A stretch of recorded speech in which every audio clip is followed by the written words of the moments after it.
dropping skills. Nice web, Mr. Crack Spider. Nice web, Mr. Crack Spider. Nice web, Mr. Crack Spider. Nice web, Mr. Crack Spider. Nice web, Mr. Crack Spider. The web structure was unaffected. Bug Spider, Mr. Crack Spider. Nice web, Mr. Crack Spider. The web structure was unaffected.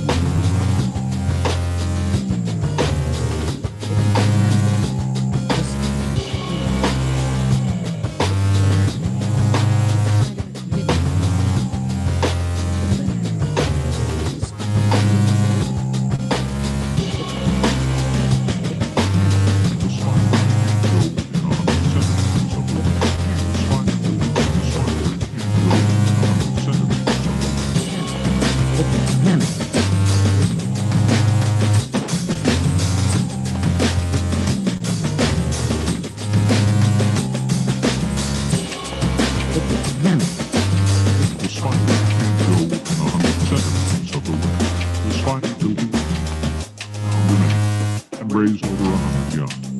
The mate got a restraining order, and now the spider can't go within 100 centimeters of the web. The spider built a web, found the mate, and raised over.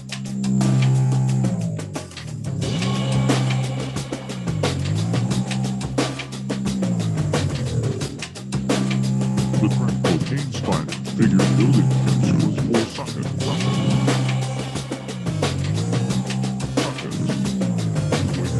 The spider was exhausted.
Nice web, Mr. Crack Spider. Nice web, Mr. Crack Spider. Nice web, Mr. Crack Spider. Nice web, Mr. Crack Spider. Nice web, Mr. Crack Spider. The web structure was unaffected. Bug Spider, Mr. Crack Spider. Nice web, Mr. Crack Spider. The web structure was unaffected.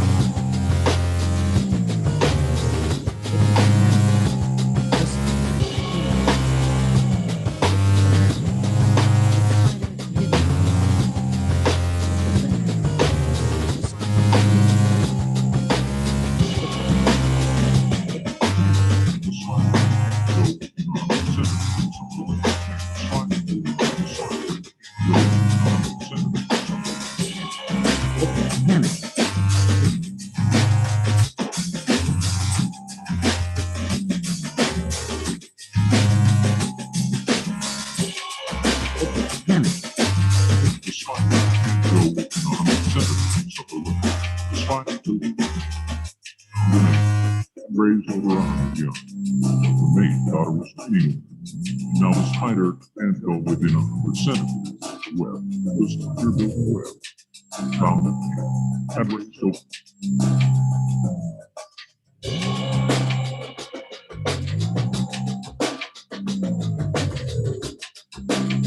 The crack Teen Spider. Figure building Venezuela's war saga.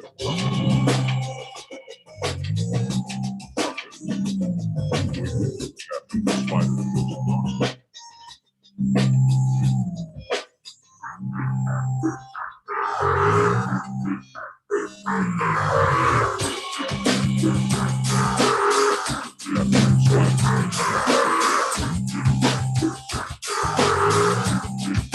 Spider.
Hey guys.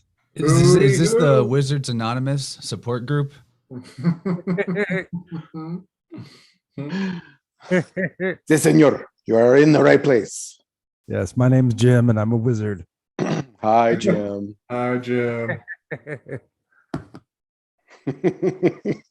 I'm trying to out trippy Jim tonight. Out tripping me. Oh wow, that's an awesome back. Definitely trippied me out.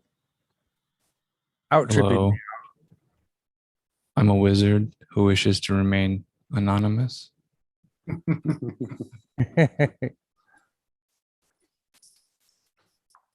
Al Anonymous. Does everyone know we're live? We're live. I'm alive. I'm alive. I'm alive. It's nice being alive. It's alive. Yep, we're live. Everyone has shared the links and we're ready to connect our own links tonight. How's your week's been, fellers? Eventful? I've been staying away from the news because I'm trying to be kind of in meditative flow state for a few weeks, like at least a week. So I've been trying not to pay attention to shit. And then I found out that Trump is doing a rally, like right up in Florence, up I-10 from me. There you go. Bingo. Wowzers. So I had no idea stuff was happening. Well, just to bring you up to date, Adam Sandler is not dead. Damn it. Why? But Bob Saget is. But Bob Saget is. So they say. Yep. Well, I'm ready to crack open a cold kombucha and pour some out for a homie. What's in everyone's cup tonight? I've got chaga. It's like coffee in taste and appearance, but it's just chaga. Nice. Really Chaga. good. Give me. I'm doing That's mushrooms. Just what's in my hand. Lime, Spindrift, sparkling water. You have to drink it with your pinky up. You asked me about my week. It was standard stuff, keeping in all my projects rolling, but I also developed a terrible Scrabble addiction. Oh no. Yeah. Not Scrabble. That's actually pretty good. That's a good. Yeah. It could be a lot worse. I've had a lot worse. You're playing with anagrams. That could be dangerous. Excellent. Yeah. Hmm. You could get a skill. I bet you're pretty formidable already. Yeah, I bet I wouldn't want to play against Chance. Are you kidding me? The way he plays with words? No, no. I read a book about words today. I can see this is Chance in high school. My favorite wordplay of the last few days was I got to use crapola. Oh, I love And that word. that's a legitimate great Scrabble word. Is it really? Sweet. Awesome. Using it more now. Is that Crapola. is that two P's? No, it's Yeah. just crap and then ola. Okay. It can also get an S for extra points, make it plural. Crapolas. So how was everybody's flow on Wednesday night? That was pretty good. On the Yeah. flow state. I read a book I about felt- words during flow state. Yep. Were that was you some reading good- from the Scrabble dictionary? Stuff. You know, that's what Pierre says, Sabak, that he gained his knowledge from just reading dictionaries. Mm-hmm. Do that with the Black's Law dictionary. That's a fun one. Yes. Good dictionary. Does anyone have a least favorite dictionary? And is it maybe the Urban Dictionary? No, Urban Dictionary is cool with me. If you look up my name, it's pretty kind, Wow, look at first and last. That's a you got beast. it right there. First edition. Whew. Got all those early words. Bibliomancy has something out of there, maybe page 62. Oh, yeah. Or just whatever feels right. We know you got pretty sharp brain horns. Allonge. ALLONGE. When the endorsements on a bill or note have filled all the bank space, it is customary to annex a strip of paper, calling it an allonge, to receive the further endorsements. Okay. Allonge. Allonge. When there's so many endorsements on a bill or note at the bank, there's no blank space. Yeah, what is endorsement? Like a stamp of approved or Yeah, your Spell approval, it again. right? Hello. a Say it sexier. Would they say it with a French Yeah. accent? Allonge. Allonge. It's allonge. ALLONGE. Allonge. I looked in the Scrabble dictionary and it is an official word.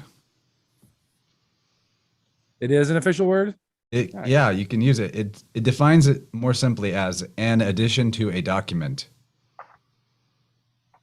Okay. I'm gonna look up. So when you Okay. start your Scrabble, do you start with ALLONGE? That's 5, 6, 7 tiles. That's So if you're- how many you get in your trades. 7. Okay, so if you're to begin the game of Scrabble and the first word you put down is allonge, that's a 7. You use all your letters. Do you get a bonus for using all your letters? I don't know. My mom knows the rules. Does anyone know the rules of Scrabble? You definitely get like just street cred.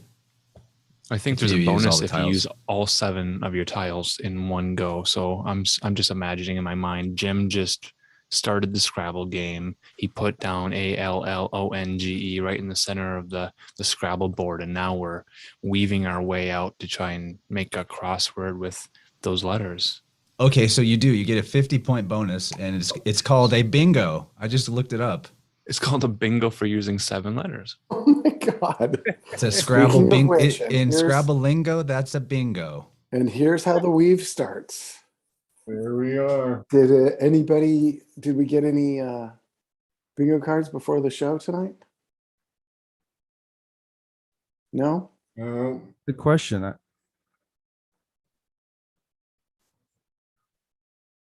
don't think I noticed any. We need to get another prize rolling. I think I might have something for next week. Yeah, well, fortunately, in the rules of bingo, once you've establish that you have a board and you've posted it online, you can play that bingo board any weave going forward. So if we don't see new ones, that doesn't mean that people aren't Right. playing past bingo cards. What is it? What is that phrase that everyone loves to say? Future predicts the past, or Yeah. past predicts future. How does that work? He who laughs last. Wait, let's just exhaust every cliche right now. There are idiom dictionaries. There are slang dictionaries. You know what I always loved was the calendars, like the archaic word calendars that would teach you. In medieval times, the hands that played a fiddle were called medicinals. Like weird shit like that. Can I call a Scrabble judge? Is the word finicinal a legal word to play? Can you spell it? Is this a spelling bee? Can you spell finicinal? Medicinals. I believe it was medicinals, and it had to do with your fingers. Are you saying fiduciary? Oh, It wouldn't maybe. be a Wizard Anonymous group without spelling. Ah. And My punk. grammar book allows me to write these words down. Do you write with pencil or with ink? I love pencil. I do too. The more older I get, I always go back to pencil. Yep. It's a tactile fixation of mine. I love the feel of pencil.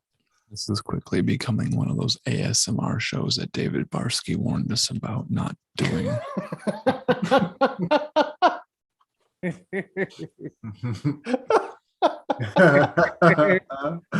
Who's getting the spider tingles? But what about a nice ballpoint tip?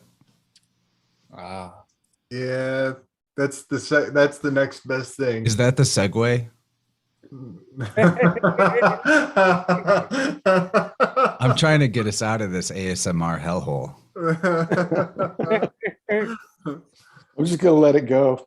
See so, where it happens. so Uncomfortable silence is my home. So my random trivia word of the week is tetramorph. A tetramorph is a symbolic arrangement of 4 differing elements or the combination of 4 disparate elements into one unit. The term is derived from Greek tetra, meaning 4, and morph, meaning shape. And this applies to those tarot cards that have the 4 characters in the corners. Yeah. Bingo. 4 corners. Huh. So yeah. This is the St. Mary's Cathedral in Salt Lake City. Nice. No joke, really. That's in Salt Lake. Yeah, but God, that interestingly, sounds the so order of the 4, the tetramorph, is actually not in correct order for the seasons. Right. It's twisted here, right? Yeah, they got Yes. they got Leo and Taurus wrong. Yes. And this is on the Wheel of Fortune card and also on the World card. But there, that's the whole thing Dylan did on those 4 royal stars, right? Oh, I'm sorry. That's the Church of Saint Trophime. That's in Arles, France. Whoa. Saint Trophime. Yeah. Stone Angel. Troph is like hard or stone. Yeah, the one here I'm looking at in Wikipedia, it's got a bit of a seraphim in its let's see, where'd I put it? This is the one from Salt Lake City. Ooh.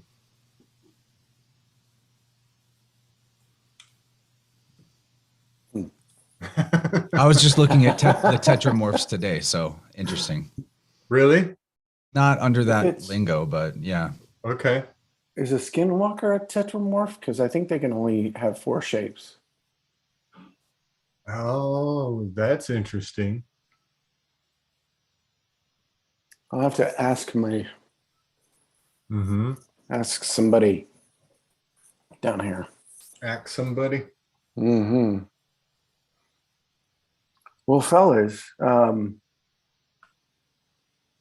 I had events since Flow and tonight Yeah, man. that I should probably address because I think I was in very much, trying to keep that meditative state last Wednesday because it was supposed to. Schedules got weird, and so ended up doing it Friday,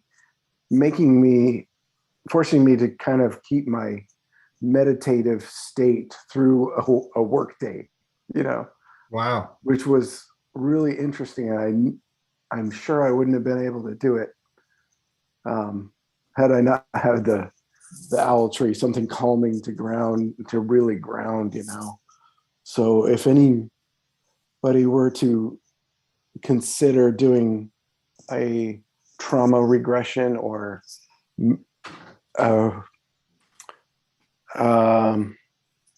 it's a regression hypnosis. I mean, technically it's called BQH method that Noriana, I think she goes by Noriana Aurelius now, but I think her name was Noriana Diesel. I'm sorry. I'll post her email if anybody is interested, but she was, I did a regression hypnosis session with her for about 4 hours. And it was enlightening to me. You don't go, I mean, I've prepared for years for this, really. I mean, I've been wanting to do this kind of thing for at least a decade, but I don't think I was ready for it because I didn't, I had to go through some other stuff before that, have a good understanding that what you go, it's essentially kind of like, I mean, if you use an analogy like shadow work, it's like that. It's like the in Empire where Luke has to go into the cave because he sees Darth Vader and he finds out it's himself, and Yoda says, tells him not to bring his lightsaber because everything you need you already have to go in there. And that really hit home for me because these are things like that I just kind of always known. I didn't do it for memory retrieval. I did it for understanding, really. And which is really what I think I got out of it. I mean, it's just, I'm still processing it. I just did it yesterday. And so I haven't listened back to it, but I mean, it's surprising the shit that will come out of your mouth sometimes. And you have a different understanding of, it helps you connect to higher self, right? So all that shit is already there. And I did get a few confirmations, that I'd already known, but had not been able to kind of acknowledge myself, if that makes sense. Mm-hmm. So there were a few of those. So that's still a thing. But I can probably tell you what came up. I'm gonna try and I have the video file for the whole thing, and I might pick out some clips if I'm comfortable at some point. and show them. But for now, so I had this. I mean, and really, I was just trying to go, treat this life, to treat my current state, but it didn't happen that way. And it went immediately somewhere else, to a previous life in Morocco, where I had been. And this lesson is definitely not lost on me. So I had little memories of this for a long time.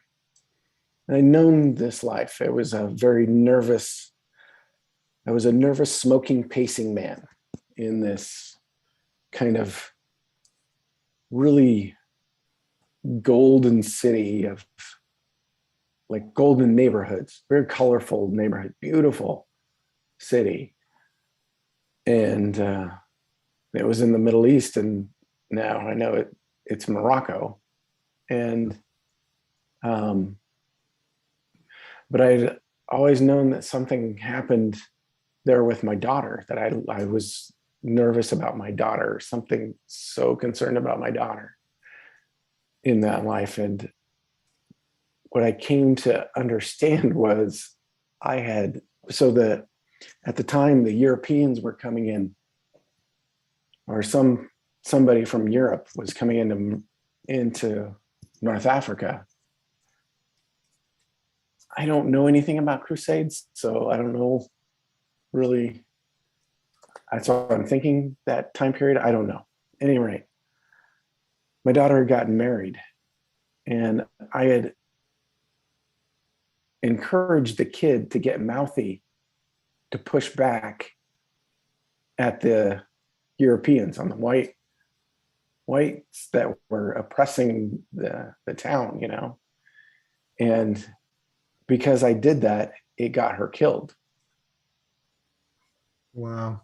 So it was the mourning, I had to mourn that and let it go and learn that lesson that I was, and that whole life I punished myself that whole life. For the rest of that life, it was just self-punishment. So I think that some of that self-punishment thing was definitely something I needed to learn. Wow. And it's interesting, you start to see patterns.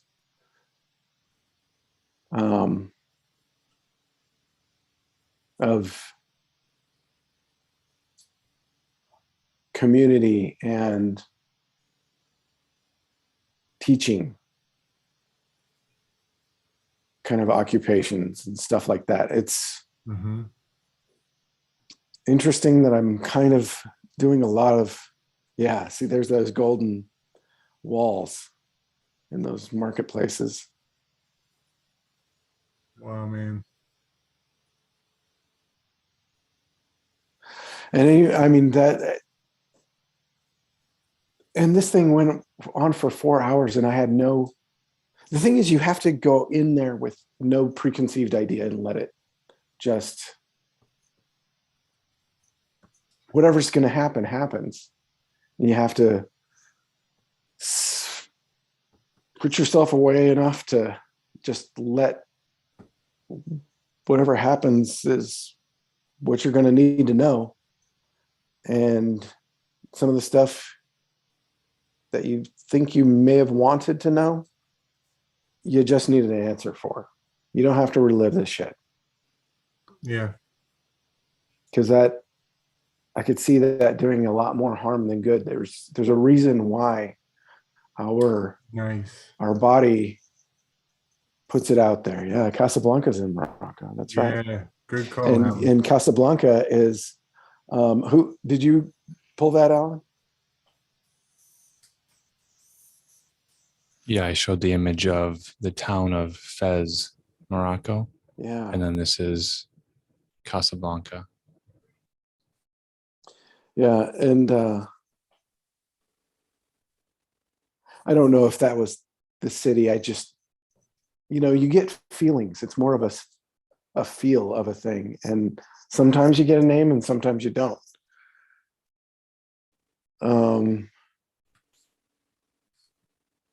But I did find some interesting connections between certain events and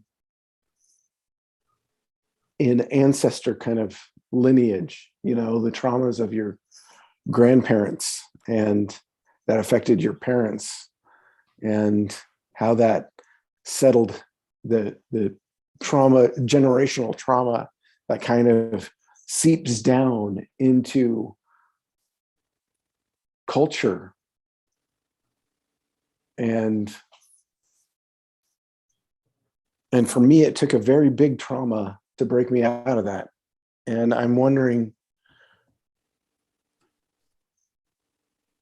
it makes me sad to say, but a culture as a whole is going through a huge trauma right now. And you're going to have to choose. Are you going to wither up and die? Or are you going to live? Are you going to be dependent on this medical system that lies to you and the whole system that is a lie? Or are you going to get authentic with yourself and acknowledge your own shit kind of thing? And that's not what it was. That was just kind of a minor lesson that was in that. It's very deep. What she does is she goes through a bunch of, try to figure out some questions, that you want to go through. And she's a very good guide. Very appreciative.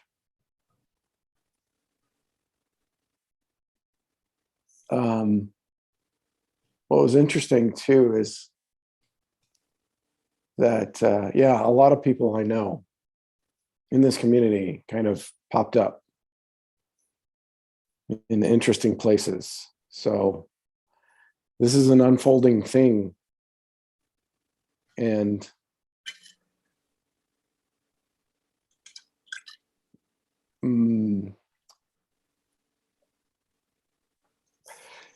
and I have to be cognizant all the time that we're always being listened to all the time. So what we put out in here has to be done with I think, the utmost authenticity and pure intention that we can. Because whatever that thing is, that's the force that's doing all the bullshit right now, needs to know it can be done, that we can take it back, that we can live true lives with our feet on the ground, because the God isn't in the temple. God is under your feet.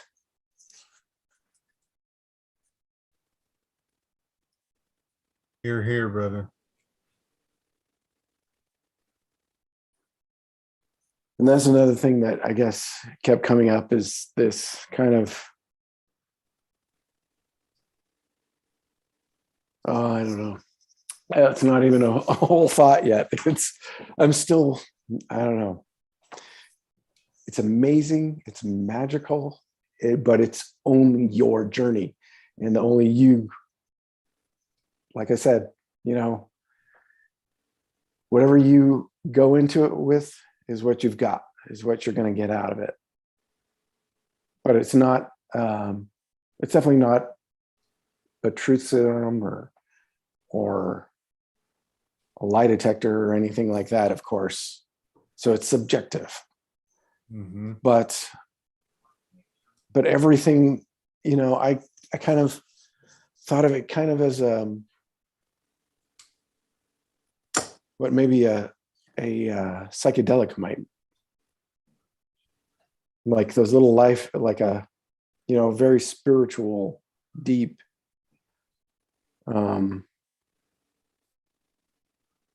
connect, it wasn't a connection to God because you're only exploring yourself, which is why I'm not, I know some people are afraid of the word hypnosis or think you can't have control, and you do. Tell us It- more about the there's a- hypnosis. Was it a state of just deep relaxation and rest? Maybe that made it feel like a dreamlike experience. It's interesting. It's not a dreamlike experience. I've actually, okay, here's how I'm going to describe it.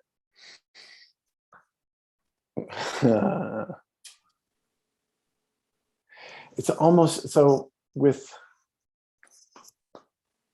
mine. So when I've trained myself to do a little bit of self hypnosis, and it's a surrendering to that, to what's already there. It's kind of like being in flow, like when you're really, but it's in a passive meditative state where you're allowing it to happen, but you're being guided to allow it to happen.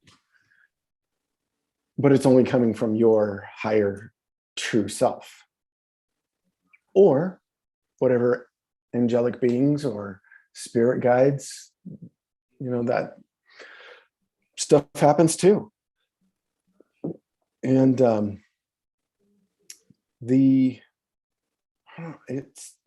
I guess it's like a conscious dream.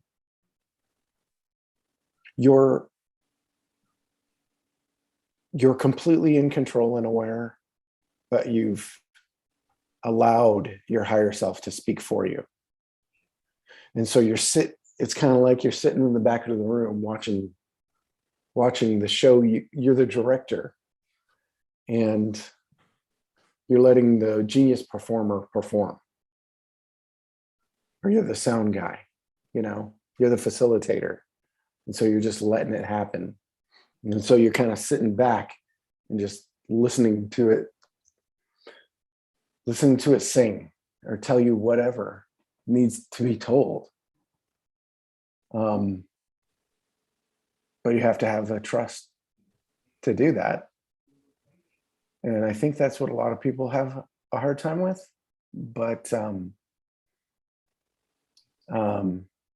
hypnagogia or hypnagogia. I don't know how they say it. Mm-hmm. But thank you, Annie. The closest thing, I think, I've had a couple of out-of-body experiences, and it's close. It's different, but it's like in one of them, when I was, I think, 12, I did the acceptance prayer. No, I was 13. And when I did, I had an out-of-body, and I watched my body say those words. And honestly, it was kind of like that. Like you're just letting spirit speak for you. But it's yours, it's you, it's your spirit, it's your soul. But you really do kind of understand that there's a council behind you that's trying to help you. Oh, yeah. Thank you, Alan. I totally forgot. Oh my God, one of the greatest. So tell us why you're laughing and tell us what you're saying in your mind's eye right now. And don't jump to any conclusions just yet, everybody. Let's listen intently. You're trying to derail me, which is fantastic. I appreciate it. This is the scene we're in Office Space where I can't remember his name. He goes under hypnosis and the hypnotherapist has a heart attack and dies, keeping him in that hypnotic state during the first half of the movie until he figures out he's going to rob his company, and he comes out of his hypnagogic state and flips out. And that's the shit moment. I love that movie. I was in the mental hospital with it a roomie of mine that I called Milton Wadhams because he was just like him. If you know who Milton is in that movie, yeah, I roomed with that guy.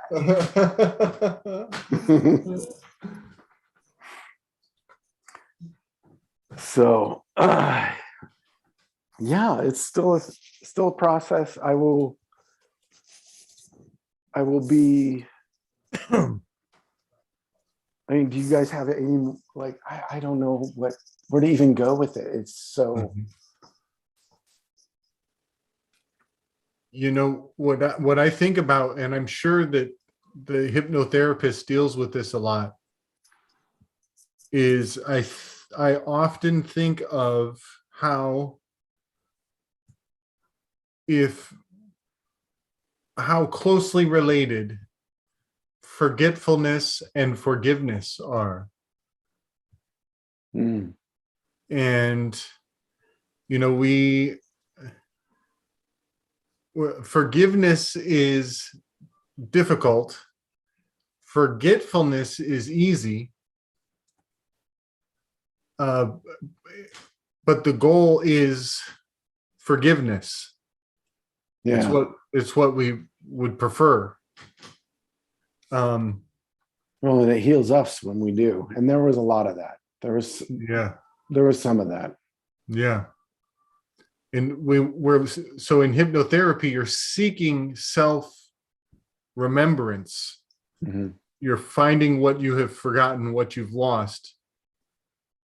And you're trying to bring to yourself, generally with many people, not everybody, but with many people, the goal is self-forgiveness for whatever it was that you forgot.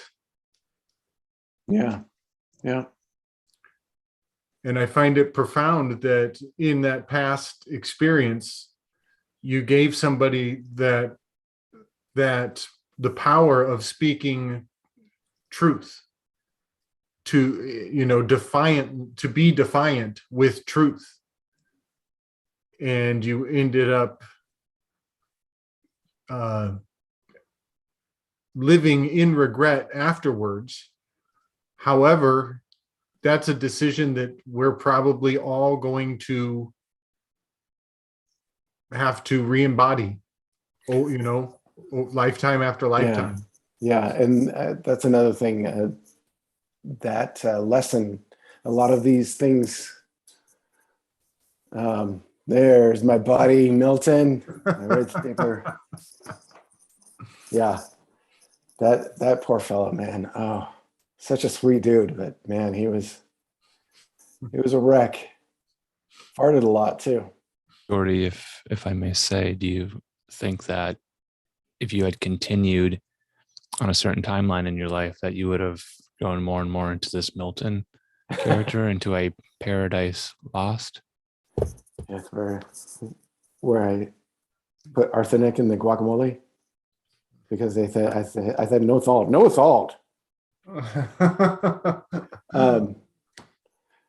You know, I do want to say, yeah, a lot of it is that self-forgiveness stuff, but it's really interesting too that, you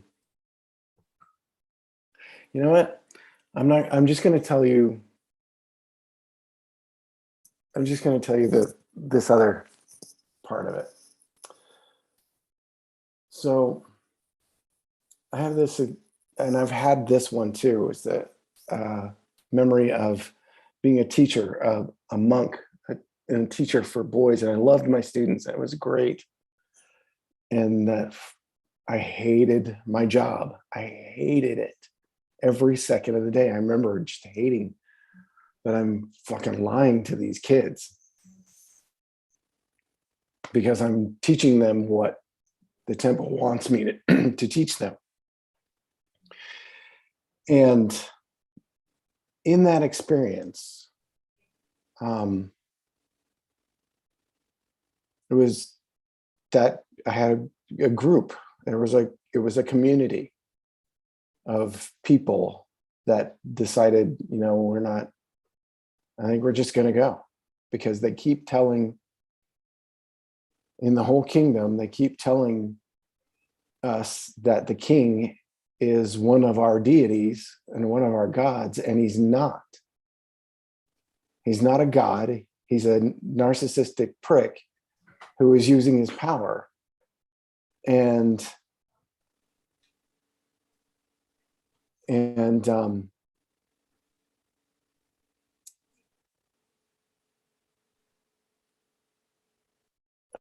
we just had to go. It was like, you know what? There was a time when you hear that call, you know, it really hits home when people get to a certain point in their culture and their civilization that they're willing to give up their whole culture. And I think a lot of people are doing that right now. I mean, look at Buffalo and Legs, you know, Yeah. look at Snake, look at, you know, and these are the people these are the pioneers that are doing it before a lot of people. I mean, I do believe that you can be in the system, still be a free person, because they can't get you in here. But that takes a lot of fucking sovereignty, because there are so many. When I say sovereignty, I mean self-possession. But with all those forces, you know, and humans are just humans. They're just going to do what they're going to do. And sometimes just bad shit happens and it's not our fault. You know? Yeah. Because we're part of this whole life thing that's fractal linear, that every blessing, you know, is balanced by a trauma.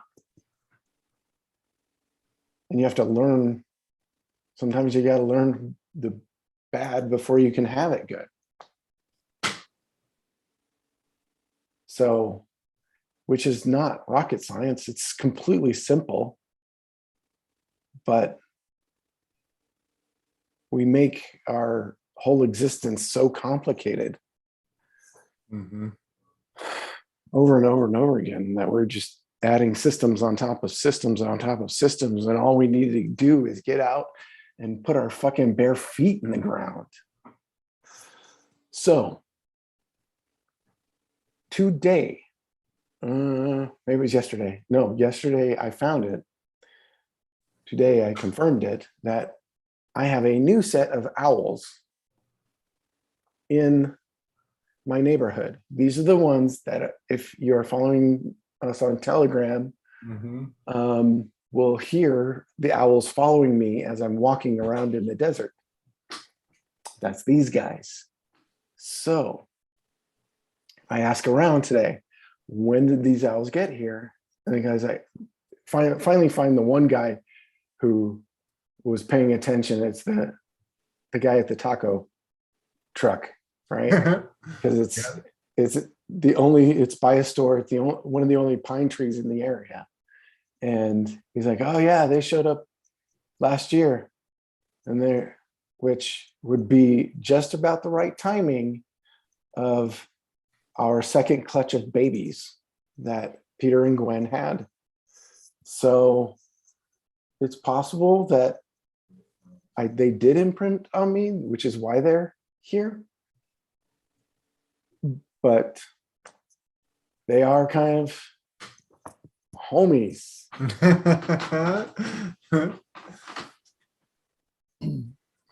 So Homies. Homies.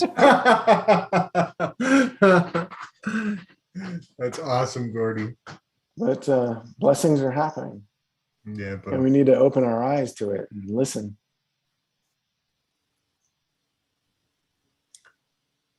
you know, I've been watching the Boba Fett series that's coming out. It's total. There's lots. It's a whole lot of just junk food, entertainment bullcrap, really. But there was a part where they with imprinting, and it's just really cool that you just said that. Boba Fett gets a manicore or whatever that monster that lives underneath Boba Fett's or Yeah, Jabba the Hutt's house. There's that.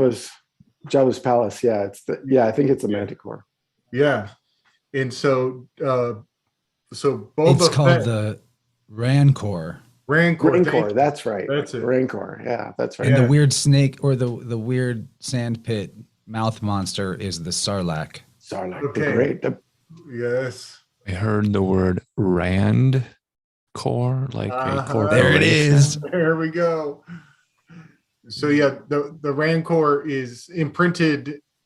Get the first thing it sees, they pull its mask off, and the first thing it sees is Boba Fett, and so it attaches to him, and so it's going to be a bestiality romance for sure. Oh, God. But I think that's awesome because those little owls, like you're the first person that they saw, and you recorded it. So we've seen the moment where you like went down and recorded them in their little cave. Yeah, and then that little concrete nook thing. Yeah, Uh-huh. it's crazy. Yeah, you've seen it. You know it. So you may know those owls too. So Rancor is a word in the Scrabble dictionary. Does anyone know what Rancor means in English? Foul stench. It means, according to the first thing that comes up on Google, it probably has multiple meanings, but the deepest malignity or spite, deep-seated enmity or malice. Okay. Rancor. Yeah. Pretty interesting. Actually, I want to look up Rancor. Rand Corp. The Rand Corporation. This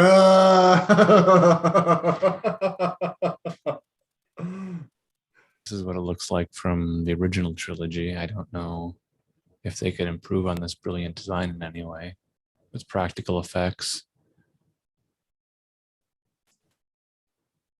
Real slimy looking, covered in Vaseline, gristle and grease and grime. It looks kind of like Ayn Rand. Wait a minute. Wait a minute. I think I see it too. Let's do a comparison in a moment here.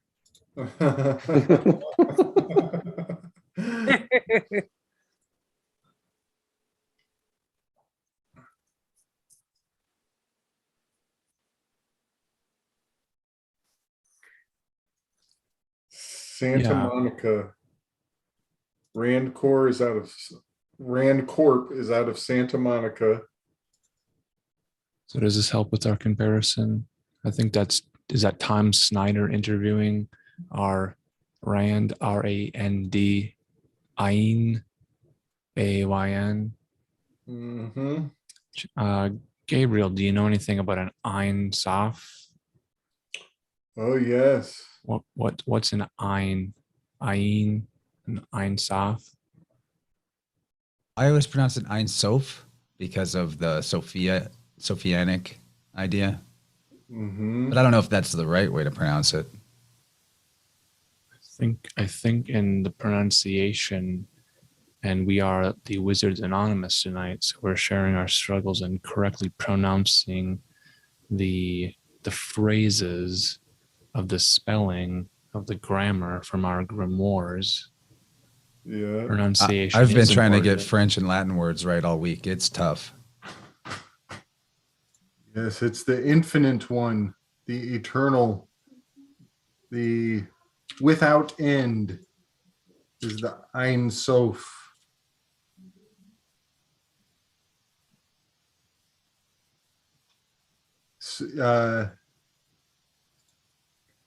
The empty space. That's interesting. From Lorianic Kabbalah, the first act of creation, the Zimtzum, self-withdrawal of God to create an empty space, which is very interesting. It's like a inversion of the Big Bang. You know, the Big Bang is this external explosion going outward, but in Kabbalah, it is a withdrawal. And the metaphor is like a sucking in your gut or like zipping up a belt, which always to me hails back to Orion's belt as the throne of creation and the prime generative center of so much cosmology. Ein Sof has different spelling, so it might be the E-I-N like Einstein, Yeah. E-I-N-S-O-F, Yes. or A-I-N-S-O-P-H. We can spell the sound differently with different letters. Different languages have different preferences as to which is more correct in their language. Ein Sof meaning infinite. It's literally without end, the nameless being. Yeah. Hmm. And you know, I find that very it has a bit of a rhyme to Adam's sense of longing and his need for a helpmeet. The fact that the principal gesture of the creative force was to pull inward, to make a vacuum, an emptiness. And Adam, his first need was for somebody to come and fulfill a void inside of him. It's strangely poetic, I think, that idea of the Zimzum, which sounds so Buddhist to me. To be a Hebrew Kabbalistic concept, it sounds so Buddhist. And, you know, to be in Zazen is to be, you know, to empty yourself, to create a void as well.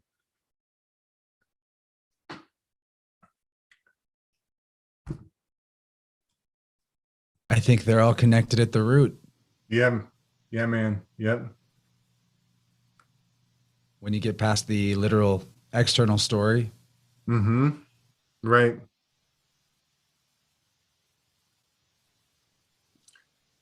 Oh, and we may be getting into a vacancy in the physiology of Ayn Rand here in a little bit as well, around the waist area. I don't know where Ayn Rand fits, but that liminal space thing keeps popping up, doesn't it? Yeah. That in between spaces, which is Mhm. kind of how you're connected to spirit. You know, you What's the separate whole- yourself, and The whole that's- age right now, we're in between the two, the changing of the of the age. Right? age. Yeah. So it's a liminal season. It's really Nice. everywhere. Yeah. Yeah, it's happening everywhere. It's not just us weirdos that have seen this stuff for a long time. Now everybody's seeing it. And we live in the, the fringe, the liminal space of the internet, pretty much, with all of the stuff that we talk about. So Yeah, definitely a liminal space of culture, isn't it? Yeah.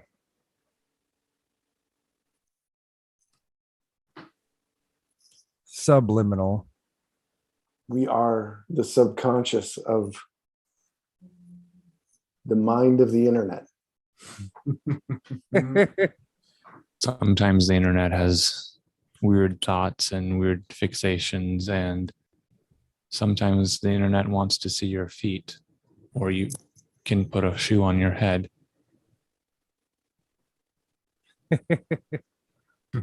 There's something sacred about exposing your soul on the internet. So when people are asking, Hey, We show each other our feet in Telegram all the time. right. It's It's very, very intimate for some people. Yeah. See not like people's feet. close-ups though. It's, you know, it's from torso distance away. We just have a secret walking in the snow barefoot cult. It's actually public. It's a public cult, yes.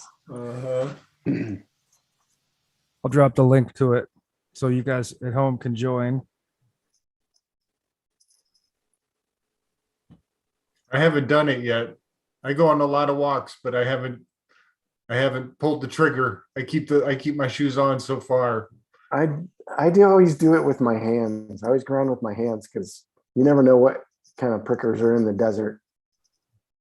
I can't I can't walk very far with these shoes where I like to walk anyway. So, okay, so this is interesting for me.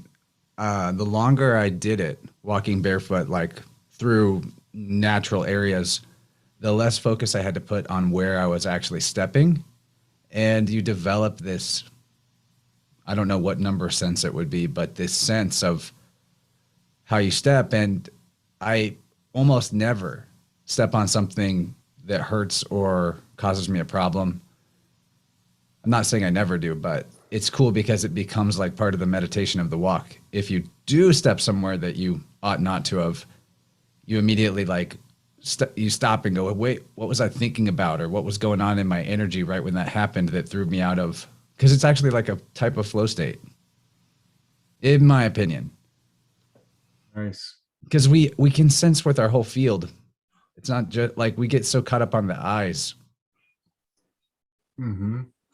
but we can see without them. Yeah. It's like those kids, they can train them. I don't know what that lady's name is that did that whole documentary where she's training kids to. Blind sight? I mean, that's not the name of the documentary, maybe, but is that what you're talking about? Yeah. Yeah. I can't remember her name, but she has a whole program where she teaches these kids to not use their eyes, and they're totally like can do amazing things blindfolded and like speed read and all these things that, you know, we're told we can't do when we were kids. They just weren't told. They were told, yes, you can do that. Nice. I want to learn how to speed read so bad. That's a skill I just wish to God I could develop quickly, easily. Yeah. Nice. I don't see any wings on these particular sandals, but I do think they are the Hermes brand. If any women in the audience listening tonight know anything about shoe shopping, maybe you could chime in and let us know if Hermes is a good guy to buy shoes from, sandals. Mm-hmm. Speaking of liminal spaces. Yeah. Hermetics. Yeah. Yeah. So let me finish.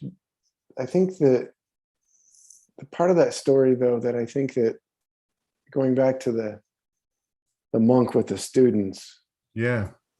they were teaching that the king was a god, and it was splitting up the culture. And it happened before.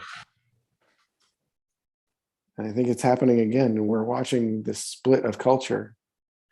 So what ended up happening was I took some students that were willing, and we met people outside of the temple kingdom. And it was, you know, we started over with our feet on the land, living in and with nature. And that was a huge part of why everybody left, because we knew we had to get back to the land and get to our own understanding that we are the land and that we are that creative force under our feet, that we're part of it. And I think we can, if we stop fucking punishing ourselves for stupid stuff, like they're making us try and feel guilty for fucking climate change. Give me a fucking break. Like, how do you not understand it's a scam? Right. And just a quick point, to be in climate change is another liminal space. We're being told that we're stuck in the middle of what it used to be and whatever this climate change bullshit is supposed to be all about. But I keep seeing that X sign, I talk about the mutable X. Yeah. And that mutable X is like Disney Plus, Hulu Plus, all the pluses, LGBTQ plus. Yeah. And every time I hear the term climate change, there's another X thrown on the pile. Huh. There's an X with climate change. Well, the word change to me is synonymous with the mutable X, the symbol of the mutable X. So here's Jim walking with his goats, but let's go back to the start of it. And you see the cross behind him. Oh, nice. Yes. The On crossroads. The pole, the electricity, Uh-huh. the lines on the pole creates a cross. Jim will tell us what this video is about. So this is me walking my goats today in response to a video I saw immediately before of Chance walking his dog with bare feet in the snow. And it looked like so much fun. I thought I'd give it a try. That's great. That was great. Today was the best day for it. It was just right at the tolerable threshold Yeah. where you don't go What? numb. God. It's like an ice bath for your feet. It sucks more a lot thinking that I was going to take my shoes off and walk around barefoot than it actually did. Once I took them off, it was fine. It was cold for a minute, but then you kind of forget about it being cold and your feet kind of go numb. Jim knows about being one with the cold, right? I've done it on occasion. I used to fight. Like, your natural instinct is to fight against the cold. So you bundle up, you shiver and chatter your teeth and stuff, and that's recoiling away, trying to protect yourself from the cold. But yeah, I used to have a motorcycle and I would ride it every day I lived 45 miles away from work. And even in the winter, like when there was snow on the ground, I was riding it and it would get so cold. Like, I'd put my hand with my motorcycle glove directly on top of the motor until it would get like super hot, so hot I couldn't hold it there. And I'd pull it away and like try to keep myself warm with it. But after a while, you become one with the cold. Right. All right, we out here. It's fucking windy if you couldn't tell by my hair. We doing this thing. It's a snowpocalypse today. Got the dog, he's double bundled up. He's got a hoodie on. Let's get his hood up. There you go. Got his hood on. Got his coat on. We doing this thing. I do have backup shoes if I get into a spot of trouble while I'm out there.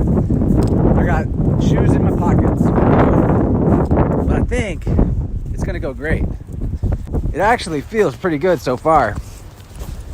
And the sidewalks are melted, so I should be able to do the, alternate between wet sidewalk and actual snow.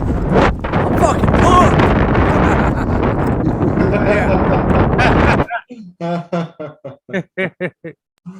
It was great. I spent about 40 minutes out there. Nice. That's a long haul.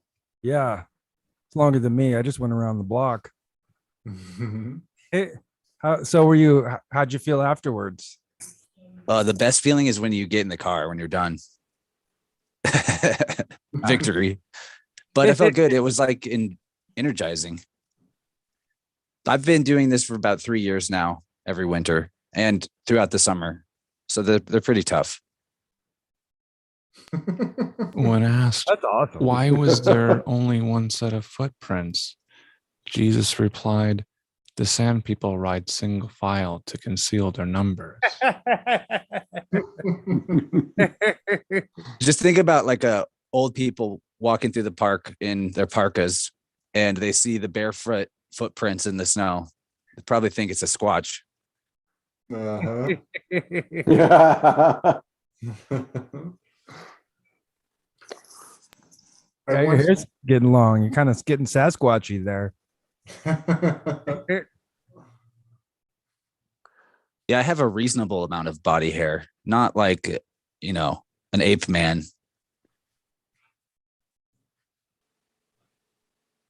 I once read in a book on ninjas, which there are such things as books on ninjas, that ninja teams would run karaoke style sideways with their feet, where you go front to back, sideways.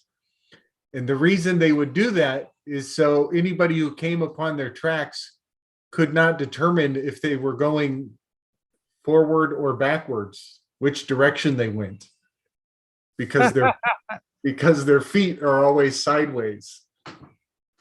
So they were going either right or left, but you can't tell directly if it's right or left because the foot is pointed in the middle. Right. Awesome. I actually read once that in like medieval feudal times, the way that shoes were built Yeah. were not conducive to walking the way that we do now. And people did have a kind of strafe to how they ambulated. Interesting. Ambulate. I wonder how many points that is in Scrabble. Somebody posted a shoe that the sole is backwards on the shoe to deceive people who are tracking them, to give them the exact opposite impression. Yeah, that's a spyware thing and magicians thing. They do that Yeah. a lot. Like spies will do that shoe a few shoe tricks. Like one of them, I remember I used to know this magician and he would show us some of his little tricks, and one of them is a levitation thing that you just do with your pair of wingtip shoes and a heel, and you can make it look like you're floating from a specific perspective, of course, but it's Nice. just a trick of lifting your heel and it's an angle thing. Uh-huh. But all of this, it reminds me of the myth. I've told this before on a Weave a long time ago, but there's a legend of Aleister Crowley walking down busy streets with a friend of his. And his friend says, Alistair, make me a believer right here and now in front of all these people in broad daylight.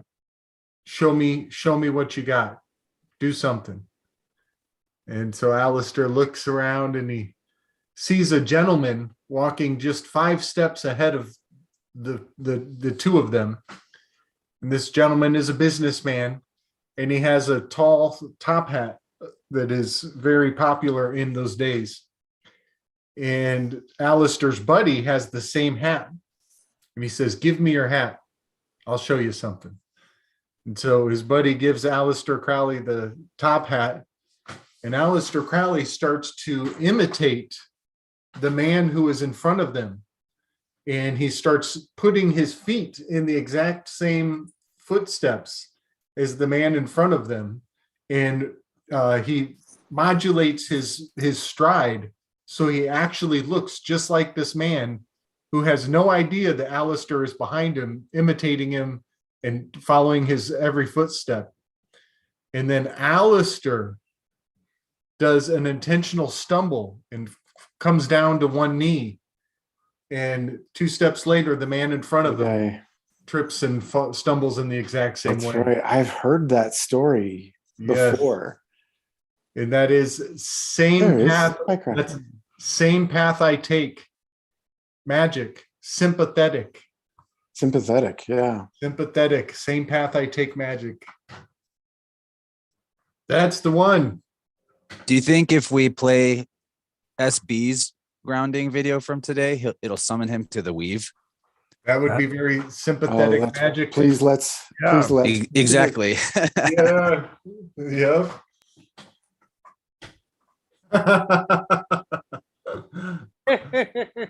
We'll get there. We're getting somewhere with our slow and steady pace, Yes. circumambulating the topics tonight, going deep and wide into the sand and into the snow. Very well put. Yes. And I'm being requested to find an SB Elger video. I'll send it to you. Okay. Does anyone have that Footprints in the Sand poem memorized? Gordy maybe knows it better than us. Oh, It's a no, long poem. it's a long poem. No, I'm still on. What is it? The tetramorphs? Tetramorph. Mm-hmm. Ooh, maybe the giant roadrunner is a trickster, tetramorph, skinwalker. Yeah, nice. Good one. No, it wasn't. I would have felt creepy. I'll read a version I found. It begins like this. One night I dreamed a dream. I was walking along the beach with my Lord. Across the dark sky flashed scenes from my life. For each scene, I had noticed 2 sets of footprints in the sand, one belonging to me and one to my Lord. When the last scene of my life shot before me, I looked back at the footprints in the sand. There was only one set of footprints. I'm trying to read this with a straight face. I One realized that this was at the lowest and saddest times of my life. This always bothered me, and I questioned the Lord about my dilemma. Lord, you told me when I decided to follow you, you would walk and talk with me all the way. But I'm aware that during the most troublesome times of my life, there is only one set of footprints. I just don't understand why, when I need you most, you leave me. He whispered, my precious child, I love you and will never leave you, never, ever, during your trials and testings. When you saw only one set of footprints, it was then that I carried you. And that's when he pulled off his mask and it was Scooby-Doo. My dame owned. My dame honed. Have you guys listened to Mysterious Universe yet? The one from Friday about the Dogman people? Yes. Not yet. Let me finish. Mary Stevenson, 1936, might have been the person that originally wrote the poem Footprints in the Sand.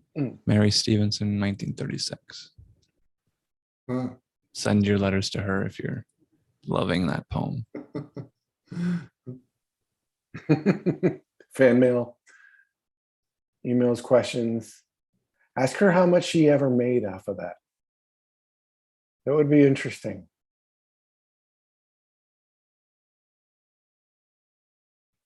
When was she born? What was her name?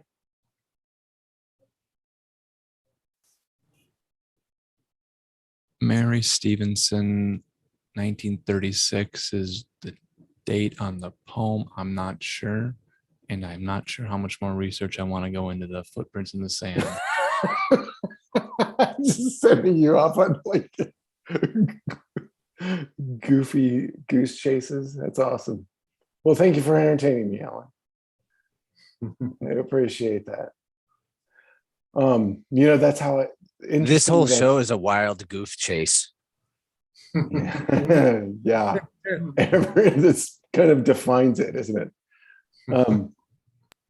The first thing I saw, speaking of visualization and stuff, was my feet in the sand. Was how I kind of came into that whole out of self thing. Was, in lucid dream you do that. You try and look at your hands when you're dreaming, and if you can look at your hands, you can kind of know you can understand where you are, and it'll help you understand, oh, I am dreaming, I can control this kind of thing. There's a lot like that. So speaking of a dream, Alan, you recognize your feet in the sand, except your feet aren't your feet. It's your feet, but it's somebody else's feet, but it don't look like that they're your feet. And that's an interesting sensation that you really don't question until afterwards, because you're like, yeah, that's my feet, but they're black and they're in white sand. You're like, oh, okay, that's interesting.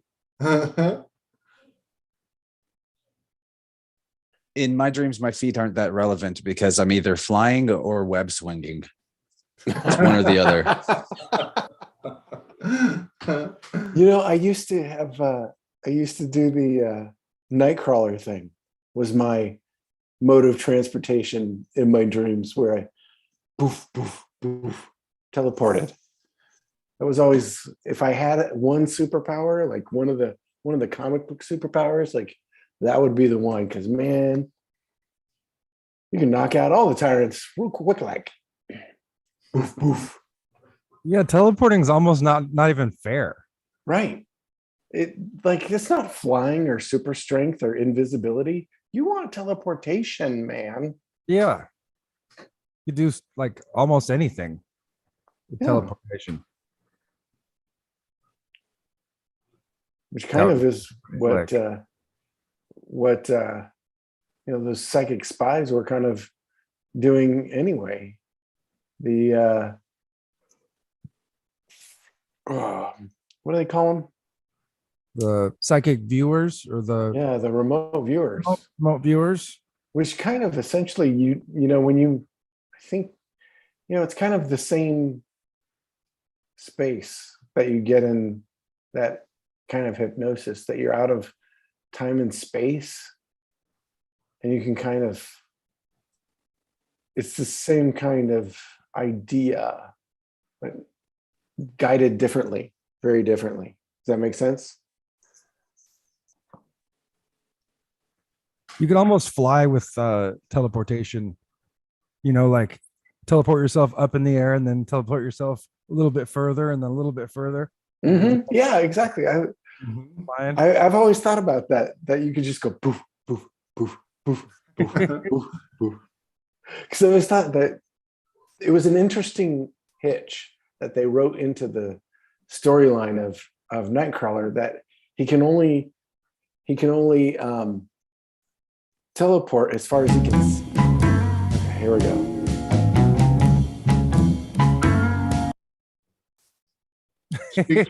Speaking Are we of gonna play the teleporting, sound or not? I think this is the Jenny mix. Yes, Oh, this this, is the this might be Genevieve. the copy of it. Yeah, Yeah, that's the copy. I'll play the original.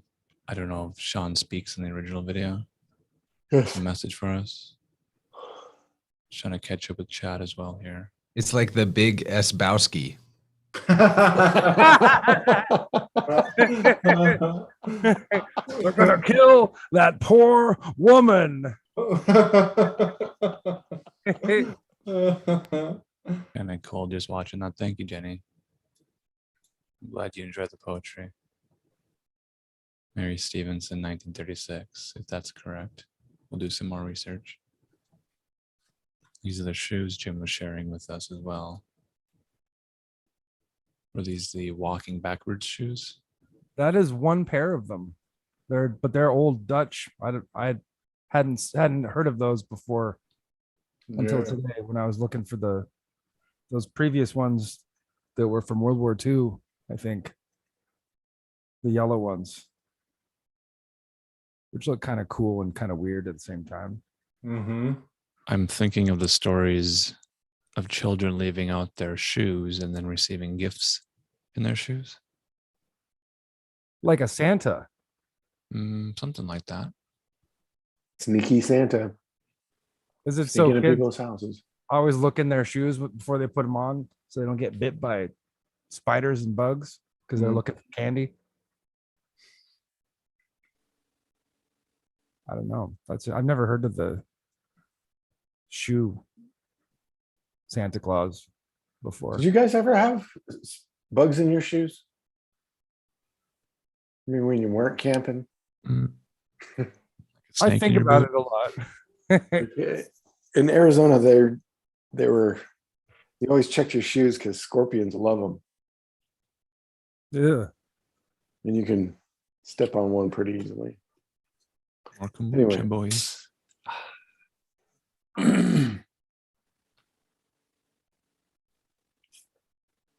I had a thought.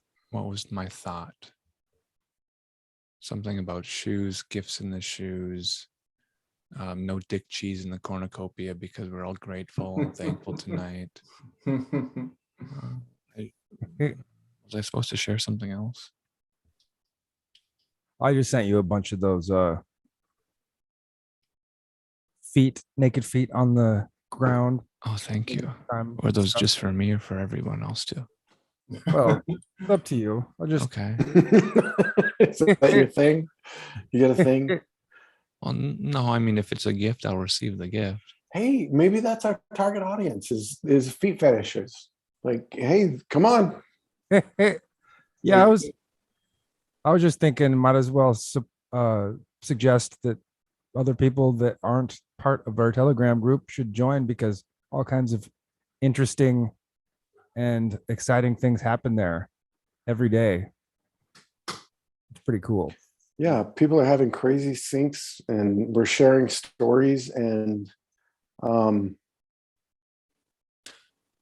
I remember what it was. The question was, do you ever find anything unusual in your shoes?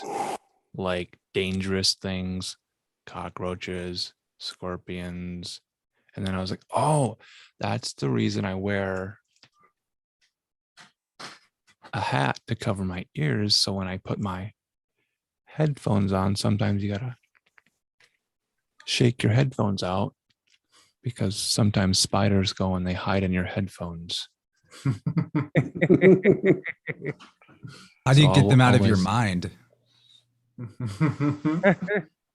Yeah, the filter to prevent these spiders from infesting your mind. That's a more of a metaphysical question, isn't it, boys?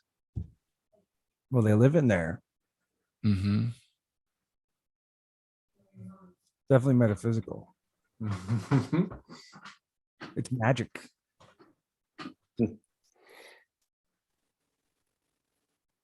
Gordy, Thank did you you. have anything more to share about your story? Some people were joining after you introduced it and they were wondering, what are you talking about? Ah, So okay. it was Well, a hypnotic regression session. yes, I did a 4-hour, 3.5, I think, regression session. And if you're just joining, and I was sharing some of those stories, you can go back and listen to other ones. And I will be sharing little parts. Because this is just for you anyway. If you do this, it's not like you're if you don't go in with the right intentions, you're not going to get what you want, I guess is what I'm trying to say. So it's very nebulous. It could be whatever, but we understand that going in, that we're looking for just answers for ourselves to be able to deal with our own humanity or how we deal with the outside world. It helps us to understand these paths that we've been on before, and these lessons that we keep having to learn over and over again. And I think what I'm just coming to is that it's what I've already known, which is it's a spiritual battle that they're playing the same game, just a little bit better each time. But we're getting way better at seeing it. I think a lot of us are. And seeing through the material world, that we're really seeing what, dropping illusions. Just dropping the fucking illusions and being honest with yourself about the shit that you actually went through, and it wasn't your fucking fault. I get it. The government fucking lied to you. Just, sit with it. Get comfortable with the fact that you got fucked and do something about it. Take your health back. Stop getting stuck in the fucking medical system and stick your feet in the dirt. I think we are getting better at the game. We're always asking, who is the dungeon master, though?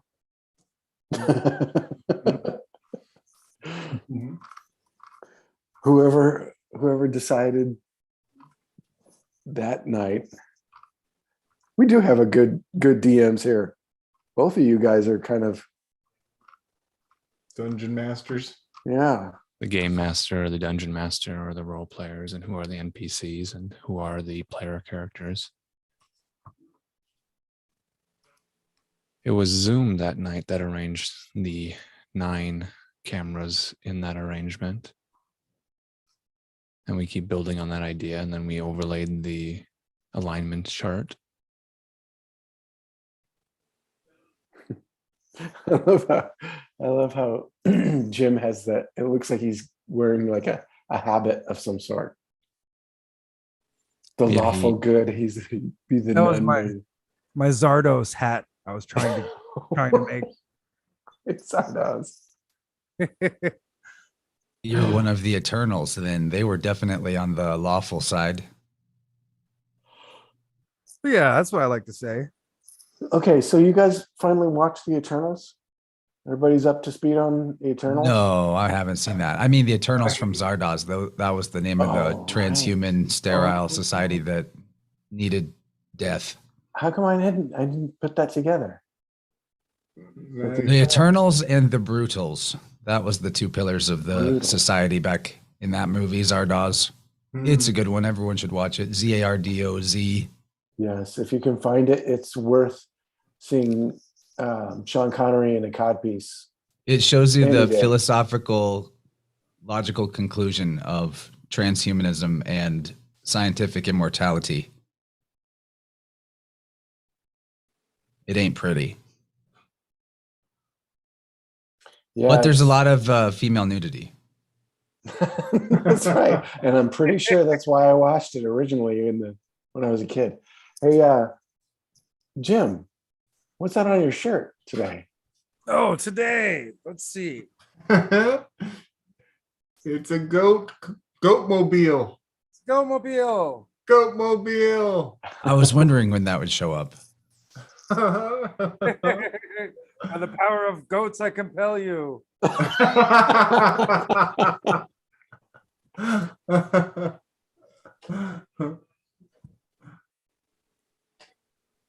Does Sean have sound with this video? I guess we'll Yes, find there out. is. And is that an orange juice smoothie, an orange Julius? Yes, what is he drinking there? It looks good. OJ was last week.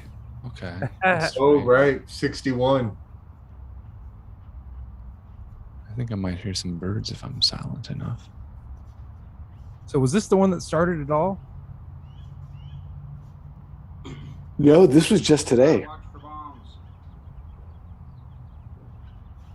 Got to watch for bombs. The minefield. Bug bombs. Hmm. Nobody wants to ground their bare feet into cold dog bombs.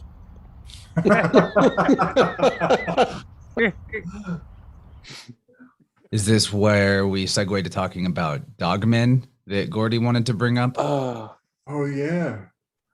no, I'm just, somebody asked me in another chat about cryptids. Like, hey, is everybody else seeing cryptids around? Like, yeah. Is that, it's like that thing that, if you're at the office or somewhere really stuffed or at church and somebody brings up UFOs and you're like, huh? Are we ready to have the Ezekiel conversation about wheels within the wheels within the wheels? It being a UFO? Sure. Or sharing the biblically accurate depictions of angels? Here. Now, this is the dog man. From where is this from? Is this, These were in England, these sightings that are sketched here. were these the ones that he was talking about, that Ben was talking about on? Yeah, you brought up the MU episode. I went and pulled from their show Yeah. notes the Awesome. sketches. It's from the book called Truth Proof. I think it's a series by Paul Sinclair, where he was investigating cryptids in England. And there's a lot of places around England that are named things like Beast Cliff, or, like, paraphrasing, sounds like places where you'd run into dog wolf monsters. I don't know if that'll connect to anything at any point, but since we brought it up, It does connect to something. There's a movie that I watched called The Runestone. The description of the movie is: a rock is found in a mine in western Pennsylvania containing runic markings that show it was left by the Vikings. After it is brought to New York City, a beast, a wolf, a lycanthrope type beast, goes on a rampage of slaughter. Police Detective Fanducci is forced to confront the idea that the beast is an incarnation of the Norse god Fenrir. Nice.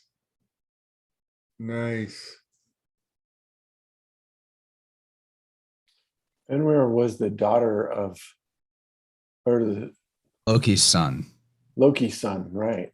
and is Son of Loki. credited with being the one that takes out Odin. Right.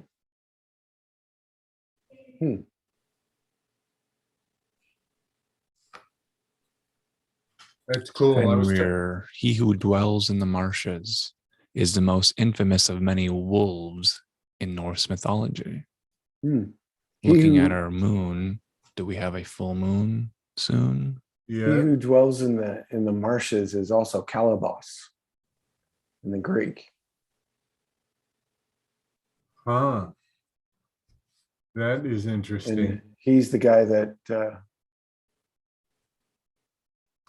don't remember how it is in the actual myth, but so Perseus has to come back with the hand of Calibos, which has a ring on it, and it has two moons and a crown. Is the riddle that they say in the Clash of the Titans movie. That it's two moons and a crown. What is it? And it's the pearls on a ring that's on the hand of Calibos. And Calibos was Helen's son, one of the goddesses' son, who cursed Zeus, and that's why he was turned into a monster to dwell in the swamps. Here's some images of Calabas in the Clash of the Titans. Acrisius is another name. Acrisius, that's before he's transformed, I think. I just love his line because he's trying to get vengeance against Perseus, Yeah. and he's asking his goddess mother for her to strike him down. And because he's Zeus's son, she can't do that. But he does then punish those who Perseus loves. Nice. That always kind of stuck with me, and it has a very, very different ring coming out of my mouth today Uh-huh. after knowing a little more of my past. It worked. Sympathetic magic is real. Booyah shaka. SB, what up? Boom. Greetings Yeah, and boy. salutations to my spider brothers and sisters. Did you know that you've already been on the show? Yeah, I was watching and I was even commenting, but I don't think anyone was seeing it. I was driving around in my truck after an awesome music rehearsal with some guys I met locally, trying to find some items, and I had to go to 2 different stores, including a Walgreens pharmacy, which is always weird. Went down to the crossroads. Yeah. You staying with me, Baha? Oh my God, there's dog pee in here that missed the pad too. Well, actually, it's on the wrong side of the pad, so there's a puddle of puppy urine. Is Pardon that me, what was gentlemen. in your mug while you were grounding? We thought it might have been orange juice, but urine therapy Orange is all juice. the rage. I don't know I about mean, I dog know some urine. people drink their own pee, but I don't know anybody that drinks dog pee. If they do, they usually don't admit it. Maybe they haven't attained that level of spiritual enlightenment yet. Yeah, it's possible.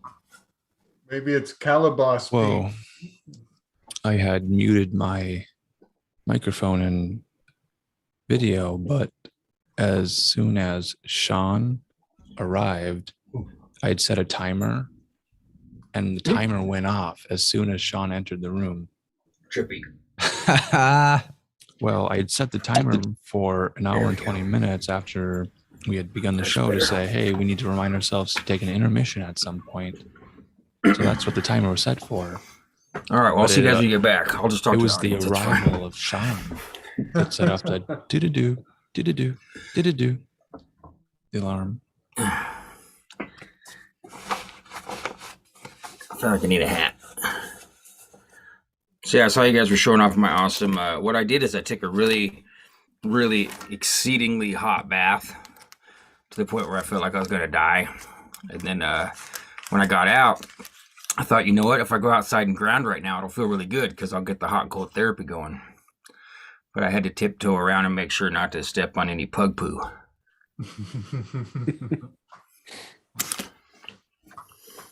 And I just love that we have a whole clique of people taking turns dropping barefoot, walking outside videos. Yeah. Did you see Clark did too? That user Clark, she's in, I think, Sweden, did it as well. She posted a picture. Nice. I'll have to go Awesome. back and find it. Pretty cool. You know what we should do is we should make a channel called Feet or something and just forward everything in there. The ground walkers. And then we could make a email list where we charge people to get access to it. Would it be called the Defeatists? That's Yeah, Defeatists. defeatist. That's great. Defeatist souls. Defeatists. I heard, you know, say defeatist. The It sounds fetus? like the fetus, yeah. the fetus.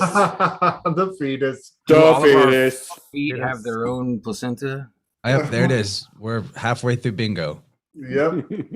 We had you eating on screen, and then you said feet, placenta. So it's like boom, boom. Oh, I don't think I mentioned it either. I kicked Johnny Larson put a sale on Facebook, $5 for some smaller pieces of art. So I kicked him money so that we'd have at least 5 or 6 pictures of our choice to use as bingo prizes. So we're upping the ante on bingo prizes. good, Or I guess yeah. not upping the ante, but you know, just keeping with high quality bingo prizes, I guess is what I should say. Because that baseball's kind of hard to beat. And a random tarot deck that I represent. I recommend whoever receives that tarot deck go ahead and have it blessed or cleansed somehow if it's used. Yeah. The first prize is always might the need to do best, some right? work.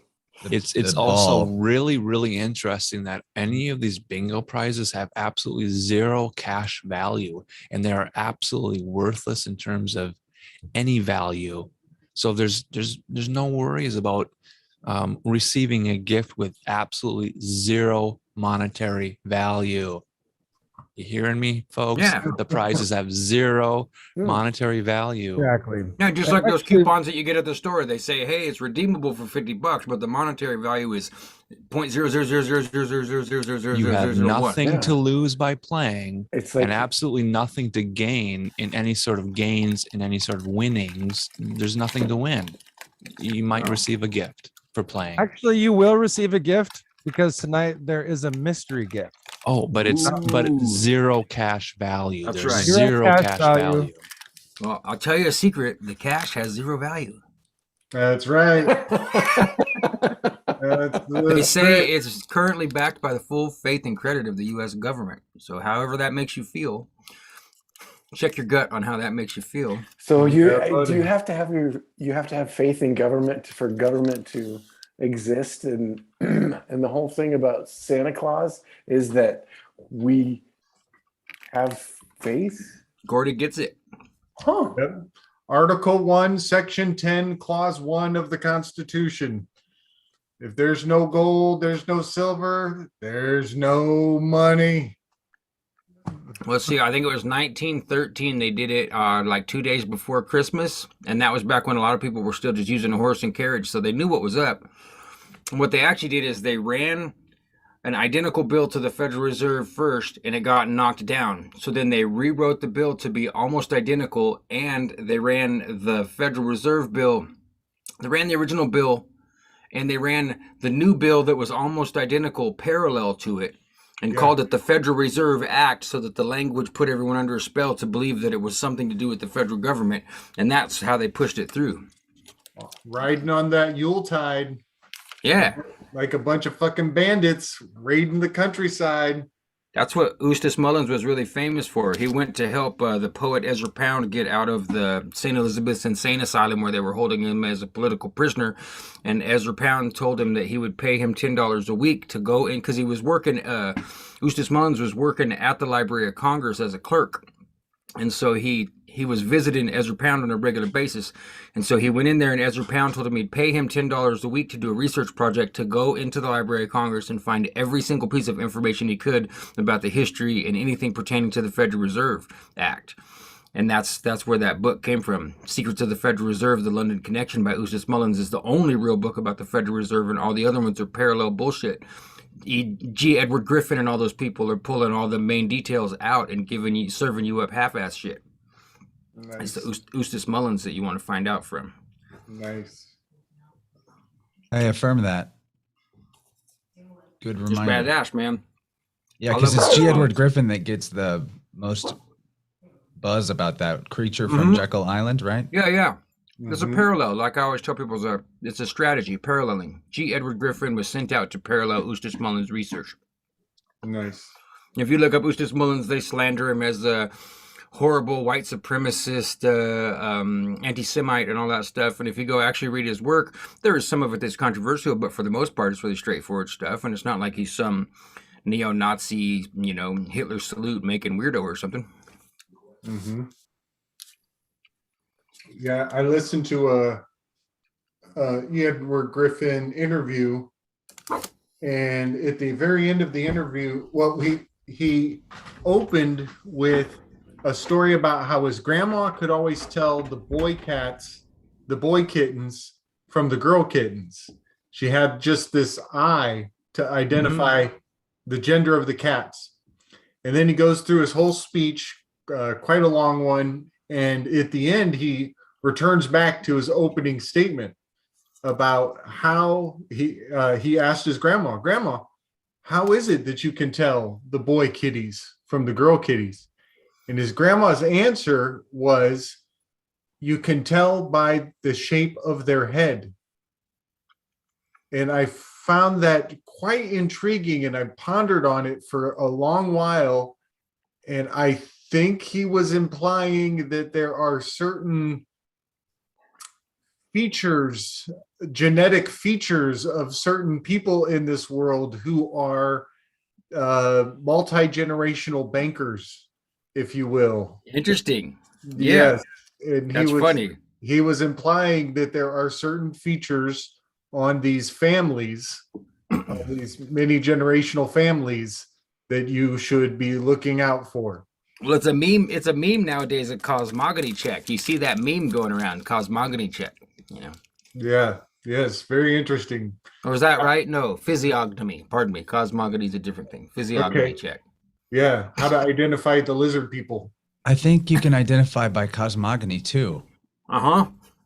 Yeah. If you like flying water merry-go-round balls and vacuums that don't have boundaries, then there's a clue for your ass there. You might be in the cult of Helios.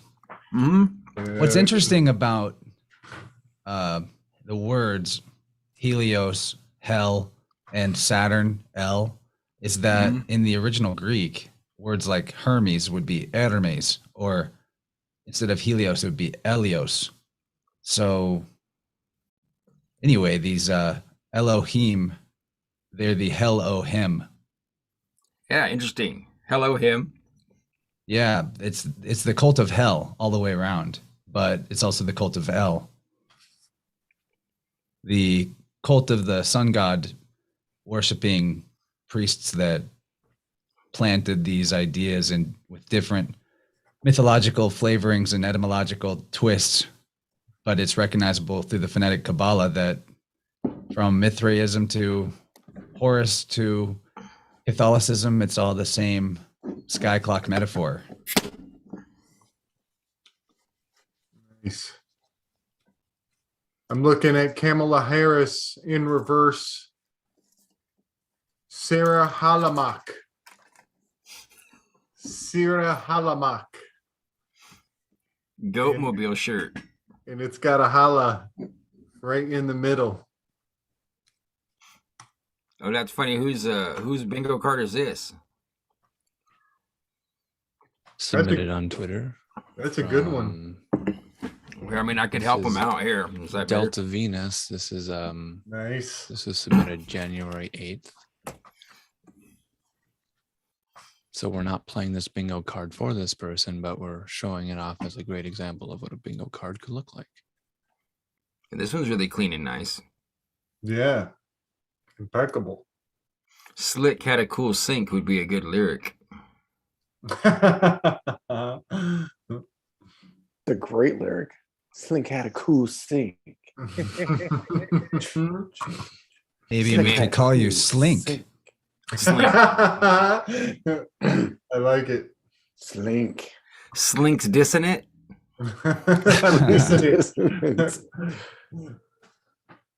Maybe that would be the African American version of Gabriel. Slink's dissonant. Do you guys even know your drag name? Oh shit. Oh, I used to. I don't remember. Is that like your first dog in your old street address? Yeah, I think you know your. I It's think your you were. first- No, I think that was your porno name. It's the Okay. last thing you were doing and the street you live on. So mine would be Smoking Kingswood. Mm. Smoking Kingswood.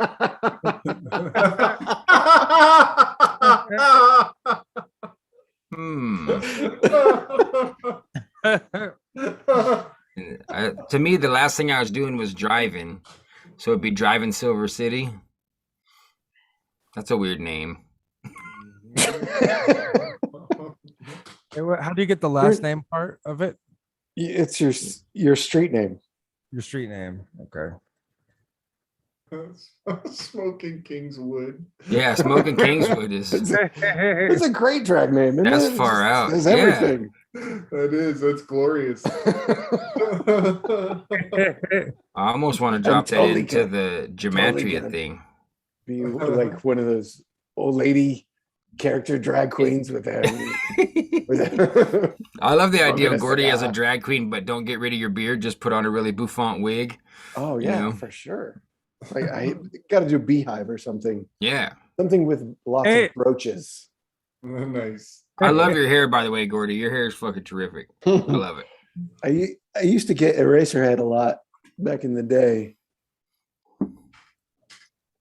Me too. I used to be able to tell how drunk I was by how big my hair was. Those were the good old days. I like your hair too. You're a ginger. Mm. Yeah, buddy. So you guys played my walking in my robe video with the audio or not? Yeah, with the audio and the talk about the dog bombs. The frozen. We also dog played bombs. the gin brew variant. I guess I missed that one. Oh, you haven't seen I'll have to it? go look. Oh, it's great. Oh, it's great. Yeah, play you don't it have to again for you. replay it Don't now. worry about I'll, The I'll, Sbowski. We will. Oh, certainly we will. Sbowski. Lebowski. I love Big Lebowski, man. I drank nothing but White Russians for a year because of that movie. I just only, if I went to a bar, I would only order a White Russian. Hilarious.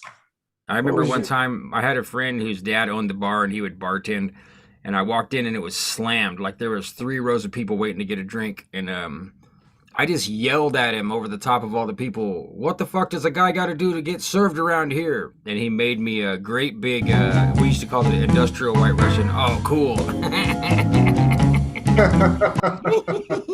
I know there's music to it. I don't know if we can listen to all of the music. The music is half of the battle. Okay, well that's Yes, something it has that to. people are it has gonna want to to be the see. sound. I love the glitch effect too. She threw a glitch effect on there, or it just Yeah. did that naturally. That's No, just she- you. Turn yourself loose and let your motor spring. Now go ahead.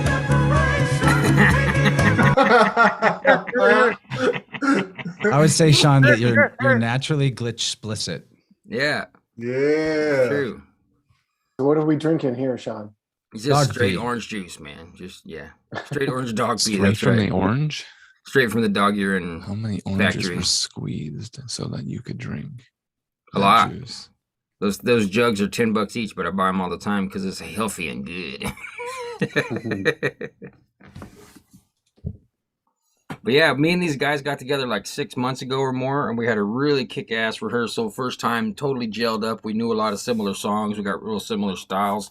We know a lot of the same artists' work, and it was great. And we were like planning on getting ready to do that like every other week or at least once a month, and putting together set lists. And nothing happened until tonight, and we went and did it again. The same thing, just a kick-ass, awesome, good time. Playing, singing. One dude plays a bunch of percussion stuff with the cajon and like other percussion stuff. So it's like I'm getting a little band together, and it's just great. Like we all, there's no great. bullshit, no ego bullshit. Everyone's playing, for the song. I'm excited. It's fun. That's Awesome. rad, dude. Otherwise, I'd have been here a lot earlier, but I'm not going to pass up on the live music. Yeah, no. And you guys have chemistry? Oh, straight up, man. It's so good. Like you guys will see eventually. Y'all get at least the audio recording of us eventually. I bought a little thing that's got 2 little mics on top. Usually they're about $170, but I got one cheap on Facebook. It's Tascam. I don't remember what they're called, but you can play really loud around it, and it's got stereo microphones. And so I'm going to bring that thing next time and just turn it on, go get like 120 gig SD card and stick in there and just let it roll, see what we get. Nice. Cool.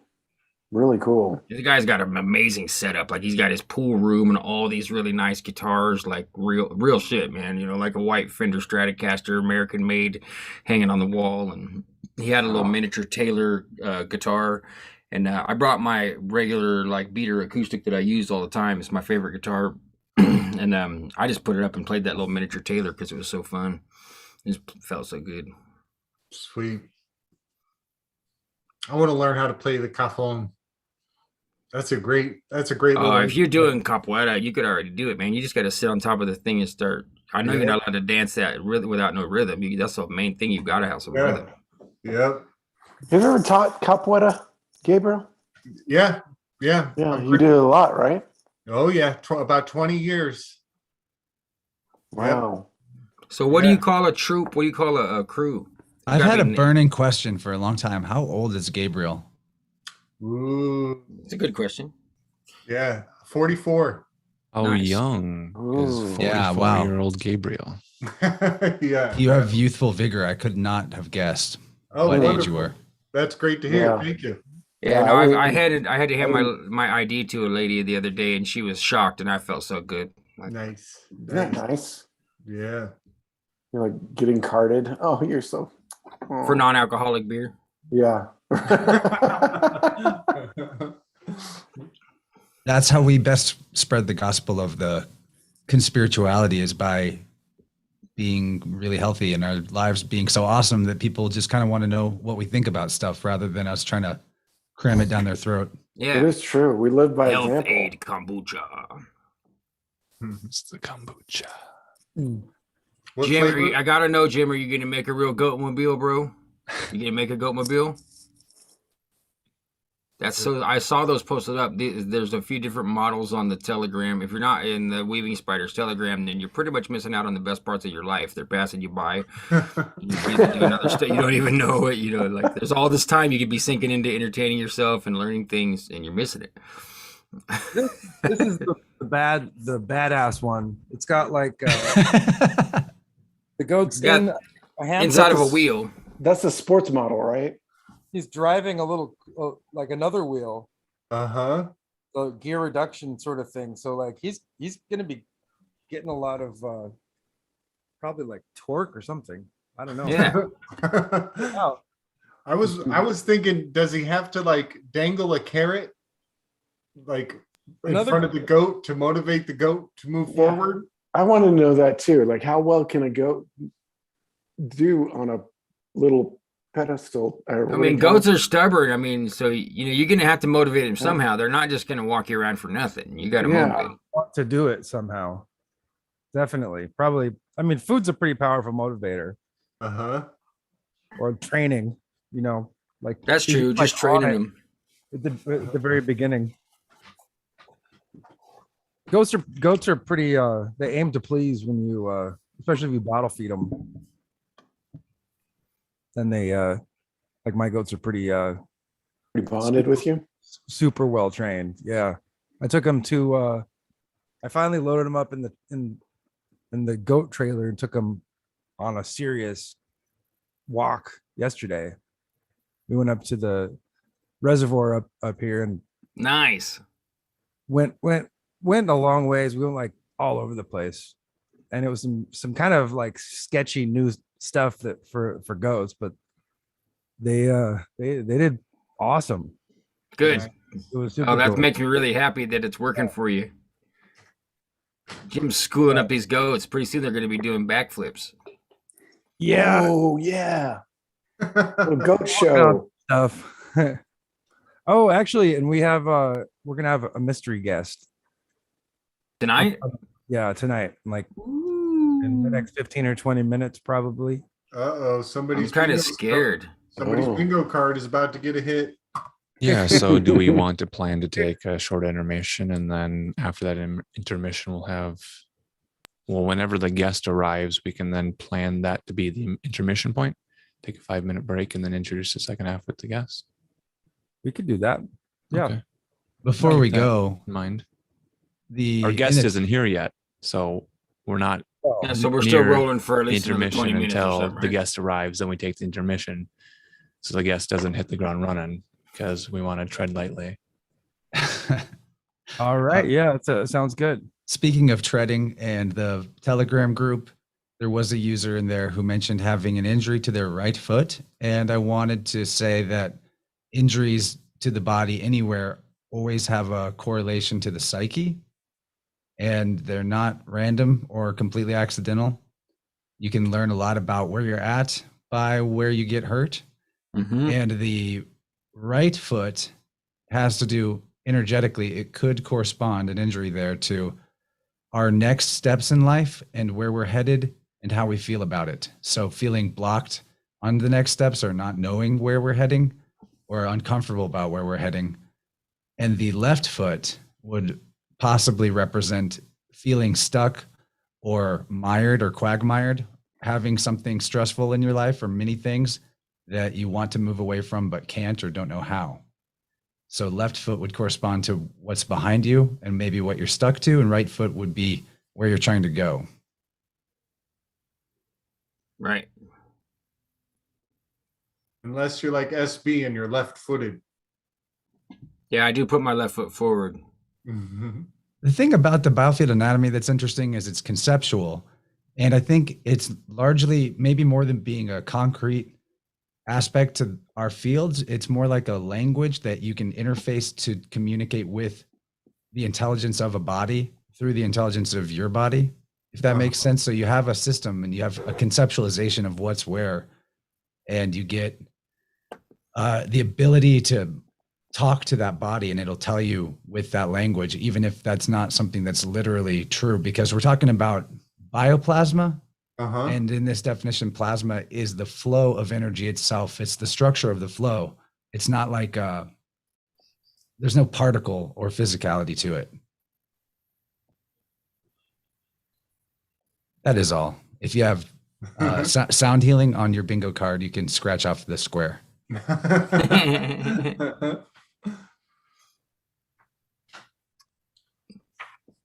Now, Chance, you just taught all this stuff to yourself and just had the boldness to just come out and start doing it, right? Well, I had mentors in the form of authors and people that have done this before me, but it is connected to my life history of being interested in energy healing and qigong and subtle energy. But it's generally self-taught, and my methodology is self-taught, other than using the biofield anatomy from Eileen Day McCusick. Her books are Tuning the Human Biofield and Electric Body Electric Health. And when I had that chart, I'll just share the chart. I have it open right now. This is pretty cool. So this is not the complete and total way the information is structured or stored in the biofield, but this is the basics. There's also the aspect of like in front or behind, not just left and right, but this is the general chart. And when I had this conceptualization, it gave me something to experiment with, and then found out that it really does work that way, or you can work it that way. Gestation birth. It sure looks like an apple. Yeah. Yes, it does. Yeah. It's a toroid field. I was thinking today about the word, core, and car. They relate to a pump, and it's like the core of an apple is the pump of the toroid field.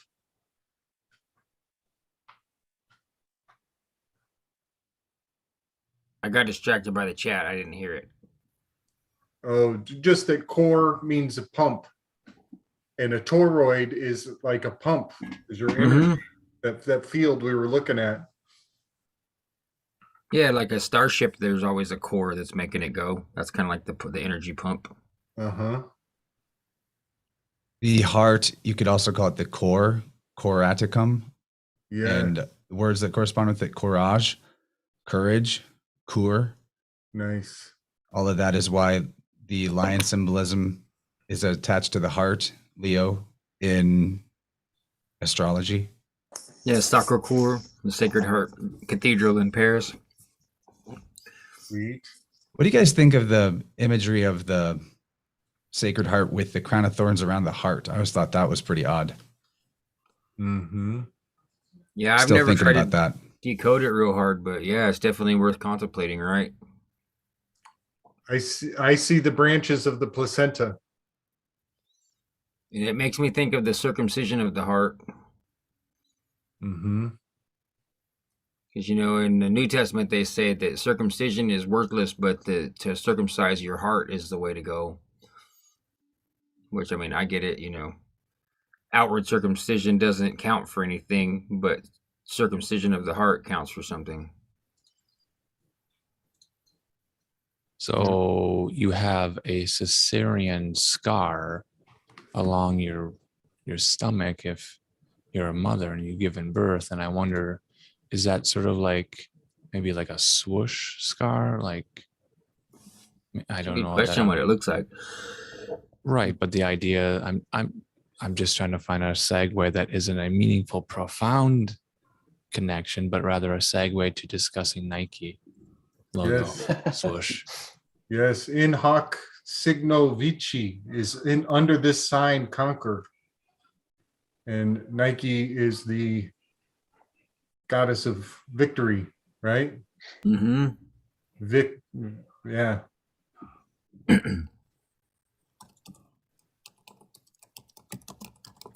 So they've gone through a series of changes of their actual logo, it looks like. Beginning in 1971, when the more cursive script spelling out Nike was in lowercase. Interesting. And then in 1978, with the italic block letters all in capital. And then in 1985, they took the black ink on white logo and inverted the color to be a black cube. It's 7-year intervals there. Anyone want to take a bite on why Nike has a swoosh in a black cube of Saturn ring swoosh slam dunk? Come on, someone carry the ball, score the points. Come on, team, pick it up. It looks like the vector that they have on like NASA, the like swoosh that they have behind jets on in some army or maybe Air Force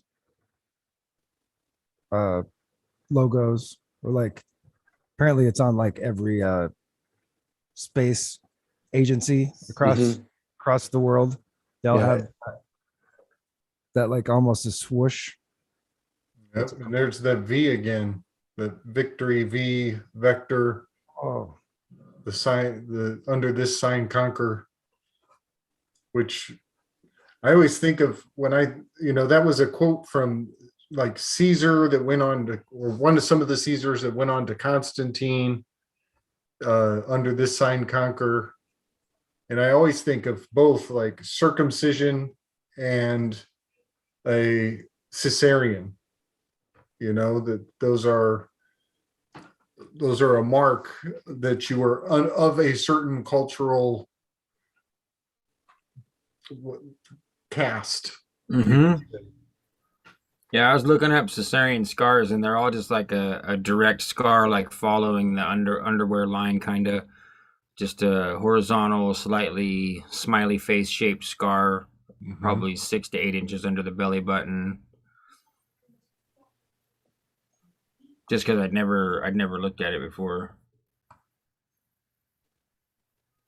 Interesting, you said smiley face. Well, some of it more looks like a disappointed flat line, but most of them do have a slight upward curve. Yeah. And the graphic showing the way that they removed the child is kind of fascinating. I guess I've never looked at it really. Mm-hmm. Kind of like exit through the gift shop, I guess. I think in the Tree of Life, there's a yod in that location. I was just working on my Tree of Life this week.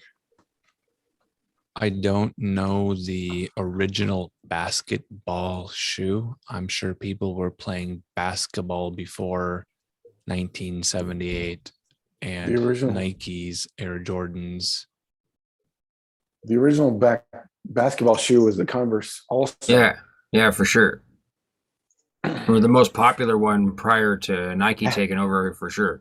Yeah, I had a pair of my grandfather's basketball shoes, and they were old Chucks from the 20s. When it was that 30s, runner that 30s. supposedly that they put the swoosh or whatever, there was a runner from Oregon, a famous cross-country runner from Oregon. Prefontaine. Yeah, there you go. Pete Prefontaine. I think his name was Pete. And Steve, he had, Steve was it Prefontaine. Steve? Okay, Steve. Yeah, I know he had something to do with the swoosh. I don't remember what. Converse shoes famously have a 5-pointed star as one of their recognizable logos. Mm-hmm. And then Nike has this swoosh, and then they put it on a black cube, like representing perhaps the ring around Saturn. And then they put it on a black cube. So they're conflating a few ideas with that logo that they had, the black cube, the ring of Saturn, and the swoosh and victory and Nike. And can we connect this back to Hermes and maybe the planet Mercury. I bet there's a lot of books about Mercury in the Knight Library, which is the library that they named after Phil Knight, who founded Nike. I think I have a slam dunk. Okay, so the hawk is a symbol of divinity, the sun and God, especially in ancient Egyptian. Hawk and Horus go together. And the Hebrew word for hawk is pronounced nets, but it's like Nayts, but they say it like nets. And in Kabbalah, Netzach is victory. It's the sphere of victory. So the nutsack of victory. And then there's the word slam dunk, nothing but net. The Hebrew word Nothing but nuts. The Hebrew word for win or to defeat is, let me see if I can say this correctly. Lanetzak. So it's like Netzach, but with the lana in front of it. So Okay. Like le nutsack. So this word the hawk defeat, defeat. I don't know. DEFEET, feet, to stand on something after you've defeated it, is the idea of crushing the serpent's head. What When you about Hermes stand having on the his feet cut serpent. off? That's another Defeated. good point. Yeah, nice. I keep thinking of Halo when they teabag you after you've been defeated. They give you their nutsack. That's the net sack. The nutsack. Wow, that's the real slam dunk. Yeah. Yep. I just played the new Halo game. The campaign was pretty dismal, actually. Not It fun. was well, it was just like a reboot attempt to make it like the original, but they definitely took the implied romance between the main cyborg character and the AI lady to like full on, no longer insinuated like Oh yeah, transhumanism romance story. It's really bizarre. I can see where that kind of makes it sucky. Netsack, nutsack. That is gonna stick in my mind. Whoa, Kaylee Burkana says Nike incorporated January 25th, 1964 with Mercury conjunct SN. Is that Saturn in Capricorn ruled by Saturn? That is neat. Capital S and capital N. Kaylee, tell us some more about that. The company incorporated on January 25th, 1964. It was also reminding me of corporate logos, and many years ago when Freeman and Michael Tsarion were both releasing their projects showing us these corporate and business logos and relating them to astrology and other esoteric and occult ideas. And Gabriel, today I watched a video by you and you were showing this symbol of Capricorn that has kind of this shape of the Yod, the Y, the V, or like a new bud, like two leaves spreading. And then I was like, do we see that similar image in the M of McDonald's? And if the M of McDonald's is shifted 90 degrees, it becomes a 3, like the golden arches. But then you were saying the month of March, MARCH, is the beginning of spring, the beginning of the year, starting with the goat, the Capricorn. And then I was like, well, the golden arches it's a 3, isn't it? If you tilt it to the side. Yep. The M arch. Exactly. The M arch, the golden arches of McDonald's, and M is McDonald's and the golden arch. So you have M arch. So they're encoding March in the McDonald's logo. Yes.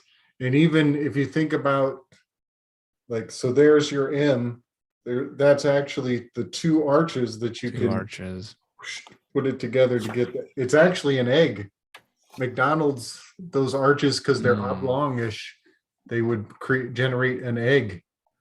The Arch Deluxe burger was said to be the best burger McDonald's ever made. The Arch Deluxe. Is it Yeah. a Royale with cheese or something? Let's not forget the McDLT, the genius of having the hot side hot and the cold side cold. Brilliant. You guys want to hear a short description of nutsack? All right. Right after I say, Kaylee's reminding us that Mercury on the south node, I think SN stands for south node. Mercury on the south node, McDonald's, no, we're talking about Nike incorporating with an extremely powerful Mercury messenger,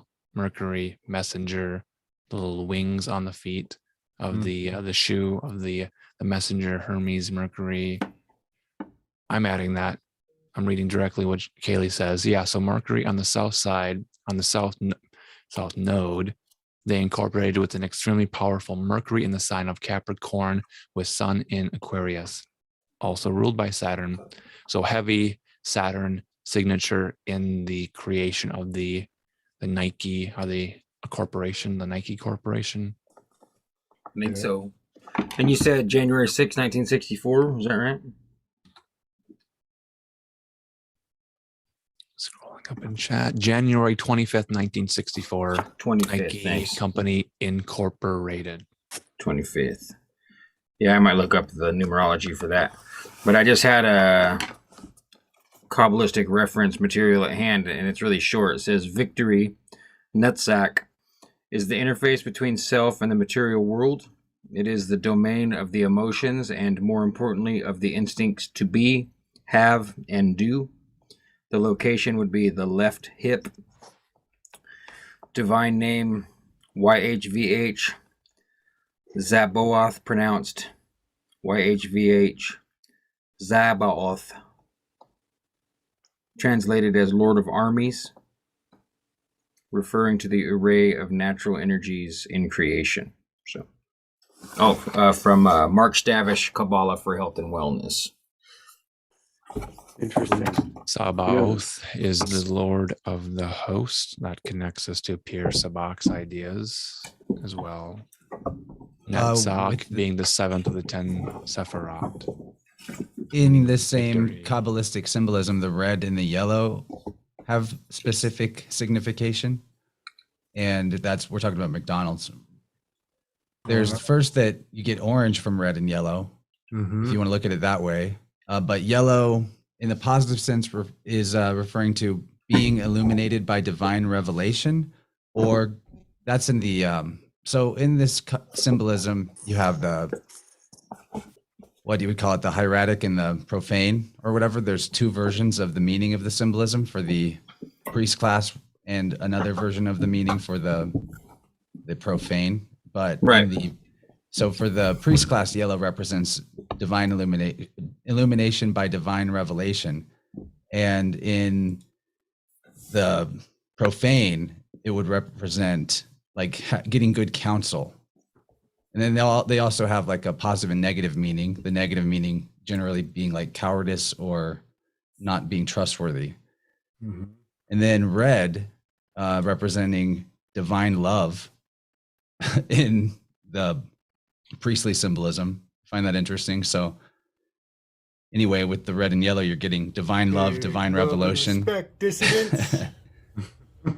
Check me out. We got a new dry erase board.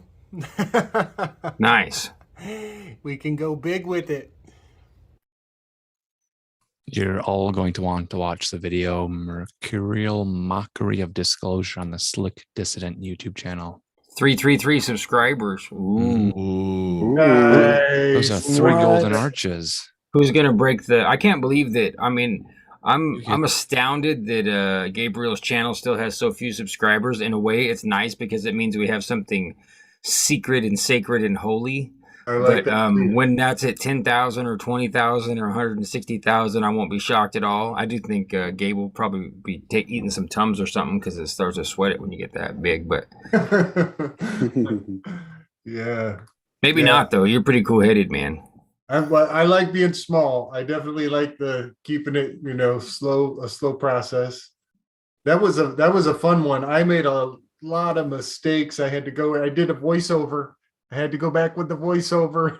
No, that's what. Yeah, one voiceover I sent gave a message because like I had my headphones on and I was all doing chores or doing whatever, and like he came in like the booming voice of God to correct whatever he'd gotten wrong, and it just startled me, like it rattled my bones. And I'm sending him a message like, "Dude, just freaked me out, man." Yeah. I didn't remember which one it was now, but I try to always go to Gabe's videos. And at first I was searching by most popular, but now I just totally go by intuition. I go look at whatever you've posted, and I just like let my eyes fall on something and go, "That's the one. That one's vibrating and glowing. Click it now." I saw the image here of a goat being pushed off a cliff. Yep. And the A to Z, the Azazel. And I thought, this is brilliant. This is incredible. And people need to download that video and make backups of it. It's a treasure.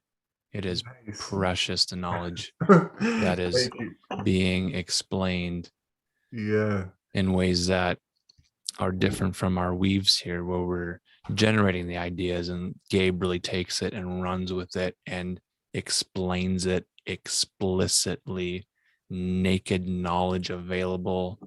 It's beautiful. Thank you, Alan. Thank you, Completely man. exposing everything that we're talking about here in a very, very easier way to understand sometimes when we're weaving the ideas together. And then Gabe one-on-one with you, speaking directly to you, mentoring you, giving it to you real good. You're going to enjoy this video. Yeah, thank you, man. Thank you. Yeah, it's a longer. It's probably my longest one ever. It's like 41 minutes because I had my phone just went out on me randomly, stopped recording, so I had to go and backtrack and splice it together. It's got a little chop in there, but it kind of gives me good practice to convey the idea even more concisely every time. But overall, that was a very early cipher that I put in some of my earliest videos. I call it the Aries, the Diction of Aries cipher. And the more I look at it, the more I'm quite convinced that Francis Bacon and some of the oldies were very aware of some of the deities that live in that cipher. And Mercury is my favorite one. Mercury is jumping across all of the solstices and the equinoxes, and it's encoded in the 7 and the 8, or the 8 to the 7. So yeah, that's a fun one. And it's got the Yom Kippur ritual laid out, where Yom Kippur is 10 stations that the goat is sent out of the temple, and it goes for 5 days. It crosses over 10 stations, and those 10 stations are that 3/4 of the full circle.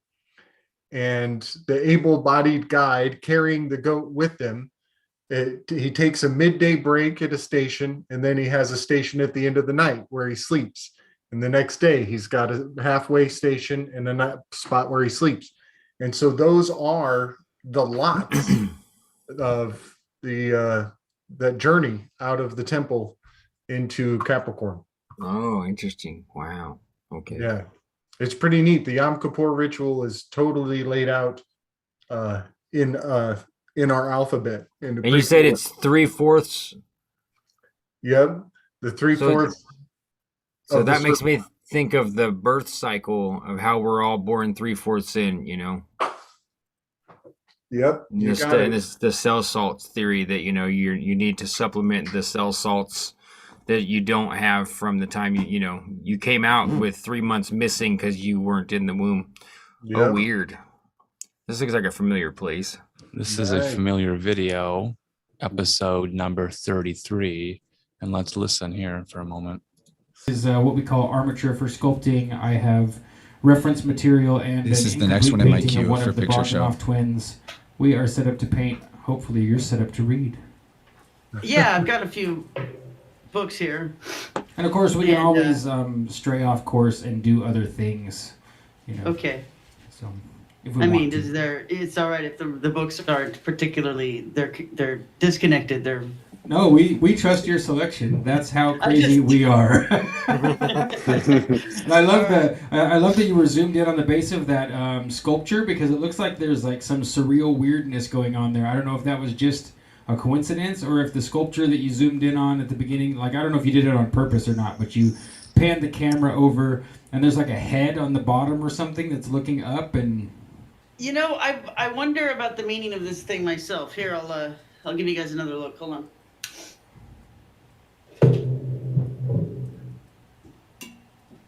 God, I miss that fucking lady, man. I highly recommend that An American one. I also need to reread Genuflect. All right. So this is reproduction of a famous statue of Mercury. Yeah. But it has been pretty beaten up. Like the wings on his hat are gone, and his caduceus is totally messed up. Okay. But I've always wondered why there's a head of some little boy. It looks like. Yeah, that that's he's what I noticed. standing on. Yeah, it's Oh, standing yeah. like it's like there's looks like there's plants coming out of his mouth, and he's standing. It's like he's growing out of his mouth. I think it's supposed to be waves, but yeah, I don't know what it means. And and from the look of the head, it looks like it's been severed or something. I mean, yeah. So I wonder Yeah. if there's a story about that. Well, isn't Mercury's the god of commerce, right? Yes. So maybe that's related to the. How to get ahead in business. Exactly. I was thinking it's related to the Baphomet because of the divining head. Like, you cut off John the Baptist's head and you stick a little scroll in his mouth, and he's like. And I hate to cut this video off. You I have know to you go, guys are man. all going to watch God, I this love you guys. real soon. Great. It's wonderful. Harrison's in the chat. Weird. I still don't know what that sculpture means. That is Jim weird. had shared that. Jim, are you still with us? Yeah. Tell us more about why you're sharing this tonight and the interesting way you found it. Yeah, I was kind of thinking that I would really like to go back and rewatch the Arcs Only Picture shows and take notes, jot down notes of all the key topics and wherever the conversation goes, make sort of keyword notes and with a timestamp, and just as much as I can, and eventually get a whole guide of all the episodes, and then you could put it, you could search through for keywords. Yeah. I've been So, encouraging people that we want to do this for a long time. I fully agree. We are in Concord, my brother. That's how I found this clip, because this was the first episode I grabbed because I was looking for one that like an art reading one. Yeah. And I think we did 3. Maybe we did it 3 times. I think we did it more. I think we did 3 Bogdanovs. Seems like we did quite a few of them there for a little while. But yeah, it was the first thing that she said when she came out was talking about that Mercury sculpture on that episode at 20. Well, I 20 guess minutes. we'd have to go back to really see it. But yeah, like when she's getting ready, I think it was an accident. She just pushed her camera to the side so that she wasn't making preparations in front of the camera, probably. But it zoomed right in on that strange sculpture. That was Tracy's office space she was in. She had an office space in the Portland area. And it was a trip because upstairs there was all these Olympic posters. So it's like Tracy's headquarters was on Mount Olympus. Wow. There was all these there was a design company in that building that had been involved in design work for the Olympic Games or something.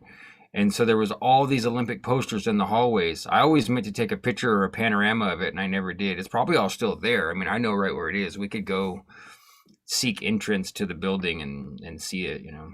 Oh, interesting. You know, She didn't even notice it. It was like I said, like, you're working on Mount Olympus up here. I said, look, you've got all the Olympians and they're all in their poses. And she's like, huh, yeah, you know, like, you're right. Huh. How interesting. It was weird, man.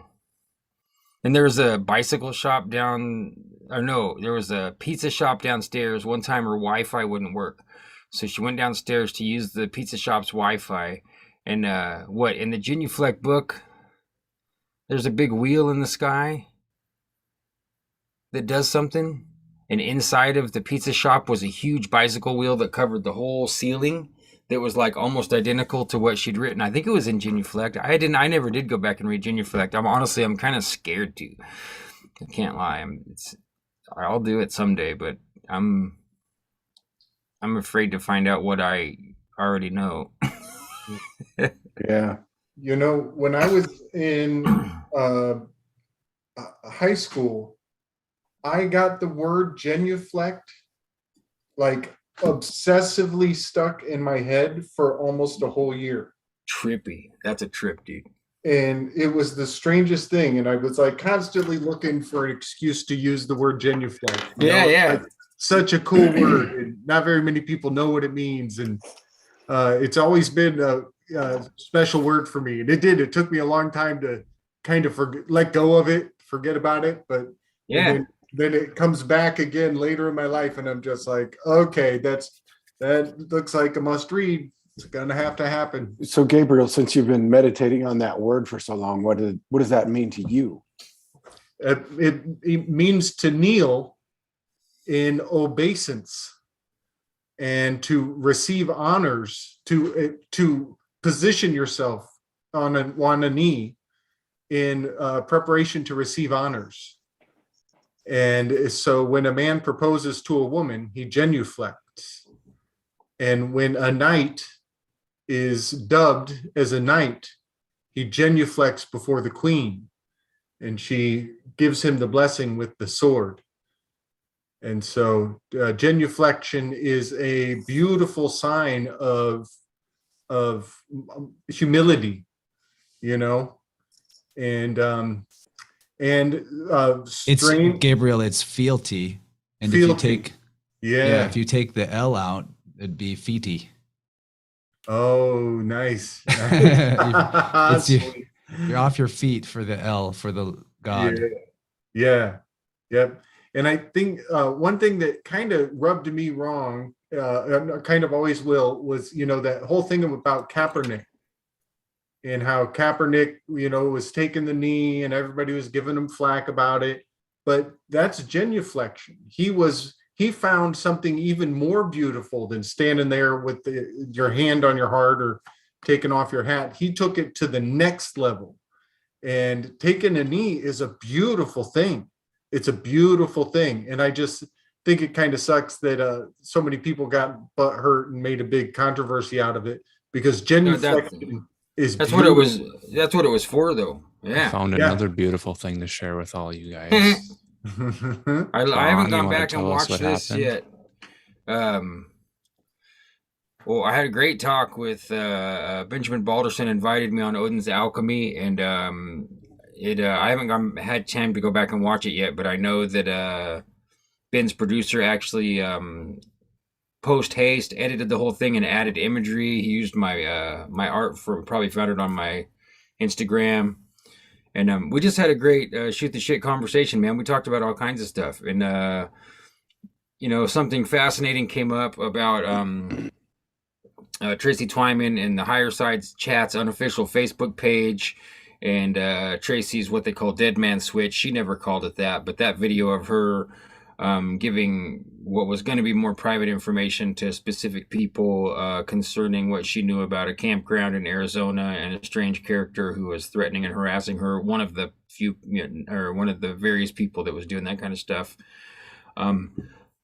Benjamin actually explains that he was involved. in some of that too, because he saw it happening on the Higher Side, unofficial Higher Side chats Facebook page, and so that was fascinating. And he'd never told me that prior, so I was kind of shocked during the show that he, like we actually, him and I have been unwittingly and unknowingly connected this whole time through the whole controversy and process and the tragedy and everything. So yeah, it's well worth watching, man. I intend to go watch it probably this and week. watch You know- it on Rockfin because there Yes. are 2 hours and 47 minutes of this beautiful video, and not all of that is on YouTube. Yeah. So He's you been can real watch smart. He'll this jump off of free, YouTube and bounce. gratis, no cost to you. It streams on Rockfin. Well, No that's the thing. account That's the needed thing I either. think we really need to emphasize a lot more whenever we talk about Rockfin, that there's a lot of free content on Rockfin. People No get the sign up, idea that no you login have to required. sign up, but that's not true. You can just bounce to Rockfin's homepage or download the app and go on there, and there's people that are supplying tons and tons of free content, just like any other video service. Now, I signed up. All my stuff is on there. That's free Yeah, and huge. It's premium. so much stuff. It's got to be like tetrabytes of data from Chance. Seriously, it's insane how much how much stuff you have and how much you've put up, and put it in big playlists. Beautiful, like the whole thing dumped in one spot so that they're all in a playlist. It's really good, And I signed up because I really wanted to check out Lindsay's Middle Path, and that's how I ended up on Rockfin. And I'm super excited to be on there. And Yeah, honestly, I'm same. probably going to apply and see if they'll accept me as a producer, as a content creator. I just haven't done it yet, but I definitely don't mind the idea of bringing some info over there. Dude, let's do a show on like a once a month show on, like, could we do, wait, you can do private groups on, This is my next episode. It we will be need, on Rockfin we'll and talk YouTube. later. Yeah, great art, by the way, Chance. Your thumbnails are great, man. For lack of a better description, they're better than thumbnails, but I mean that's what Well, this Title is the thumbnail screens. for the video. Yes. Yeah. This is technically the video thumb, but I liked this artwork. That's part of why I wanted to share it. This is a great conversation. Jenny Rivers, she's Michael Wan's partner. She has a lot of awesome offerings herself for like women's health and nature and astrology conversations. But then there's also the fact that you're tapping into the synchronicity generator that is Michael Wan with this chat. Right. And there's all kinds of that too. Yeah, I caught the Michael Wong conversation where Slick and Michael were able to synchronously jump in on, what was it, Mark's Parents Think I'm Crazy, Family Thinks I'm Crazy podcast. That was the one, right? Yeah. Yeah, So that it's was a Handbook trip. for the Apocalypse. Yeah, that's right. Right. Handbook for the Apocalypse. I recommend that. I would go to the Susquehanna Alchemy RSS feed, and every Thursday watch out for your Handbook for the Apocalypse, where you just get a stream of consciousness from Mark and Mike, and it's always really mystical and synchronistic, and it's a really fun. They're just having a phone call, so Yep. it's in that format. It's really good. Yeah, Every that's Thursday. great. The most recent one was called James Shelby Downardism. Whoa. Oh, no kidding? Because yeah, I read that book by him, Carnival of Life and Death, I think it's called. It's a trip. You can tell the whole thing's kind of subtly encoded because it doesn't track. It's not linear. It doesn't make sense. Like the way he tells stories about being a little kid and stuff, that there's some greater meaning encoded there, you can tell. And the interesting thing to me about that guy is that he worked directly with Michael Hoffman II, who's kind of an interesting Christian character, but he's written some amazing books about the histories of the Talmud and about the histories of Hermeticism in the church. And his opinion is slanted, but his information is absolutely impeccably researched. Like he's one of the most scholarly people out there. And so the fact that those guys work together, and I think they work together on King Kill 33, which I'm not sure if I've downloaded it somewhere, but I'm not sure if it's complete or correct. So if anybody has a confirmed good version of King Kill 33, let me know, because I'd love to read that. Because King Kill 33 is like detailing all of the geomancy and everything having to do with the King Kill ritual of JFK, just if people don't know. So Most of the free PDFs that float around for that are missing a section or two. that's what I figured. Yeah. Redacted. Right. So I need to get a solid copy. I'd even be willing to, once I get my studio up and going, to produce an audio copy, just Ooh. because. Yeah. Just because it's not very long. It's not like it's a whole book. Like you'd have to do 600 pages or something. I mean, I could read it out and just edit it up. So Reading audiobooks is fun. yeah, I was thinking, well, we could get into doing this kind of stuff together, Chance, because I know you're doing it, and I'm excited to hear what you're doing for. Is it Scotia? You're doing it for Dylan, or somebody else?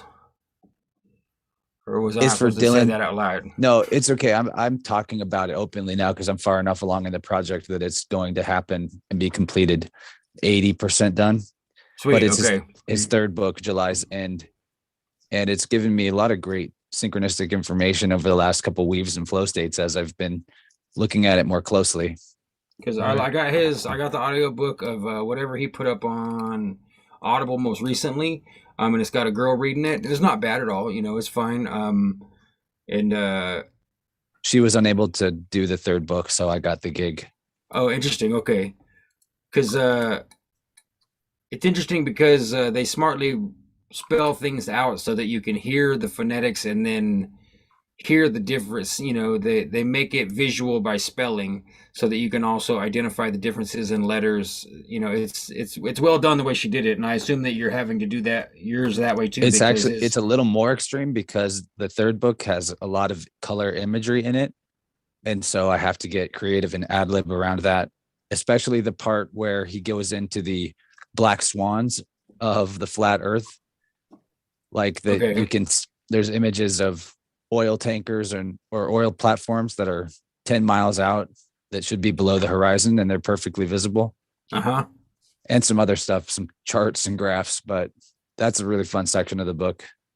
Yeah, no, that's Very great. snarky, very snarky. How could it not be? I mean, he's absolutely confident in what he's bringing forward, and he's giving it to you. It's mind blowing. How long have we been giving it to you tonight is the question I'm about to check on here. It's been 2 hours, 45, 46. That's a polite way to say some of us need to stretch and take a little break, which means we're having an intermission. So as soon as we start hearing some music play, we're all going to mute our videos yeah. and our Is that why microphones. that must be why I put this bracelet on, so I can do this with the Shungite. Shungite? Shungite. Yeah, Jim, unmute yourself and play the music for us, man.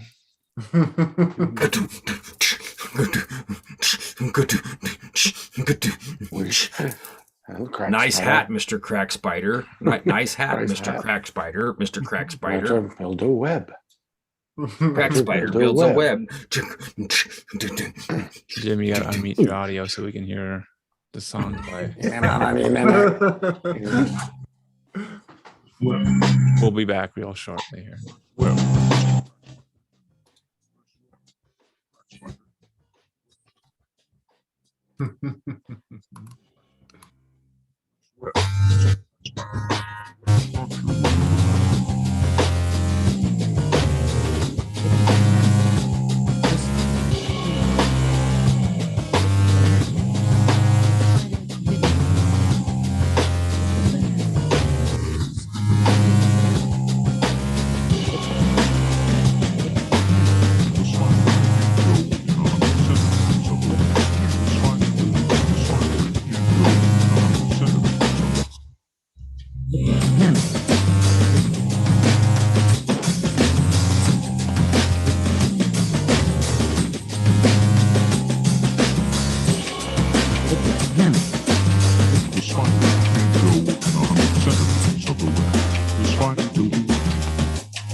Raised over 100 young. The mate got a restraining order, and now the spider can't go within 100 centimeters of the web. The spider built a web, found the mate, and raised over.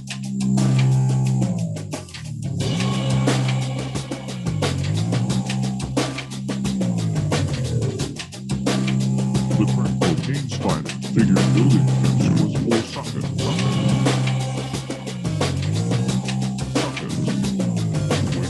Kathy the spider was exhausted.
Nice web, Mr. Crack Spider.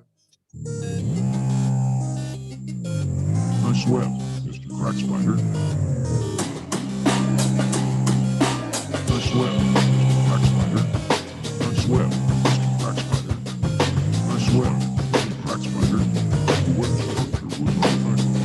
Bug spider, Mr. Crack Spider. Nice web, Mr. Crack Spider. The web structure was unaffected.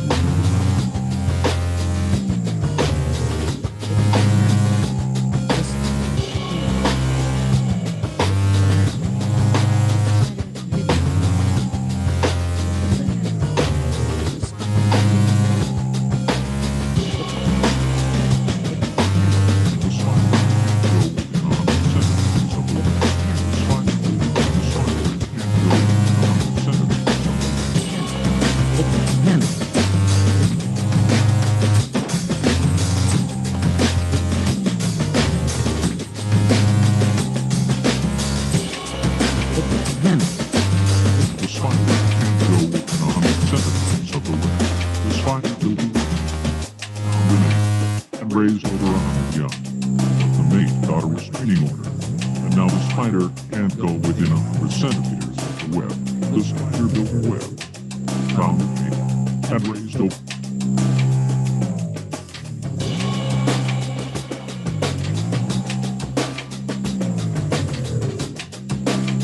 The crack cocaine spider figured building fence was more socket.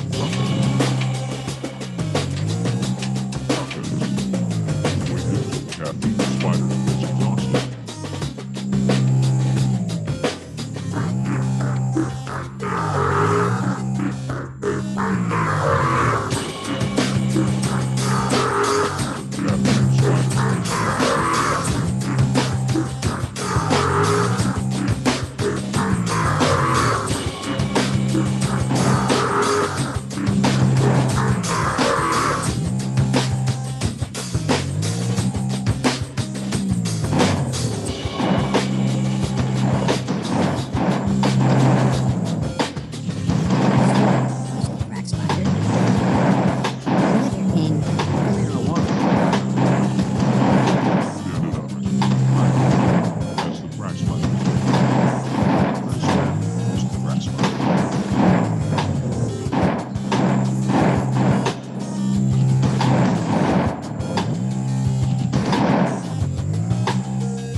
I'm back. Are you back? Welcome back. I was muted, but I'm back. I'm back. Do we feel better? Oh no, SB. I really didn't feel safe during the break, so I put my gear on. Yes. Was I feel? I feel better now.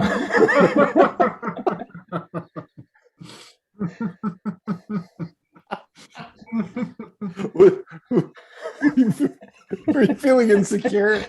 Yeah, I just didn't feel safe. I went down by the sink and somebody spilled some water and it was kind of misty and it looked like it had stuff in it and it just gave me an anxiety attack. So I figured if I put this stuff on, I'll feel better.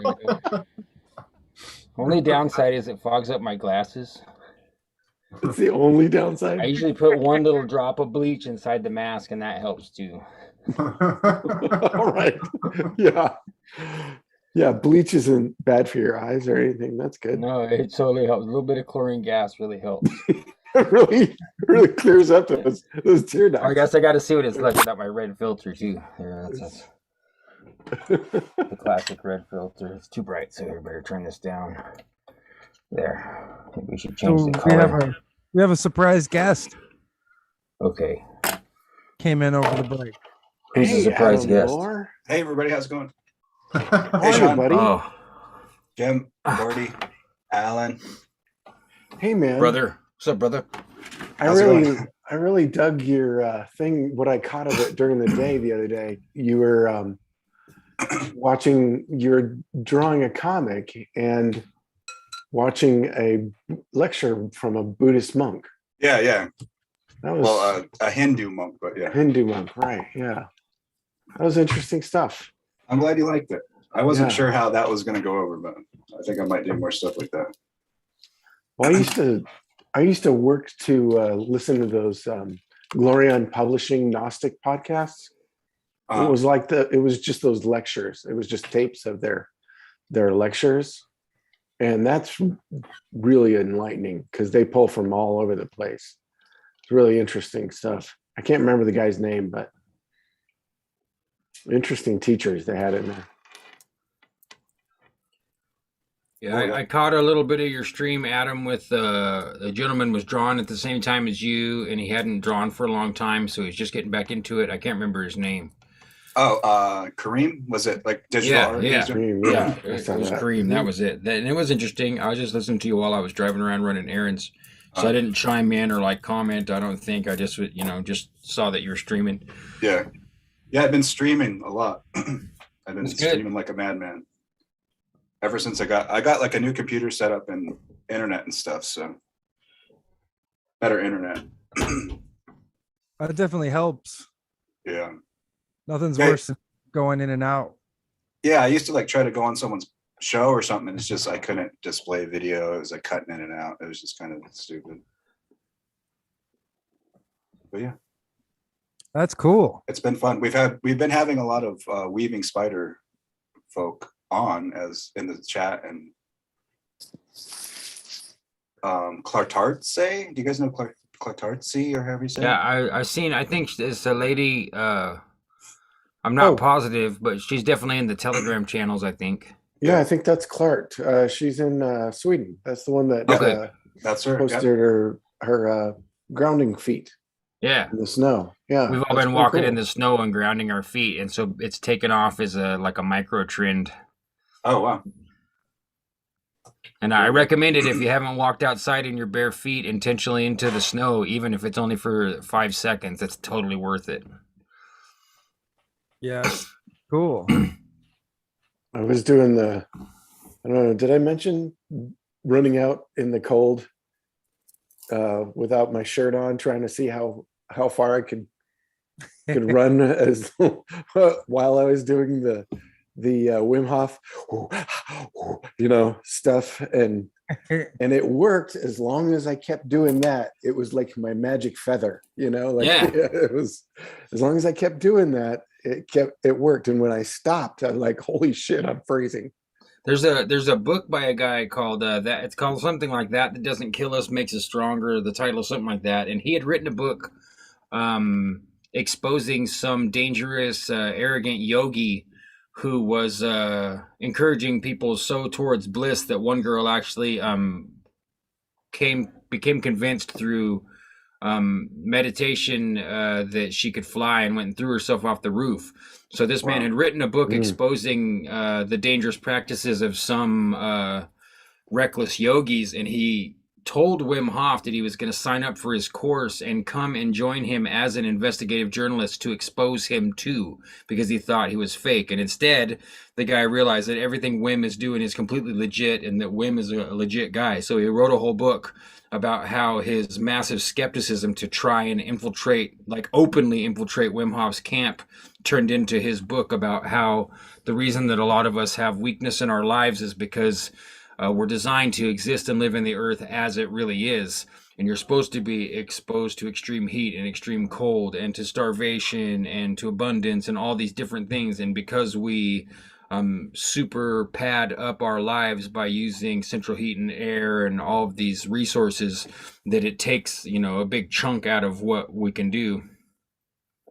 And I started to listen to the book, but for some reason I think I turned it back in on Audible, but I still always got the gist of what he said. I've listened to him on interviews, and I agree with him to some degree. It's definitely worth it to reintroduce what would have been more natural extremes and allow the body and the mind to, for lack of a better word, to suffer with those things, to intentionally give yourself adversity is actually good, But Interesting. That connects into earlier in the week, somebody emailed me a Google Drive link with all of the ebooks and audiobooks of the Ringing Cedars of Russia. Oh yeah, I listened to one of those, Chance. They're great. Oh, They're yeah, interesting that books. is dude. really They're good. interesting. Yeah, thank you. Anastasia. It's called Anastasia. Right. So the first one is Anastasia, and I think I'm like close to halfway through it. But this character, Anastasia, lives out in like the Siberian wilderness with no need for warm clothes or a shelter or anything. Yeah, I remember she has a dude lay down in the jungle, and the bugs are like trying to help him with his bumps on his body, and he's all freaked out. Like, Oh whoever- yeah. He Yeah. he goes to sleep the first night and thinks that he's been covered in a blanket, but actually she had gotten a bear to cuddle him. yeah. Wow. My shungite bracelet just broke, and the beads went everywhere. What are you guys using to listen to those books you gave, Chance? Oh, right. So you can listen to them through Telegram. I made a pirate Telegram channel where it won't be updated, but I just posted all the files to that channel. So Okay. it's just an archive. Yeah, I'll probably need to post a link to join that in the chat. Yeah. Nice. Yeah, that made me think of the Cedars of what is the location? That In it's called? California? No, of Russia. The Cedars of Russia. Is that what it's called, Chance? The Ringing Cedars? Ringing Cedars, yeah. That's Yeah. That made me think of the story of Gilgamesh and Enki and how they go and they have a battle with like Hubaba, this witch in the north. And once they vanquish her, they like can cut down her trees, and I think they're cedar trees, and then take them back and utilize them. And I just wonder if there's some correlation in the mythology there, in the region that the story. Well, look up when cedars are mentioned in the Bible in the Old Testament. As far as I know, it's like the only tree specifically named in the Old Testament. Specifically, And so it's Well, other than the Lebanon, fig isn't tree, it? the fig tree's mentioned for sure because Jesus curses a fig tree. I'm But- talking Old Testament. Okay, yeah. Okay. And you have like the tree of knowledge of good and evil and all that, and the tree of life in the Old Testament, but those aren't specific earthly named species Right. of tree. The And cedars of Lebanon. Solomon's temple is made of cedar. It says that. Right. And I need to like source the Bible verse, but there's at least one about something to do with the cedar having miraculous properties for health or regeneration. That could all be symbolic too. It could be some kind of like archaic alchemical symbolism with what the cedar represents. But in the first book of Ringing Cedars, there's like this whole subplot that I don't know where it will go, but at the beginning that Mhm. there's a black market for cedar oil, and it's like a trade secret amongst the corporations that like run it, how to extract it and what time of year you have to do it and all these details. And the main Mhm. character is trying to like crack that code to get that medicinal, like, because he like tests the oil that's available on the market and finds that it's heavily diluted. And so if it had any properties that were beneficial, they were basically lost or minimized. So he thought it was like the birthright of his people to get that secret back. Nice. Yeah, I'm looking forward to listening to that. That looks really good. the Cedars is associated with Lebanon, correct? Right. Isn't that the cedar? The cedar is on the flag of the Lebanese flag. I think that's right. Nice. Yeah, they tore all the trees down to build ships, right, or something. Now there's a guy named Jonathan McTemes who has a project called the Obry Project, and he's got a whole theory that the whole thing happened over here in North America, Yes. And that they've intentionally hidden the truth about the and I think he believes that the redwoods. Yeah, exactly. He thinks the redwoods in like the Pacific Northwest or whatever, in California, Pacific Northwest is probably the great cedars of Lebanon or something like that. I don't remember perfectly. Somebody would have to go check his work because I just tune into it randomly whenever it's kind of comes to me or whatever. But I think he thinks that the actual Jews are the Germans. But what's the correct term for Germans before they were Germans? I can't think of the ancestral name of those people. The Saxons. Yeah, there we go. Yes. Yeah, so that's it. I find it interesting that like lots of different groups think that North America is something that it's not, and everyone's speculating that it's all these disparate and opposite groups. Like, the black guys are like, hey, look, it's obviously Egypt, look. And then there's somebody's like, no, look, it's the Saxons, look, So, I mean, it's fascinating to think that, it seems true to me that something was definitely happening in North America that is not what they told us. And that this idea that there was like these noble savage Indians that didn't do very good job of collating together and we came over and just kind of booted them out and headed west, just seems like and because we know for sure that the cowboy story is pretty much just a created mythos, that the cowboys as were represented to us in Hollywood movies and books, that wasn't real. You can do just the surface level research and cast a lot of doubt on that. So it's pretty fascinating. Yeah. No, my family is cowboys. They're not what we are told. Right. So now I jump in and remind people that we have mentioned this previously in the part A section of the show tonight. So what are we calling this, part 2, or this is episode 62, part 2? There we go. In part 1, we mentioned your handbook for the Apocalypse 12, Baphomet, initiation, baptism, and the Susquehanna River. This is Uncle Mike and Mystic Mark discussing milestones, and Slick Dissident joins in to share some interesting symbolism surrounding the Susquehanna River and Baphomet. So certainly look for that. It's a audio file on your podcast catcher if you have podcast software to find this. We'll help you find it. Podcast Addict works pretty good if people are looking for one. I'm glad you brought up Mark, Alan, because I had a conversation with Mark for My Family Thinks I'm Crazy podcast, and we had a great. I don't think it went the way either of us thought it would, but it was really sinky. It was great. I caught most of that, Gordy. It was great. It's really good. Yeah, thanks, man. I appreciate that. It's really down to earth, and your story comes across really good. Even though I'd heard it before, it came across with new and different details that made it more enlightening, more colored, more details colored in. Well, that keeps happening, like the more we find out about anything, and how we look at our life,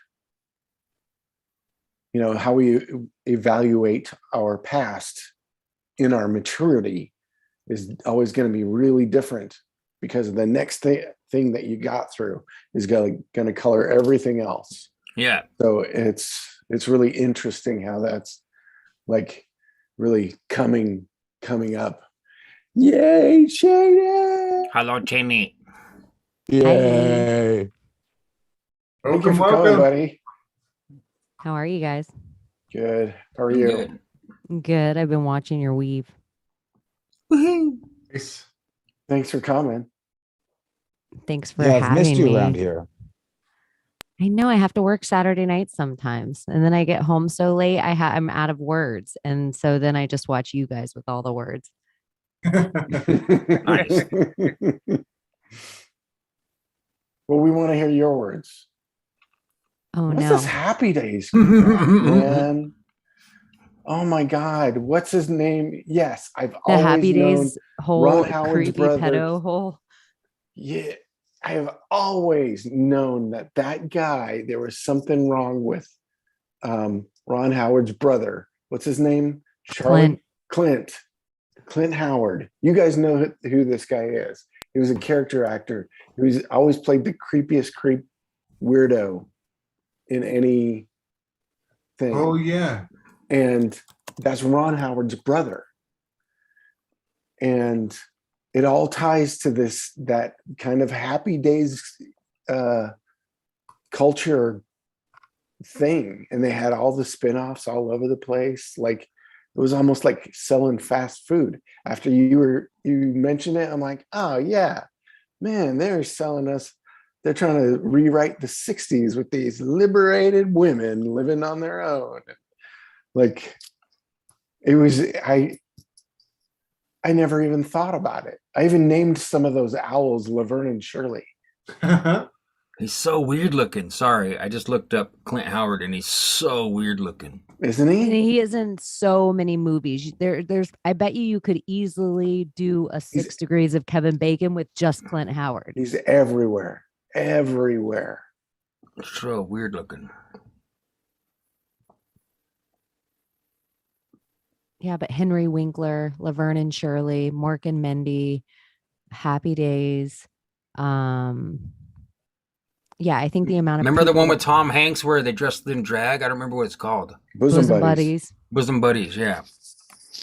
Yeah, and Gary Marshall directed Happy Days. His sister's Penny Marshall, Laverne. She Mhm. also did League of Their Own. League of Their Own's Tom Hanks, Madonna. Gary Marshall also did that Exit to Eden movie with Rosie and Dan Aykroyd, where they go to like a sex island and they're like FBI agents undercover on a sex island. Oh, weird. I It's don't think I've so ever heard weird. of that one. What If is that you're- one? If you're desperate to see Rosie O'Donnell in lingerie, you want to watch the movie Exit to Eden. Exit to Eden is a hell of Oh, a title, yes. too. Oh, my God. I have seen that. It wasn't supposed to really be a comedy. The book is kind of sexy. And once they casted Dan Aykroyd and Rosie, they changed the whole entire. I remember. Yeah, I remember it came off really weird. Seeing Very her much in- like that. Want a copy of that really on weird. VHS? Exit to Eden. You just want a poster of that. Yes.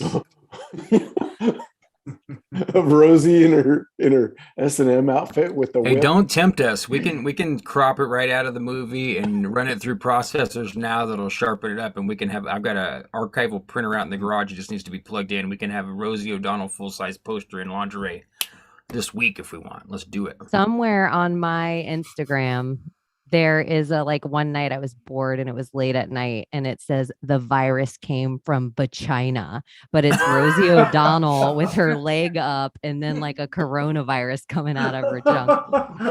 Oh my God. Vagina, China, vagina. I have a Vagina.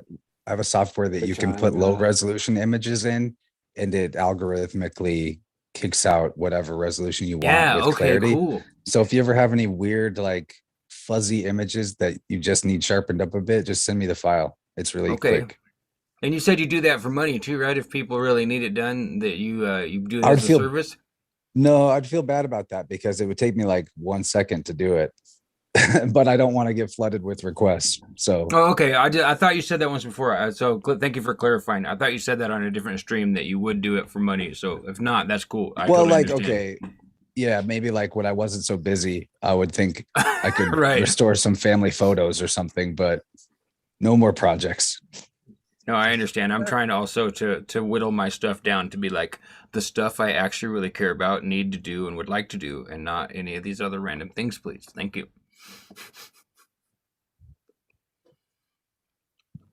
But when So- you're going freelance, it's good to give yourself all kinds of options and then whittle down, because Right. just learn a bunch of skills and then they'll connect in interesting ways. It's an interesting thing. That's great advice. Yeah, it's great advice. Yeah, yeah.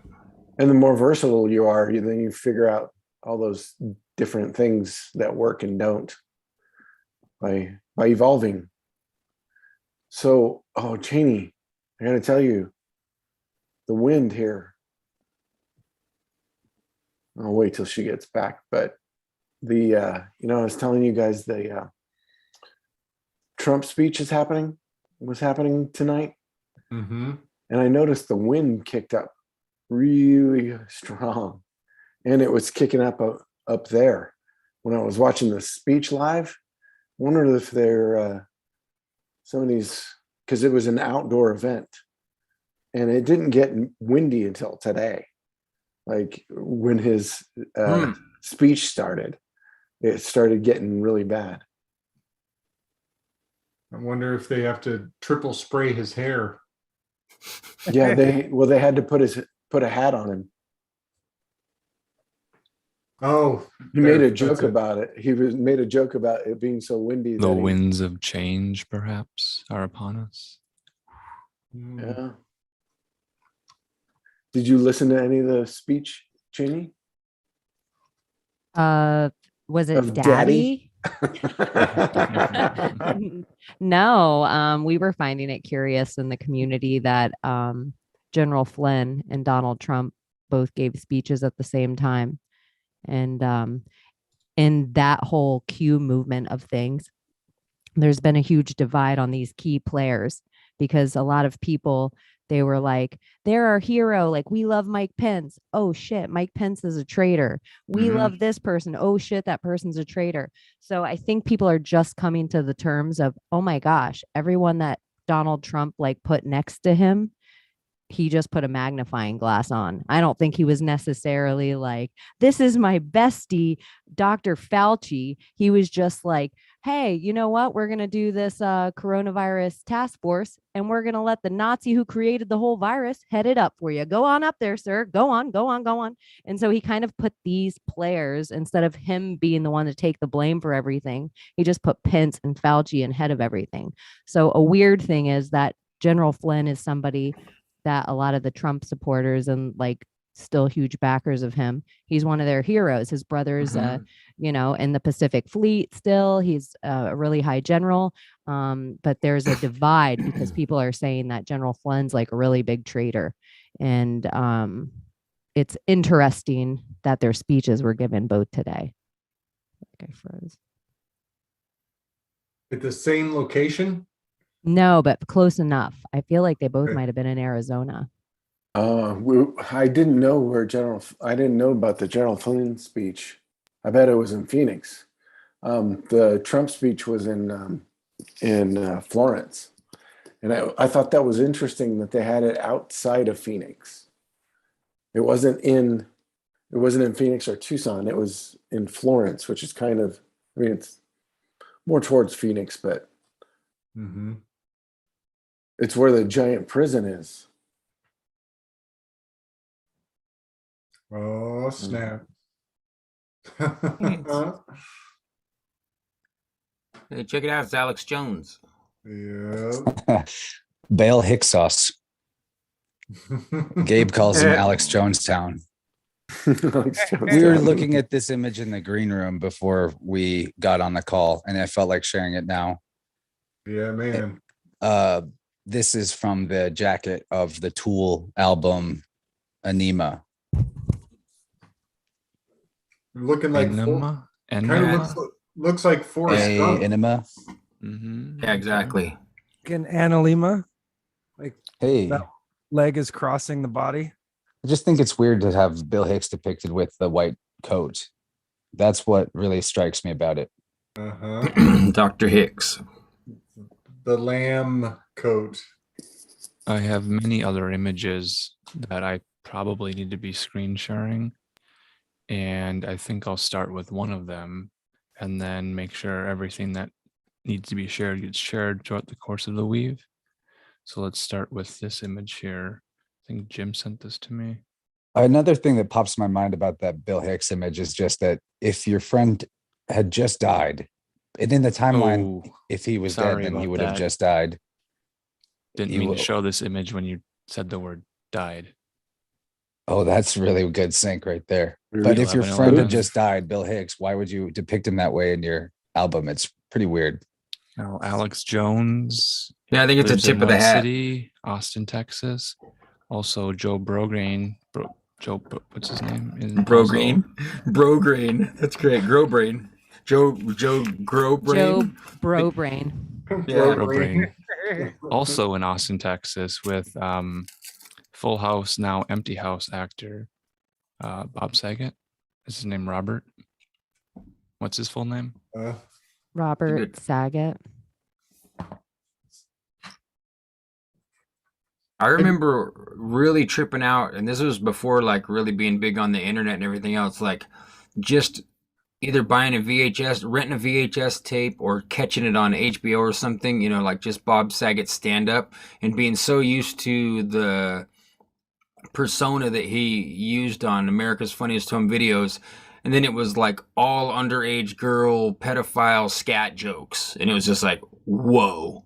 Like I was so shocked and tripped out that like, whoa, Bob Saget's like a really weird, dark character, and he's not, and he's been like this guy that's playing all these nice, happy videos. So it's such a strange inversion. And that was before everyone could easily speculate about it on the internet, you know, or if they were, I wasn't doing it yet. But I mean, it had to have been like Bring that back, Alan. 94, 95 or something. Yeah. Yeah, I remember that. I will. Sean, too. We were young, but they kind of hand walked Bob Saget and him being like really lewd in the juxtaposition of that as part of his character. Yeah. It's almost like they set it up for us to find that stuff when we were older or even younger, like set it up in a way that we were finding like, here's really what Candace Cameron's dad's talking about, you know, like it, and the blur of it in our head.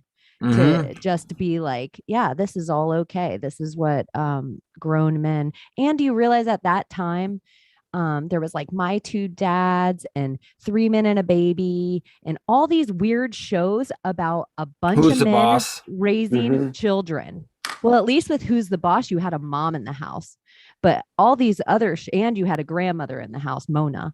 But all the other but they shows still had the man in the weirdo position, you know. I mean, he was all chill by comparison to the other ones you described, but it's still some kind of weird juxtaposition. I mean, it's almost like Who's the Boss is inverted of the other shows, you know. So if we could for This is a triple focus sync. on I just the want to triple say sync. what it is. What's the You got triple Toe Rogan connecting to the foot conversation. Mm-hmm. You have Bob Sabatian, Mm-hmm. and we got the Wolfman, the dog man. This is the Fenrir. Yeah, I noticed the dog Fenrir. man too. We were talking about the Fenrir, dog man. the Wolfman, the dog man. and you have the Capricorn logo right between them, right? Yeah. Sweet. Mm-hmm. This is Okay. a holy grail image. If we could find a higher resolution image of this, that would be Just awesome. send it to Chance. Send it to the Chance. file. If we could Pulling it up enhance, right now. enhance this image and deep pixelize it, that would be great. And who are the two? Just directly send me a Sure. message on Telegram with the Pablo image. Escobar, and who's on the other side? Is that Second Hunter S. one. Thompson? No, I don't know who the guy On with the the image pistol again. pointed at the camera is. So It's Alec Baldwin. Ah, Yeah, let me share the other image. That would be so rad. That's Mhm. the last picture from Homegirl. So I got an anagram Oh, out, wow. out of Bob Saget. I got BS, as in the initials for his initials, BS, Bob Saget. Look at Joe's shirt too with the devil horns. BS, rock on. BSB Goat. Okay. Bob Saget, B Goat. Is an anagram out of Bob Saget. Mm-hmm. The other guy looks like De Niro. Looks like it might be De Niro. The the guy gun? here with the Yeah, the circle pistol. glasses, got kind of the blonde Definitely haired not De Niro. haircut. It's not a blonde hair. It's a pilot It's- hat. Oh, the It's pilot fur. hat because he's got Yeah. a fur hat. Is he in a boat or Is it a a bomber? plane or something? B2 That bomber. looks like an airplane. It's a bomber.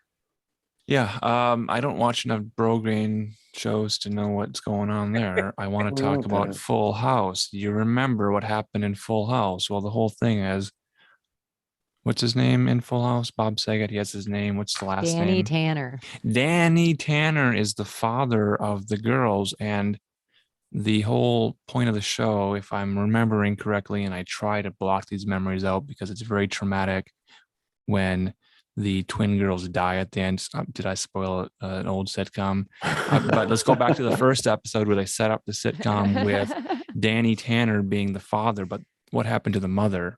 So the mother was gone, traumatic loss of the mother. And then Danny Tanner's brothers, Uncle Jesse, the cool guy who loves Elvis Presley, and then the cut it out guy, the knucklehead, whatever his name is. Alanis Morissette's pedophile old boyfriend. Oh no. Sorry. Uncle Joey. Yeah, Uncle Joey, that's right. Okay. But that song was written about him. The Going Down Right. on You in a Movie Theater and all Yeah. that album. Oh, It's because she was no. a child and he was a grown up and he had a relationship. So she was with her. literally venting her abuse straight into her her most popular song of all time. And Alanis Morissette she's essentially a Disney kid of Canada. She's you can't do that on television, kid. Okay. I used to think watch she that was- show. She was 16 when she dated Dave. Uncle Cougar. Joey. And he was like 32. Wow. I did not know that. Anyways, sorry. to interrupt. Anyways, Full House also features a great scene with the Beach Boys when the whole Danny Tanner family goes to see the Beach Boys concert. Does anyone remember that joyous moment? Yeah, because what's his I'm John sad to Stamos? say that I do. Yeah. John Stamos plays drums for the Beach Boys. Yeah. He's Like in the real band. life. He's one of the real life drummers if you look up the Beach Boys. Yeah, he's still a touring band member. He Yeah. showed it- Strange. How strange. Whoa. That's so boomer. I did not know that. That's so bummer. My mind is so blown right now. Yeah, go look it up. They're on stage. I don't even want to see any pictures. Like I can hear good vibrations in my head, and I'm trying to let it go. Like Yes, please not get that stuck in my head. God damn it, Cheney. I was trying to Now- hide it. now I And you would can know see- it was now I me. can The see John stinking Stamos box going, gave me away. you know, doing his overdone.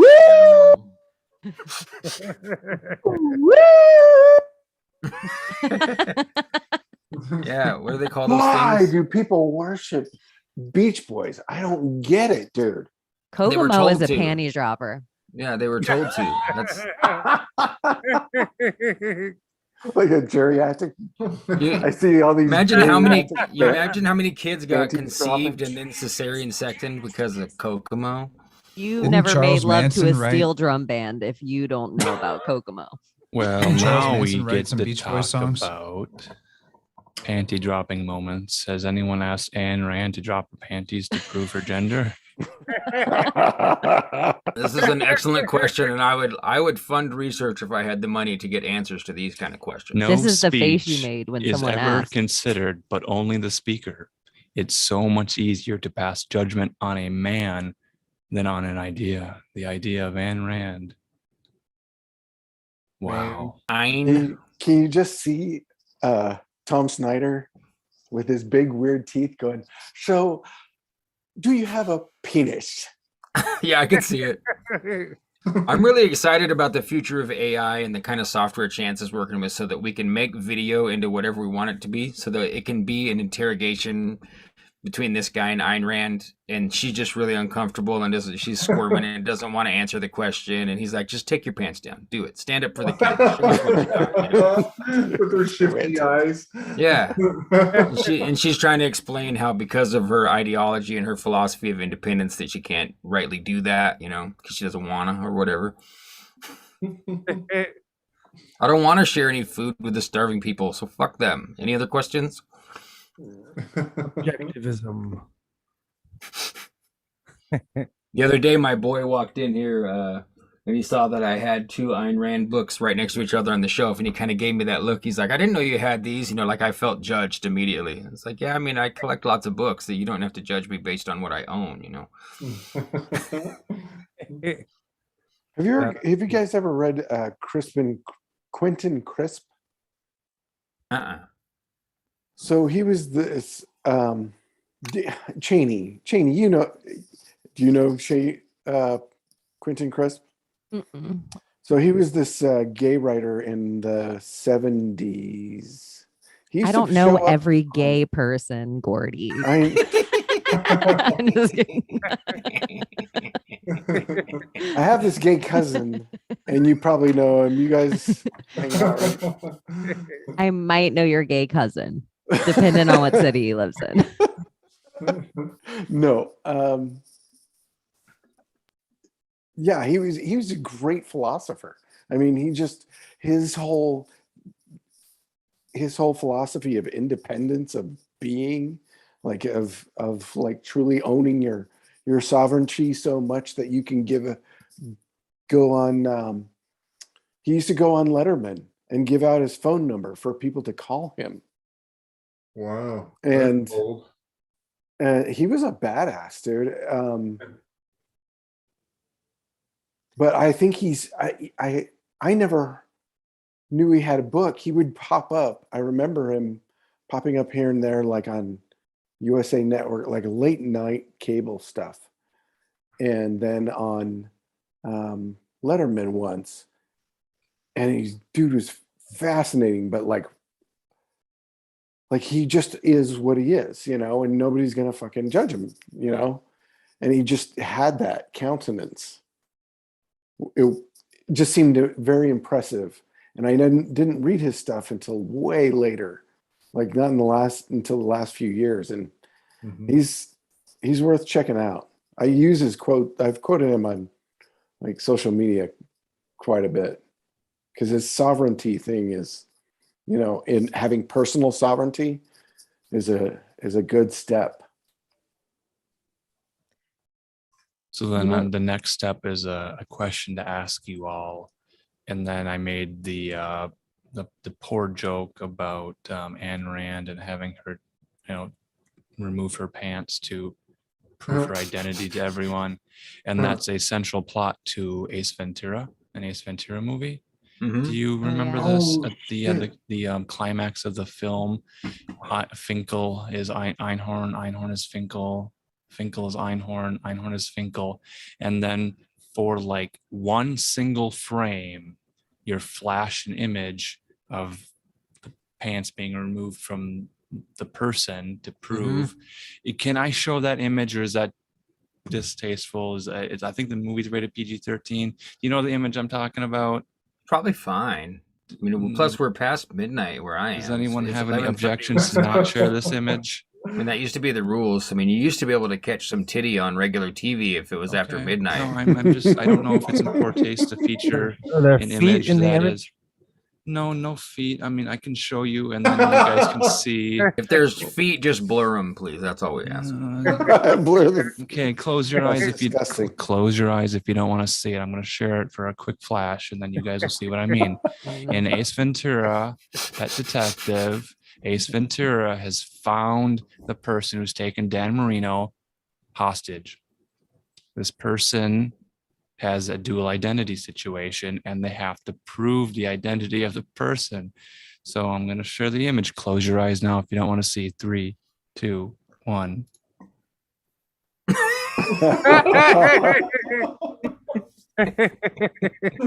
I wish I would have closed my eyes. Oh, that is the reveal at the end of the movie. Is that Ayn Rand? No, it's Einhorn. Oh. I think Ein tucked the other way. Here's the image upscaled. It was a really rough one to start with. Hey, no, that's really a Some lot turned better. out though. very good. I love how it sharpened up the creature's face the most. Yeah. Wow. That's impressive. Yeah. And is that Son of Sam in the mugshot on the On the wall? right, I think so. I'm not positive though. Yeah, I wonder what they're at. Like a that is Son of Sam. This has got to So be who's the Joe's other studio. guy? a This has got the museum? werewolf. Oh, okay. Yeah, that makes sense. And the mug shots. That's a total. Look how tiny Joe Rogan Joe is. Look Rogan. at Bob Saget standing with his feet far apart to try and make him not look like the munchkin that he is. We represent the Lollipop Guild. The Lollipop Guild. The Well, you know, Lollipop Guild. the big toe is usually shorter. the other ones. I think he's the one in the. I think he's the Lollipop Guild guy in the middle with the. He that is, comes out absolutely. with the corncob pipe. Yeah.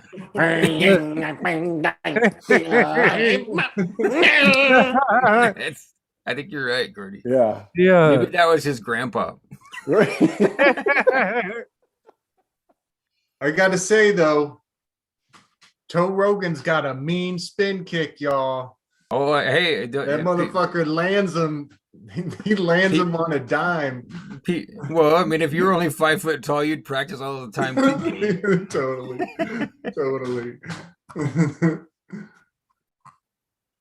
I see Rogan as just being like him and Mooncat are working together. And if people don't know about the Sundog Mooncat cult and the dichotomy of Sundog Mooncat, then I guess they just got to follow up on other episodes or something. But bottom line is, like it's dualism, and Mooncat is out here like trying to help you realize that you're being too serious about stuff and lighten up so that you can, get back into the flow.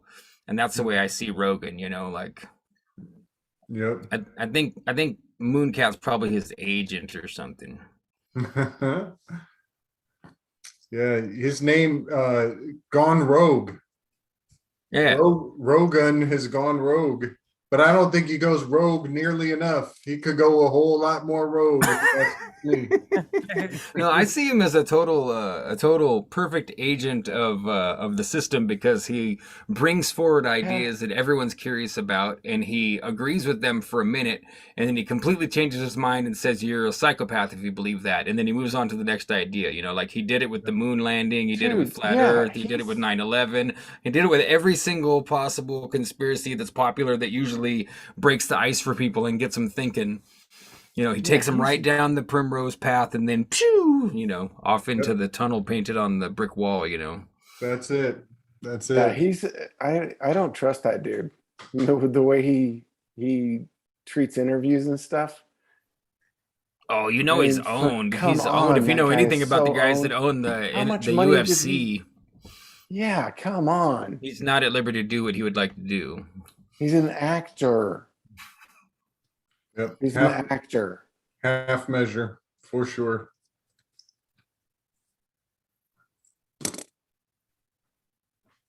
So, Alan, do you want to bring up the picture of Ayn Rand on the operating table that we got? Before we go there, I want to show an image. Don't bring it up No, yet. I do not. We definitely That's want to give a Telegram warning. only. Yeah. I think some of the images that we've shared in Telegram are not appropriate for a Not general YouTube. audience on YouTube. Not YouTube ready. Yeah, castration pictures are not something we're going to force people to watch on YouTube. God, that's still burned into my mind. But for those who are curious, Thinking about a and want to see the famous research, Freemasonic image that I know. Did somebody dub Ayn Rand into that famous Freemasonic image? Yes. It's been circulating, yes. I saw Jim's awesome meme where the guy is laying in bed with this girl, and of course she's being insecure and imagining that he's thinking of other women, and he's just got a thought bubble, and it's just Ayn I've got Rand. that one. That's great. Yeah, I've got so many windows open here. I'll bring stuff up as you. I was inspired enough by that one to go make my own version with Tiny Tim, because I've always had that visceral response to Tiny Tim. Now I love Tiny Tim, but you look at Tiny Tim and you go, "Wow!" And then he sings, and you're like, "Wow, wow."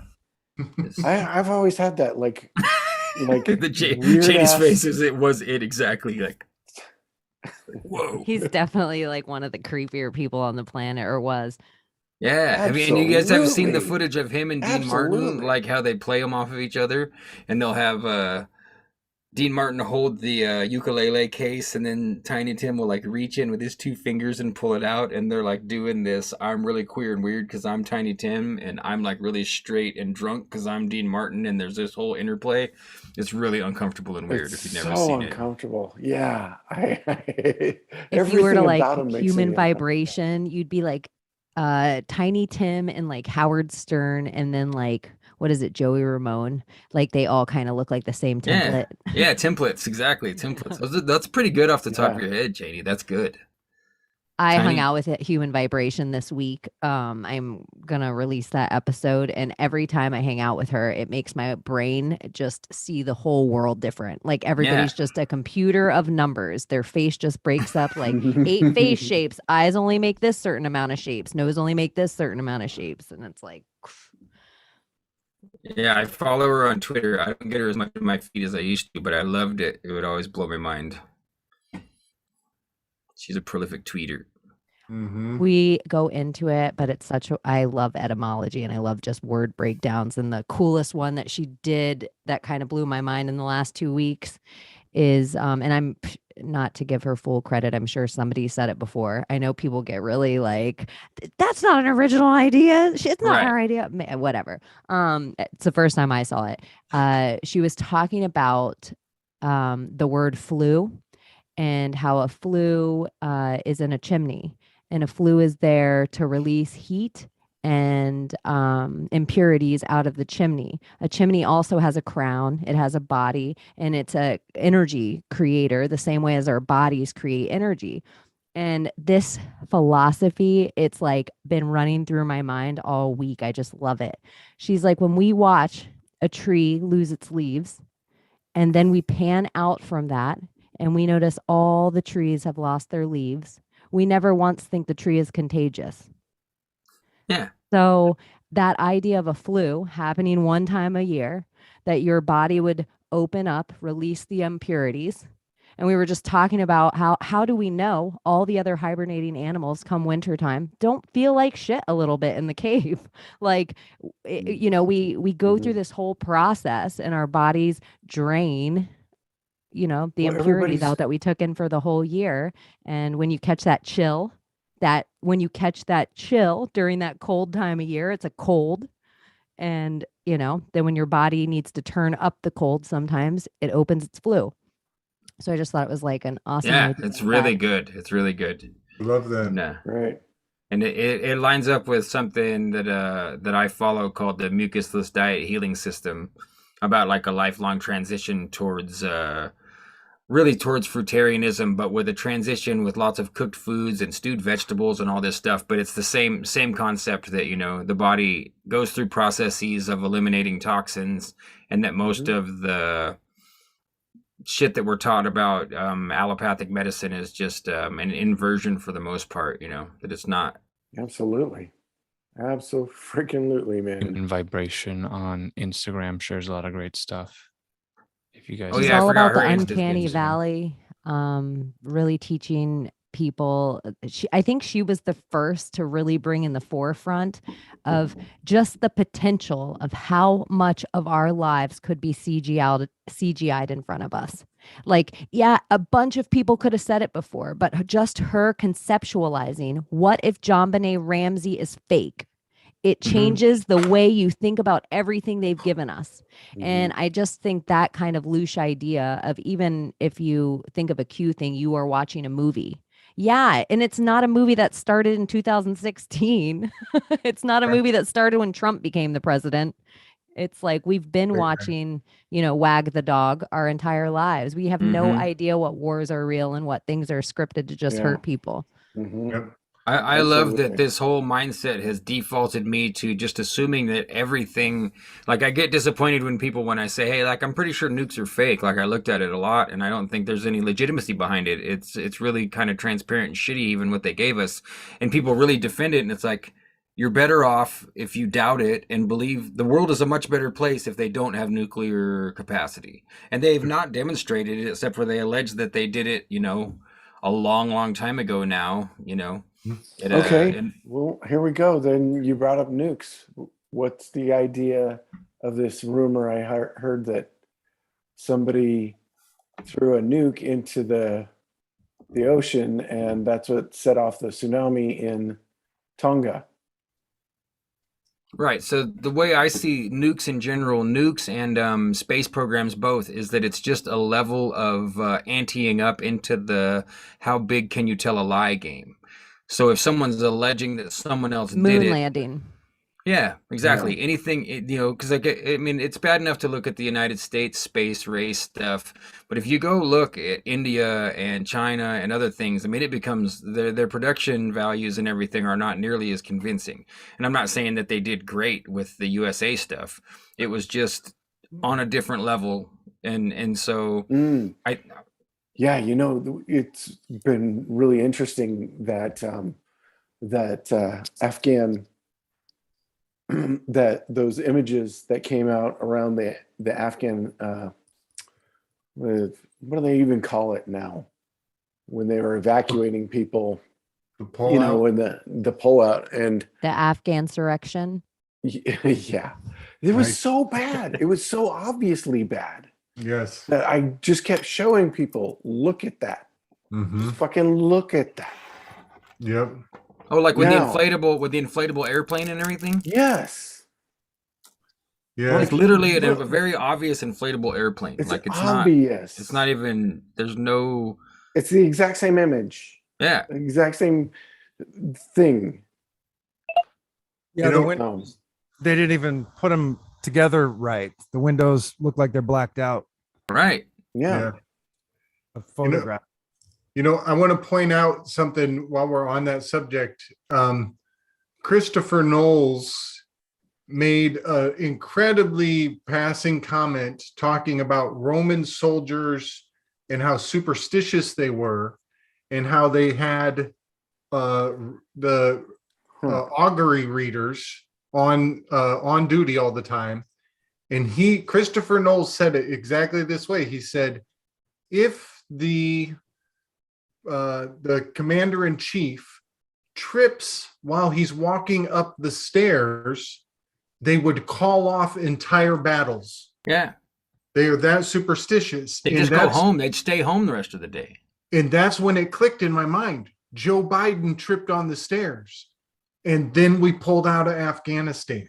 Ooh. Wow, dude. That's a good one. Yes. Wow. And that blew, I think he was saying that. I think he made that connection, but he was just being really blasé about it and just throwing it in a whole spiel. But I think he's indicating that they are still reading the auguries. Mm-hmm. And they are still that superstitious. And We're Christopher staging Knowles, the auguries. Yeah. Yes. Yeah, I think it's Because that's where the augury. that's where it leads. Exactly. You're no longer Yes. reading it. You're just masking it You're just all up creating and it. presenting it as if. Well, then it just becomes ritual. yes. We But should- it still has an yeah. effect on the masses Mm-hmm. Yes. because everyone went around and shared that video all over the place. Right. Yeah. Okay, so I want to do a quick share. This is something that came up in my reading this week about the two crowns of Egypt, the upper Egypt, the white crown called the Hedjet, and the red crown called the Deshret, or Lower Yes. Egypt. So this came up because of looking at how there's like two sets of symbolism for everything. I was Yeah. specifically looking at color, how there's the esoteric and the exoteric meaning for everything. So the double crown, is called the Skent or the Sekhmeti, representing the unification of upper and lower. But what they represent are like life and death, or light and dark, and the sacred and the profane. So the red one is the Deshret is symbolized or correlated with it's red, or russet specifically, and russet is meant to be in correspondence to the donkey or the ass. So it's a symbol. The ass in this sense is the original symbol of the uninitiated working class, the mass. So they do mass for the congregation, and that's all just like old Egyptian convoluted symbolism. Anyway, that's all I have on that. Danny Tanner, when you tan your hide, that implies you're getting spanked. You're getting a spanking. Your butt is going to turn red. Your ass is going to turn red. Thank you, Danny Tanner.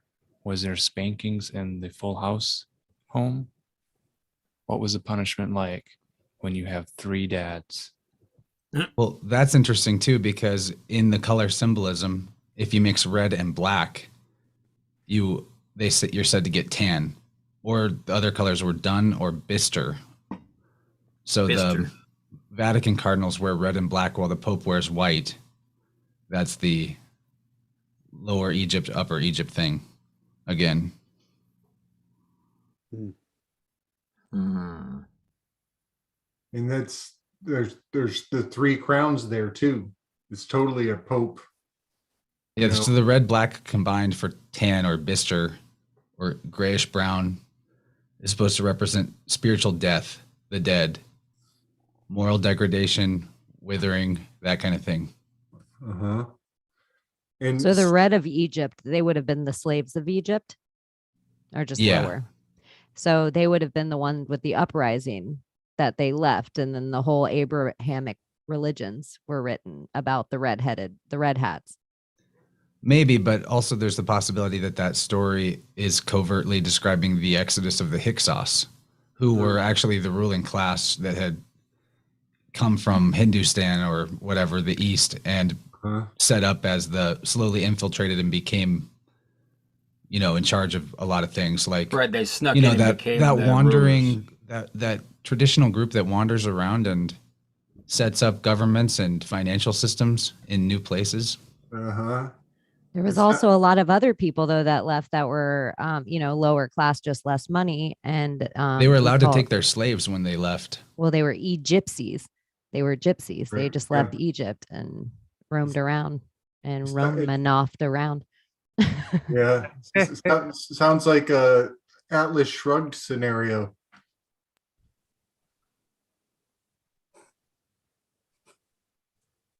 You mean like the idea in Atlas Shrugged that they went to Galt's Gulch and hid away from everybody else? Yeah. Come on, take the money and run. Yep, a breakaway civilization in the Hyksos context. So Sekhemti. It has chem in it, so that has the symbol of black in the word.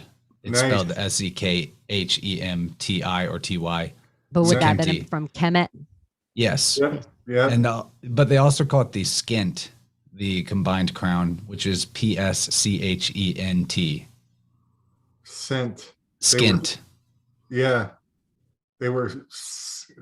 Do we know which one was more of the Hyksos orientation? Are we thinking that third one? I don't know what Upper or Lower Egypt which part of Egypt they were more. And would this be like powerful King in. Tut times? Yeah, if that's a real time, and then we got to wonder like where did this Egypt drama even take place too? Right. It's like funny because you can see the snake on their head, and that whole Mandela effect where he used to have the snake and now he has the snake and the vulture. And people are like, I don't remember know that King one. Tut with just the snake, but now everybody remembers King Tut with the cobra coming out of his head. But if you look up King Tut, he has the cobra and the vulture, and everyone's Yeah. like, what the fuck?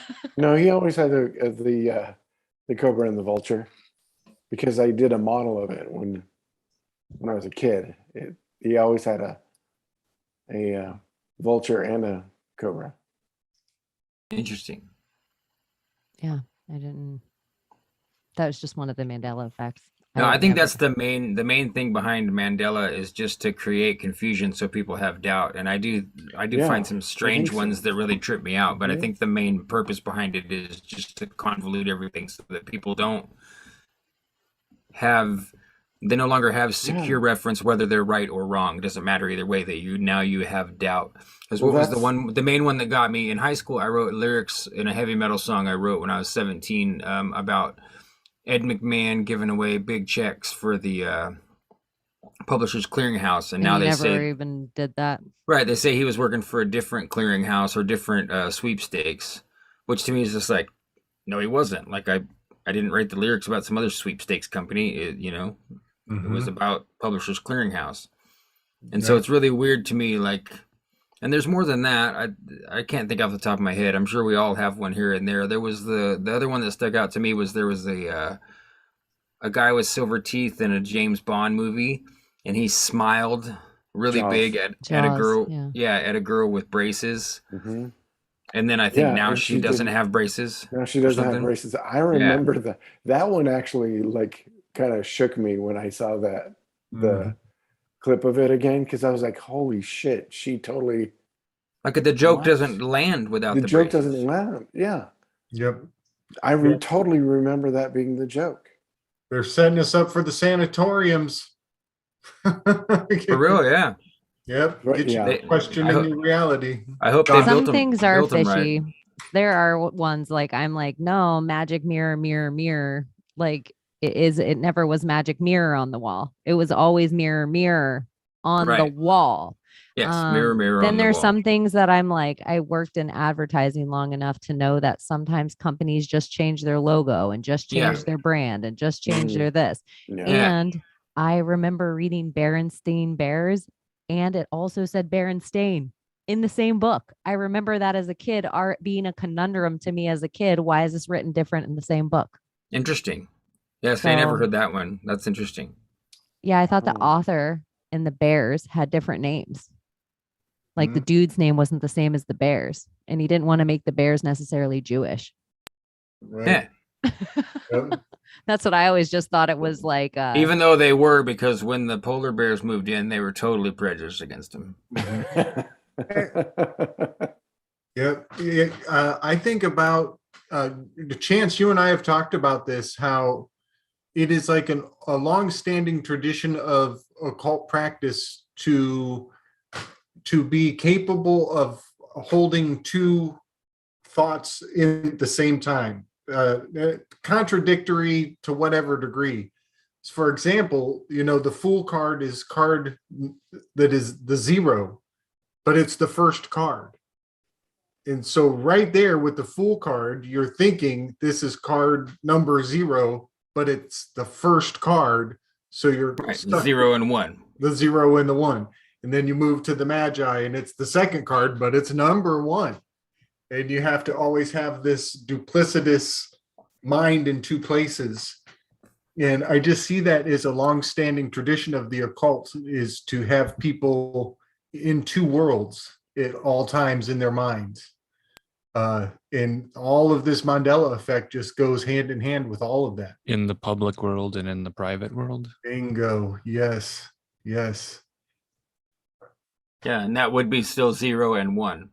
Right. Because when you're in the public, you're a 0, and when you move into the private, you become 1.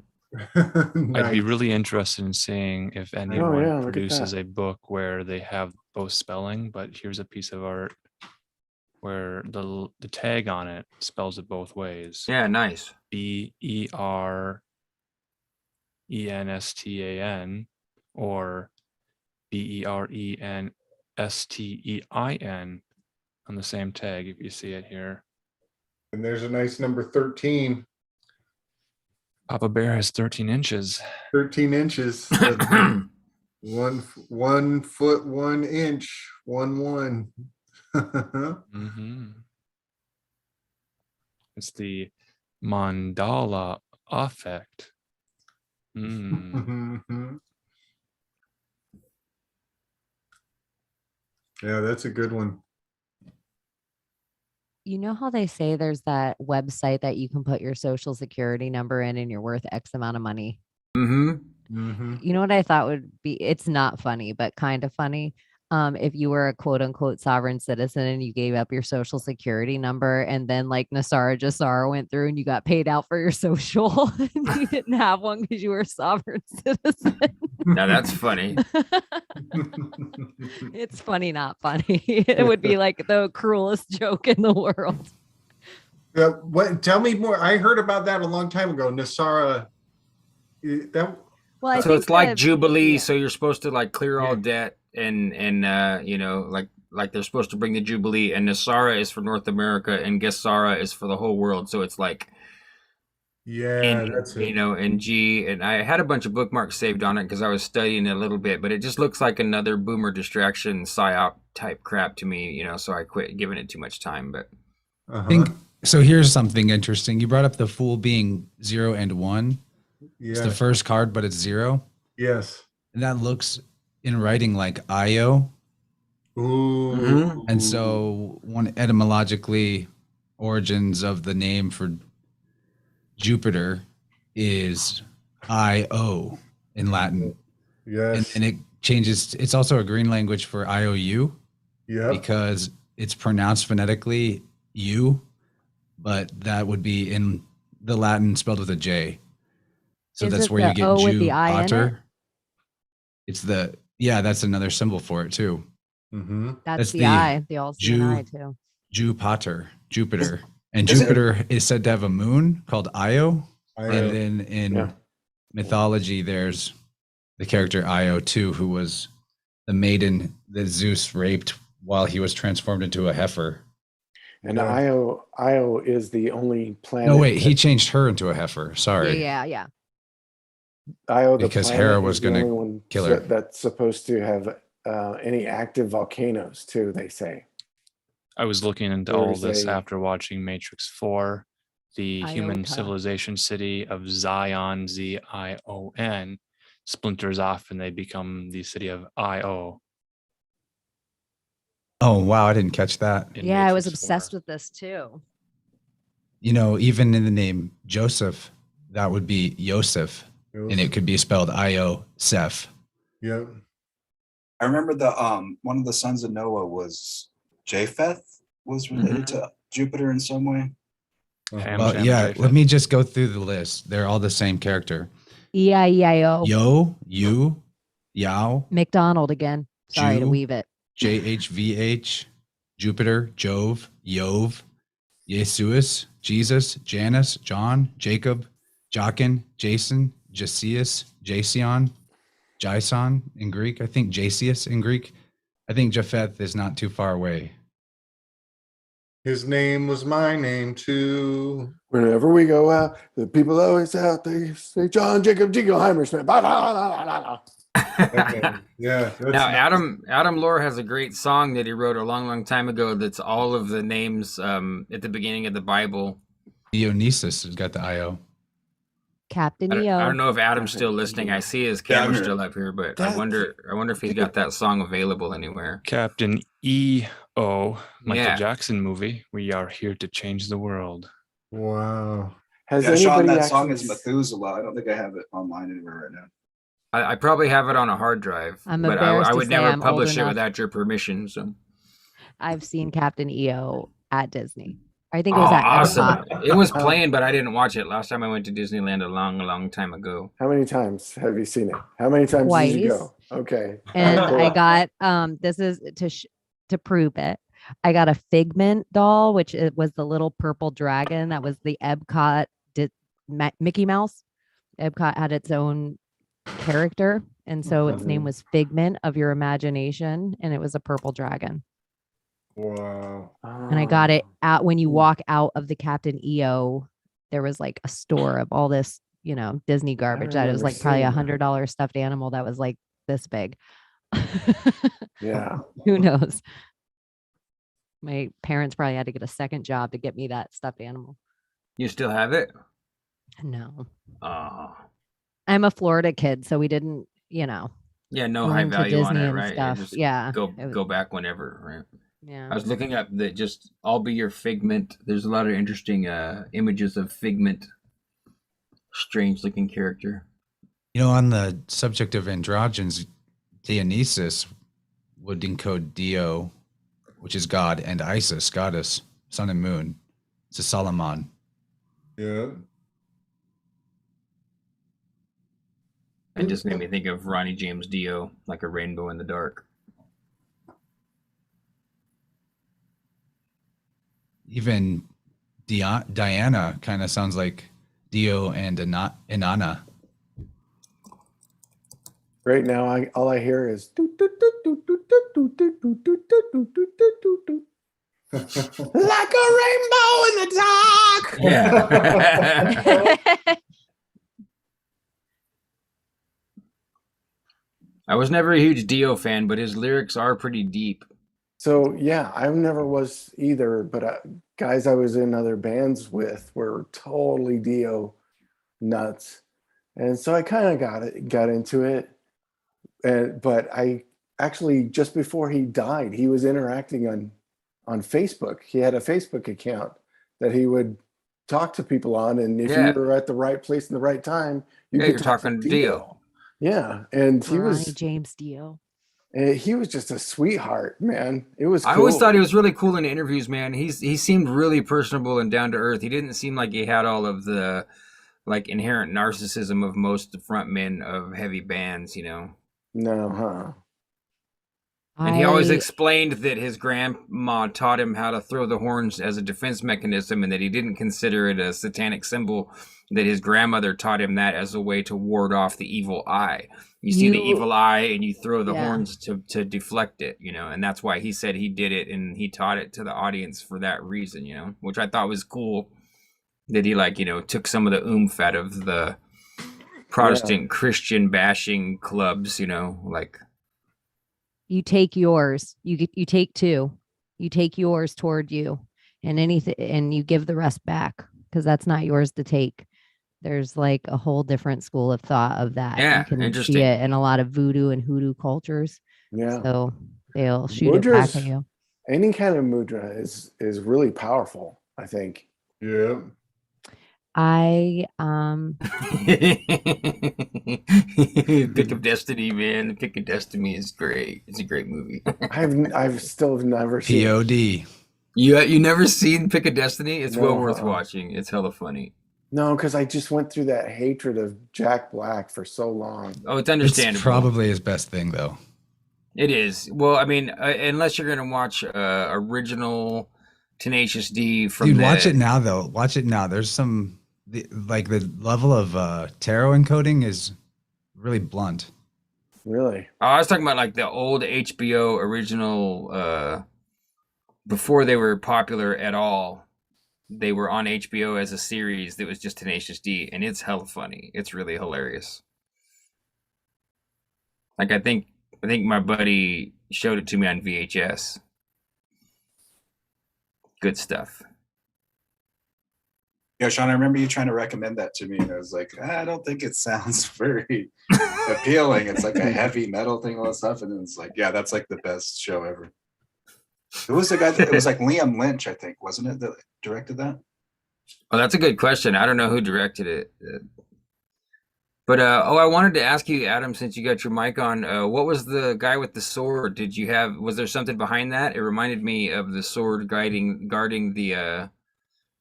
the tree of good and evil, or the tree of eternal life, I mean.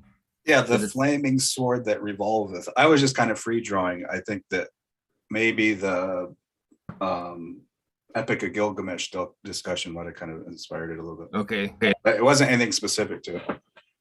I did this other drawing. It was just like I was just drawing as I was talking. And it's just sort of, obviously there's sort of some kind of symbolism or something to it, but yeah. Well, I think I wasn't consciously planning it out. Go ahead. Your drawing's interesting because do you guys know where Jupiter got the thunderbolt? The Cyclops gave Jupiter the thunderbolt. Oh, wow. And your drawing kind of looks like, it's zigzaggy. I know it's supposed to be like a flaming sword, but kind of made me think of that. The flaming sword and the flaming sword and the thunderbolt are similar things, though. Right, because other versions of the archetype have the flaming sword, like Michael. Yeah. Yeah. I mean, I always think of the thunderbolt and the flaming sword as being pretty much an identical symbol, The flaming sword, the lightning bolt, and the club, those are the three main versions. So whatever of the happened symbol. to the flaming sword that revolveth around the Garden of Eden? It's still there. It's the Analima. What is that? That's the shape the moon makes as it traverses the sky, like a infinity symbol or a figure eight. Meta. Yeah. It's also okay. So I'm going to read a quote from July's End. It's just a short paragraph. Nice. On the eastern side of paradise, there is the constellation Perseus, which is the astronomical drama playing out that we read about in mythology and Genesis chapter 3, verse 24. So he drove out the man, and he placed at the east of the Garden of Eden cherubim, and a flaming sword which turned every way to keep the way of the tree of life. So when they talk about the way is the sun going through the ecliptic always. So I'm not sure which constellation, there's maybe more in this chapter, is where the flaming sword is at, but referring to the constellation Perseus, that makes sense because he takes out the Medusa, right? Mm-hmm. Mm-hmm. Yep. Oh, I get it. So Have you guys seen that new commercial with Medusa? It's like a car commercial. And the So- Medusa is all sexy, and So Adam He is wants to- Boötes and Eve is Virgo. And when those constellations set in the sky, Perseus rises. So that's why that's the cherubim with the flaming sword, keeping them out of the Garden of Eden, kicking them out. Oh, he's in opposition to them. Yeah. Yeah. Nice. And the serpent is right next to Virgo and Boötes, which is serpents.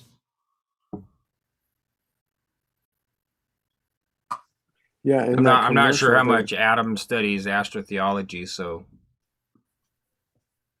I don't think any. but it's worth looking at because it decodes not just the Bible but a whole bunch of other things. That everything is just referencing the astrological story in the sky. Oh. And there's a lot of people really starting to pull it apart in a way nowadays that are far more advanced than you would have found 5 or 10 years ago, especially. This is a nice image. Who brought that up? Is that you, Alan? I brought that up. Nice chance. Let's zoom in on this image. Let's fill our screen with this image. That I'll is have a- to pull it out and make it in a different format to make it bigger. I'll do that. That Okay, is thank you. glorious. I Oh, love this is in it. the book. I see it's in the book. Cool. Yeah, that's a really nice one. Is that Oh, a I looked seal? up Ayn Rand's real name just for fun. Alisa Zenov Yevna Rosenbaum. Yeah. Rosa Krusenbaum. That's good stuff. You just rub it on your elbow and it feels better. That is so cool you pulled that up, Chance. I was like, literally in my mind, I was like, I wish I had a really fully intact star map to look at right now. And then it just appeared on the screen. Careful what you wish for, folks. Yeah, that was I'm perfect. putting it through the upscaling software so it'll be sharp. Oh, cool. That It's should coming be in handy interesting. again. Yeah, Yeah. that's cool. Because it's not this high res in the book. But yeah, I'll pull it up now. Because it'd be fun to look at this and see if we can figure out what is being said. Mm-hmm. Yeah, okay, this worked really well. Yeah, I have a decent star map in my head, but that is just a glory. Okay, you can see Hercules with the club. It is a great map. Yeah. Did you put that in the spiders? Oh, I will. that is really cool. When I'm done with the screen share. And do we know the artist or the reference here? Where this came from? Is this the top of a church somewhere? I'll have to find out where this came from. I am loving it. Dylan doesn't So- like to put citations or sources unless he directly quotes somebody, but sometimes he says where the sculpture or artist from. He thinks people should just go like research Yeah, on their figure own. it out. Yeah. Start falling down 10 million flights of stairs until you find it. But why his Fine. work is so compelling is because he bases it off of the oldest art and the oldest sculptures he can find, and even demonstrates how the symbolism is corrupted in more modern things all over the Yeah. place. Yes. Which puts us in a pickle because like a lot of what we decode from modern pop culture could just be Just people wrong. Yeah. playing with symbols that they lost the meaning of it or they got changed. Right. Yeah. Oh, I'm just Now, loving the it. astrologer Levette talks about that too, about how they're always changing the zodiacs and how there's hundreds and hundreds of different zodiacs, and people get honored and put up into the sky, and people get canceled and pulled down out of the sky. And I haven't seen that lady around for a while. I hope she's all right. But Yeah. her work has really inspired me, even though usually I don't even have full comprehension of what she's saying because she's so off in like a 202 level course, and I'm just like barely trying to keep up and catching little snippets here and there, you know. Yep. What is So- it? The Ophiuchus? What's the name of that one constellation that's like really made the resurgence again in the Ophiuchus. zeitgeist? Thank you. Yes. I can never That's say right it. here. Yep. With his back turned. Yep. and he's in opposition. He's like a yin yang to Hercules there. So, okay, I think this is Boetes. This is Virgo. And then when they go down is when Perseus comes up and he's got the sword. That's the cherubim with the flaming sword. Nice. In the east, guarding the east gate over there. Yeah. Interesting. So we have all these gods and myths associated with these nature things. Oh. What are the chances that we're just gonna start acknowledging that there's titans under the earth and whom we're witnessing some sort of giant monstrosity that's probably going to come out of the middle of the earth? Yeah, I've been waiting for. I think that's for called decades. Godzilla. Yeah, for it to, the Earth to open up and for the creatures of Mordor to start flying out. I just expect it to happen any day now. You know, When they come up, got it makes UFOs. tsunamis. Right. Yes. Yeah. You know, Project Green Beam, where the lizards come out of the ocean instead of the aliens come out of the sky. Yeah. Well, and I had just made a joke about that Jenny B made with was it a beer label or something? And she was making some sort of joke about I guess you're supposed to see some animal in it that's not there or something. And it seems like a snipe hunt, but it totally looks like in part of it, there's a Godzilla just about to eat a train. And it's like a nature scene, but if you zoom in on it, it looks like exactly like Godzilla. I posted that in the chat at 2:20 my time. Nice. I love snipe hunts. They're my favorite. We had a foreign exchange student from Sweden when I was in high school, and we found out that Sweden doesn't have raccoons. And everybody was taking turns trying to, jog his memory on what a raccoon is. And he's like, no. And then we all get together and we whisper to each other. We're like, if he doesn't know what a raccoon is, he doesn't know what a snipe is. And so we gave him the full treatment, took him out in the woods. We taught him how to do the snipe dance in front of the fire. Nice. And he had a pillowcase. He was supposed to do the dance in the mating call, and the snipe is supposed to be attracted to the flame, and he's supposed to catch it with the pillowcase. Yeah. And we recorded him on video and everything. It was hilarious. Oh wow! How did he feel after he found out? He was a perfect sport. He was such a gentleman, and he was such a good-spirited soul. He has 4 names. This guy he's such a badass. Robert Lars Olaf Larsen. He was a really good dude. But yeah, we got to take him snipe hunting. It was his all-time American experience. So that image comes from the Palazzo Farnese. I found out. That was in the book, actually. It's kind of interesting what they did with it. I didn't know this, but you can see on my screen share that they've painted the facade to look all Correct. Yeah, trippy. That is trippy. Pretty weird. Where is this? It's in Rome. It's in Rome. They totally painted the facade to look all. Is this the original Pentagon? It's a Pentagon. Look at that, guys. Holy cow. And inside it, look at the I've we need to seen that visit there, before. the treasure trove that we could dig out of these probably not very easily photographed works of art. Yeah. Yeah. Well, this is what you said is a beautiful idea. I love the idea of somehow introducing into the universe that we all get together in small or large groups and we travel to these places and arrive there and enjoy ourselves, continuing this adventure offline. Heck yeah. See you guys at the Palazzo Farnese, all right? I'm in. You got it, bro. Hey, I'm gonna put it out there. If you're in Southern Arizona sometime, and you want to go to Fairbank Ghost Town with me, I want to make a James, trip check your down to Telegram. that place, and so Yeah. hit me up on Yeah. Telegram if you want to do that. Yeah, we're definitely going to Kinda be there fun. eventually in Arizona, so I intend to see you in person someday soon. I don't Dude, know I how hope soon, so. but yeah, That'd be cool. You want to go pet the capybaras? Yes, I want to swim with them. Dude, that's cool. I haven't done that yet. They've had them here, but they just started that.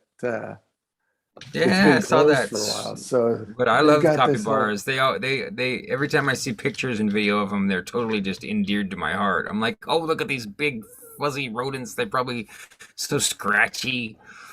Yeah.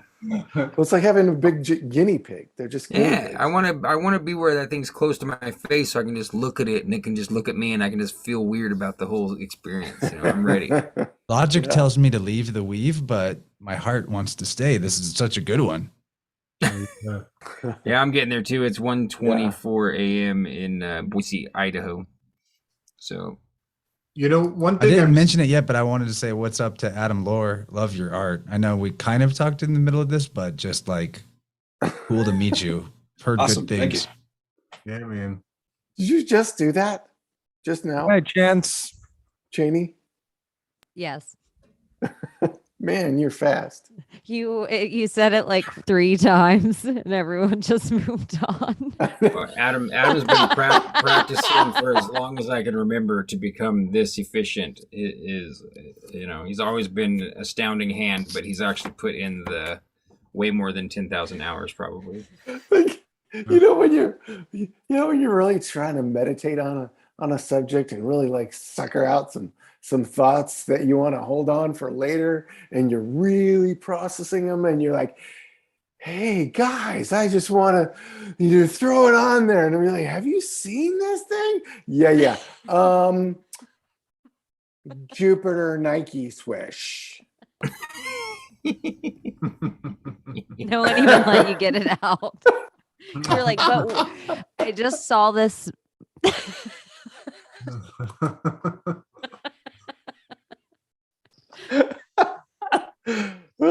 It's one of my favorite parts of this show is sometimes I know people have a little golden nugget and I always just am like, I hope it comes back because I can see them like, "Whoa, yeah.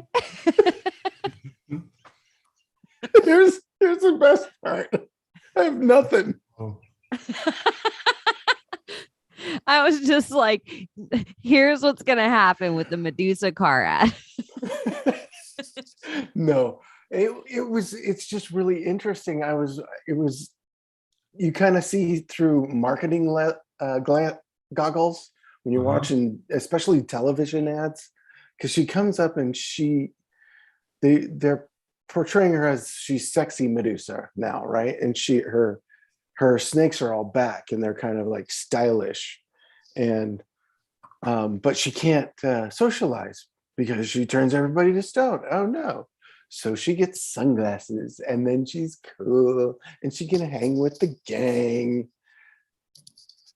And it's so fucking weird because they I'd show be it. so scared. Like, come on, they you need to put in like 2 or 3 pairs of sunglasses, Medusa. One's not cutting it for me. I mean, what if you look to the side a little bit? And of course, I'm going to be staring right at your face when you do it.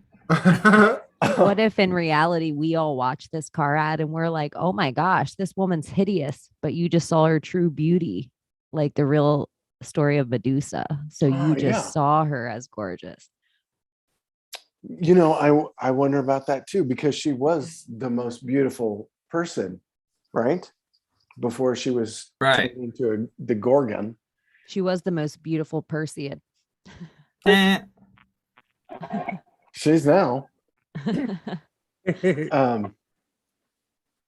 But that just reminds me of that conversation that you had about seeing somebody as a 5 or a 6, and then once you get to know them, that like your perception of them changes, and literally how you see them is they're a 10 or 11 after you Their get to whole really package is like a whole vibe is sexier than just what a magazine cover tells you their face is. Yeah. And then, because I've known 1,000 beautiful girls that there's just nothing there.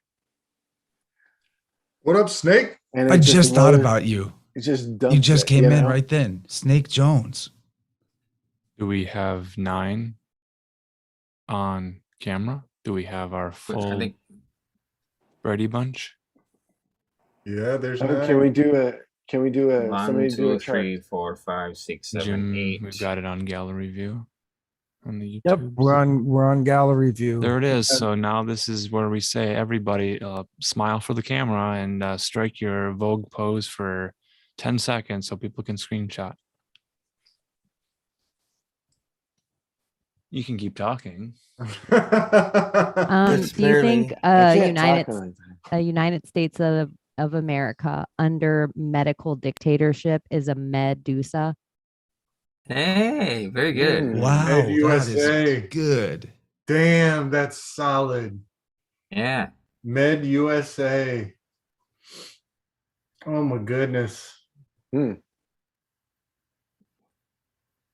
So maybe it's not exactly a Wolfman sync, but it made me think about Angelina Jolie as Grendel's mother in Beowulf, and how that character was in the original myth like monstrous, and then they made it like sexy Angelina Jolie, Yeah. but gave her like a snake head, not snake head, but like snake hair, but just like one snake, like a snake ponytail.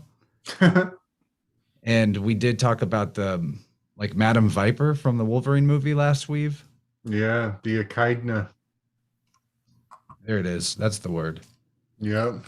Yeah, and I remember that thing I posted in the chat. I don't even think we ever brought it on to the show, but the echidna there's a strange mythological cartoon movie called the Guardians of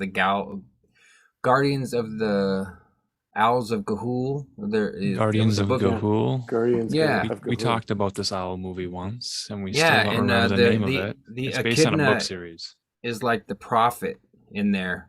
And as they're all getting ready to go on their big hero's journey quest, he's like helping them on their way, but like he's the prophet. So to me, that tied into all the other echidna stuff for sure. Interesting. Yeah, that I was getting way into the echidna thing. Everything, everywhere I looked, I was seeing it. So I put a little thing in the Telegram here with just a collection of some of the images and icons. So I'm quite convinced it's also nice. It looks like the Egyptian Wadjet crown or whatever. I guess that would be the Deshret crown. That's the red one. Yes. Oh man, how? So this is a Scythian.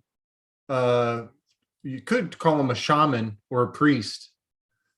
And the Scythians, they had female archerers.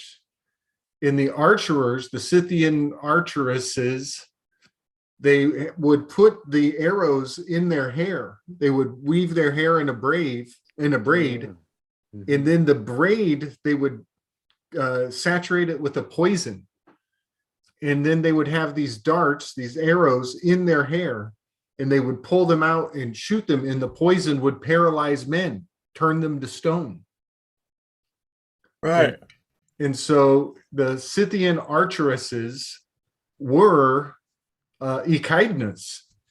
Think of those arrows coming out of their back. Those are like a porcupine's quills, the quills of the porcupine. And so we have this echidna of Starbucks embodying a Scythian recurve bow. It also, I see its articulation in the anchor. And the word anchor has many of the same letters as echidna in a major way. They're incredibly similar. And then we have the fleur de lis, which looks so much like an anchor or an echidna, and definitely an archery, an emblem of archery. And then we had on The Economist, we had the fleur de lis on top of this bird. And that fleur de lis is much like the, it even puts a new spin on the concept of arrowhead. You know, having these darts coming out of their hair, these poisonous darts coming out of their hair, puts a whole new spin on the term arrowhead, you know? So we're going here because the echidna we found on the Maxwell's family crest. Right.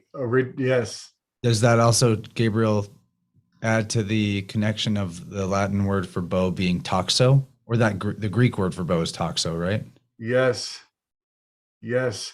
And so Maxwell family is incredibly interwoven with the Gates family. They're all based out of Seattle, where Microsoft and Starbucks headquarters are. And the icon of the skyline of Seattle is the needle in the sky, all of which ties into this porcupine on the family crest of Maxwell. And also, we happen to know that Starbucks is putting toxic chemicals in their coffee because they are using Monsanto Roundup, essentially, and glyphosate in a major way. So it's just absolutely profound that people are getting stoned on coffee made by this family, and their entire iconography goes all the way back to this family crest with the echidna, the iconography of the echidna. It's freaking everywhere now. Wow. Yeah, man, it's everywhere. Scary. The consistent. Yeah, and then we have DNA. You can think of her two DNA. snakes like just wrapped around the medical pole. Like it's so many places if she has them both in her hand. The Echidnusius. Echidnadusius. It's everywhere now. It's just crazy, the consistency. And what really gets me is the fact that the DNA is is old as the word echidna, you know, and the echidna is the maternal line, the matriarch of the Sphinx. And that's how far back this mythology goes. And also, echidna is the missing link between mammals and reptilians. That is where the she viper is called the echidna, and she is the missing link of lizards and humans crossing together. It's just it's a huge rabbit hole. It's now just, the echidna has a strange member too, right? Like it's not a fully developed sexual organ. Is that a different thing? It's called like a cochlea. Yeah, there is. That's right. I'm glad you remember that. That's cool. Yeah, because that's a weird piece of this whole thing too. Any animals that have that, it's like I think they pee and poop out of the same hole and give birth out of it or something like that. I don't remember clearly. I need to go read more on it. Like a chicken. Chickens do that. They have a vent. How did you pronounce it? Cloaca. Yeah. How do you? Cloaca. Whoa. So their indoor is an outdoor. Their indoor is also an outdoor. Yeah. Oh. They have one less hole in their bodies. That's a trip. Yeah. So in animal anatomy, a cloaca is a posterior orifice that serves as the only opening for the digestive, reproductive, and urinary tracts of many vertebrate animals. All amphibians, reptiles, birds, and a few mammals, and it lists them here, have this orifice from which they excrete both urine and feces. This is in contrast to most placental animals, which have 2 or 3 separate orifices for evacuation. Somebody got a bingo. Somebody just got a bingo. Ayn Rand has a cloacia. Yeah. Well, don't be hard on her. She also uses a silver thingy. What do you call it? A straw. There's a better name for it though. Quill, the silver quill. Quill. Yeah. I'm sure she's Quill got a or silver catheter? Yes. No, I mean now that could be a game show. So what about Abraxas? Isn't that so similar? Oh, it's almost identical. And Ibraxis, I remember Tracy Twyman speculating with us that the giants had gone into caves to try to survive because their legs failed. And so they dragged themselves into caves, and that they appeared like that when you went in to talk to them, and that people worshiped them as gods because they were giants, but they looked like that because their spinal cord got severed or failed, and then their legs became useless. And so I blurted all that out, but I just forgot about it until just now. But even the image is so close, and the idea how you guys were saying it's interesting to me how the Abraxas is the cockhead specifically. It's not just a chicken god, it's a rooster.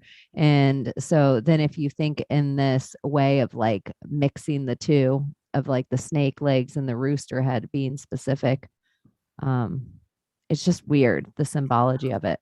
So here's a connection that'll be interesting. This is more factoid trivia stuff. Guardian of the Universe, Abraxas, is a movie starring Jesse Ventura, Jesse the Body Ventura. Tracy Twyman writes about Abraxas in her books. Yes. Later, Tracy Twyman appears with Jesse Ventura in his television show, Conspiracy Theory. That's governor to you. The weirdest thing, he became elected as his face character in wrestling. The man's name is not Jesse Ventura, but anyway, sorry, I digress. Yeah. Jesse Ventura was elected as an independent governor of Minnesota. Right. The Also in the movie The Running Man, I think. The is- rooster. Mm-hmm. Rooster he was was definitely a contestant in the Running Man movie. associated with Asclepius. Yeah, Or the Asclepius, episode god of of medicine. Jesse Ventura's Conspiracy Theory with Tracy Twyman also features Alex Jones and David Icke. If you haven't seen that episode, Oh yeah, I never have watched it.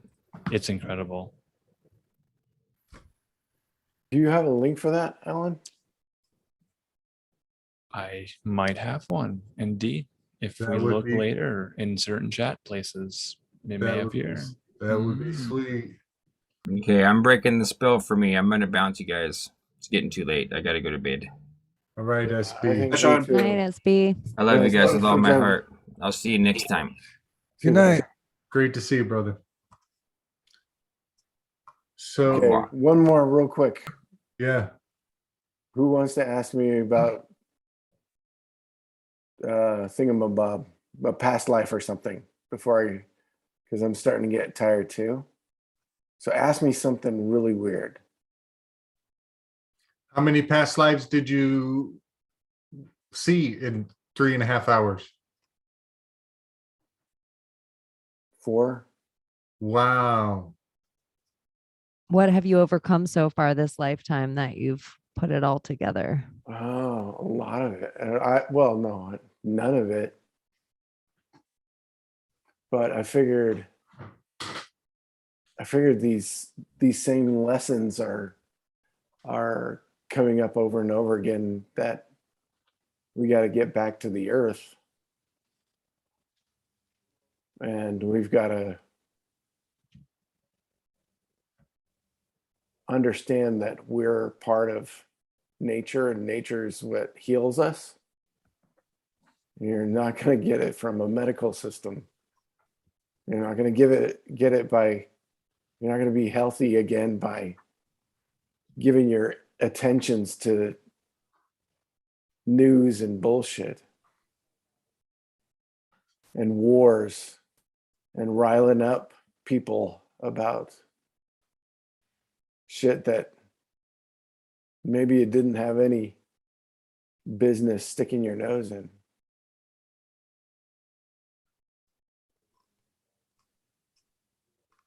You're here, brother.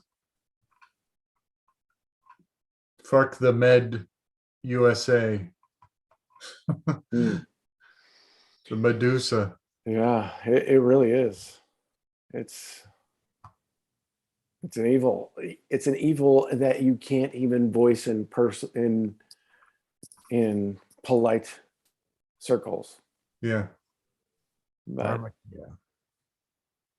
it's a devil that they're worshiping right now. It's a false god, quite literally. Yeah. Because they have their little priests in their white jackets, and we're all conditioned to know that. That's why you can't convince your boomer parents out of their brainwashing. Love is unconditional. If you have a God that puts a condition on the love he has for you, I'm very suspicious. Right. Very suspicious. Is this what we're talking about? Could be. Well, that's what we're talking about now. Yeah, buddy. We were talking last night, or Adam was. He did a live stream, and he was talking to another gentleman about Not a gentleman. Genesis. Yeah. And Brett where we Keane get is to that not a point. gentleman. What? Brett Keane is definitely not a gentleman, but continue. Well, anyhow, and it was I'm there too. It's kind of like the whole unconditional love. Unconditional love. There is no condition. You have love, no matter what. Unless you sin, unless you this, unless you that, unless you at that point we're talking about something else, are we not? Tyrant God. Yeah. Giving our attentions to those, to any government is gonna end up being a tyrant. Oh, the conditional love of in the Garden of Eden. Is that what you're talking about? Yeah. Yeah. That's just one example, but I got there as well. And you think about past lives and stuff. I'm not sure if I'm ready for that, but I'm wondering about my future lives. Wow. Has anybody mentioned that? Your regressor, that a future life might pop up or anything? No. No, I think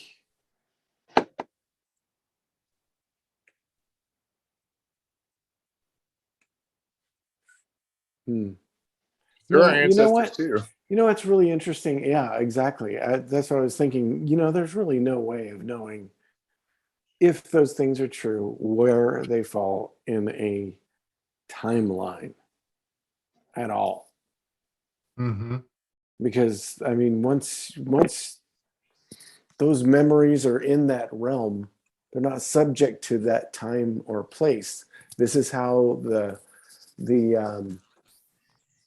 I know you're showing us the Iron Cross. Showing you a timeline. It's the Oh, toroids. the toroids, right? Yeah. It's not a line. It's just a concept of what we're looking at here. Well, So that's why everything's based on toroids. Everything. Toroidal fractals. I'm seeing it every single time on everything. What are some examples of toroidal fractals that you've come across? Because I believe that the universe is fundamentally has a toroidal and fractal nature to it, but I don't see it all that often. The biofield image I showed earlier, for one. Oh, cool. Walter the Schauberger, Mandelbrot set. Yeah, he shows the egg in the 0 point of the torus. So that might be an example of the fractal, because where do we see the egg? We see it everywhere. It manifests itself, and what came first, chicken or the egg? Both. That's why I'm into the cosmic egg world tree of life as a at least metaphysical cosmology, if not to some degree literal, because that's like a perfect representation of the as above megatoroid. A placenta is a fractal. Nice. Yeah, no. Nice. You guys have seen a visual representation of of the Mandelbrot set, Yes. Yeah. and you've seen You can how like it, zoom in and keep zooming and keep zooming. yeah, and how they I don't really know anything about Mandelbrot other than he was like a Swiss mathematician that just kind of figured out he could do this with computers and let it run those numbers, and it happened. There was a math joke about Mandelbrot. Benoit B. Mandelbrot. The B stands for Benoit B. Mandelbrot. It's like his name is within his name within his name. Oh yeah. Oh, that's awesome. It's not really a funny joke. It's just like a Pretty clever good. like idea. That is funny. If you take the cosmic egg, or like even just the center point of the egg, does it make the IO?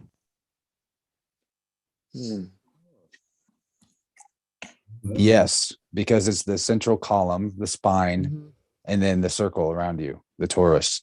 Nice. The torus, the circle, the mother, the Venus. And the I, Nice. the I am, the Yahweh, the See, God. Aaron, you totally just weaved and you weren't even here for it.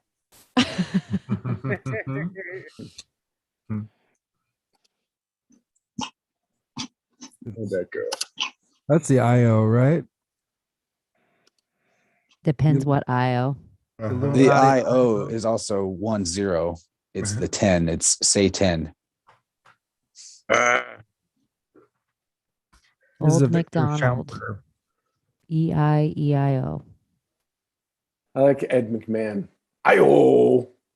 Ayo. Ayo.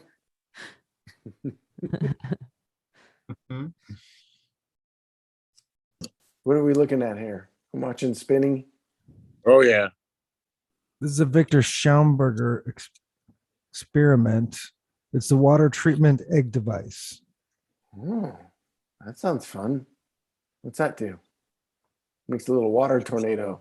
It's a hyperbolic Explosions. upside down funnel stir. Sub-pressure mixer in the lower part of the vessel shaped after Scharrenberger's cosmic egg. This reminds me of one of my other favorite words, maelstrom. I love the word maelstrom.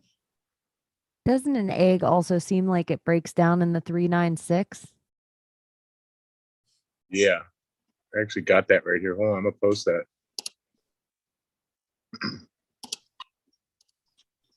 Darn it. This is the Tesla of it all. This is the infinite energy. He just put it in the wrong order. The maelstrom makes me think of Mare Storm because L and R phonetically swap all the time. And Strom is like storm. Yeah, yeah. The Mare Storm, that would be like the lightning in the water, or the sun god, the light over Yeah. the sea, the mare, Mare, Mary. Yeah. Like the Abraxas image that Cheney shared in the Weaving Spiders chat that shows Abraxas riding on a chariot, which is what Helios, the sun, rides on. He's got the shield, There it which is is. the disc, the solar disc, Yeah. and the chariot's being pulled by mares, which is Mare. Like even in Japanese, Mar, they put like their ships are called like we say SS and then give the ship a name. They name their ships yada yada Maru, Mar, Oh, Maria. wow. Maria. Yes. Every country has their sea. Their Yes. Mary, their Maria. And those horses, the white horses are like it's like the waves crashing. Maritime law, sea law. Yeah.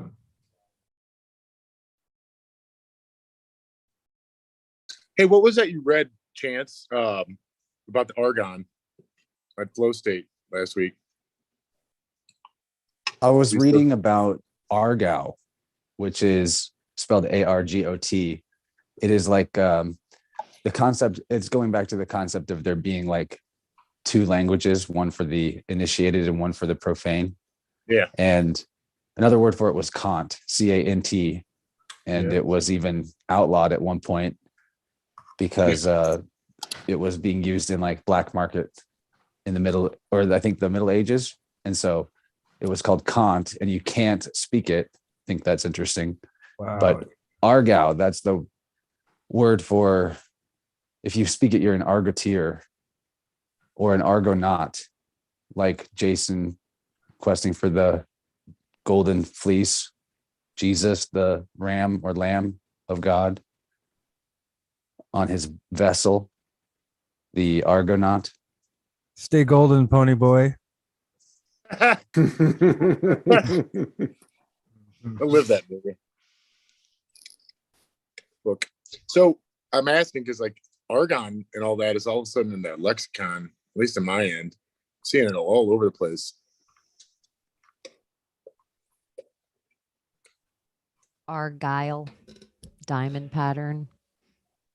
Huh. Whoa. Insane. Two big mares. These are the Kelpies in Falkirk, Scotland. Don't you call horses mares too?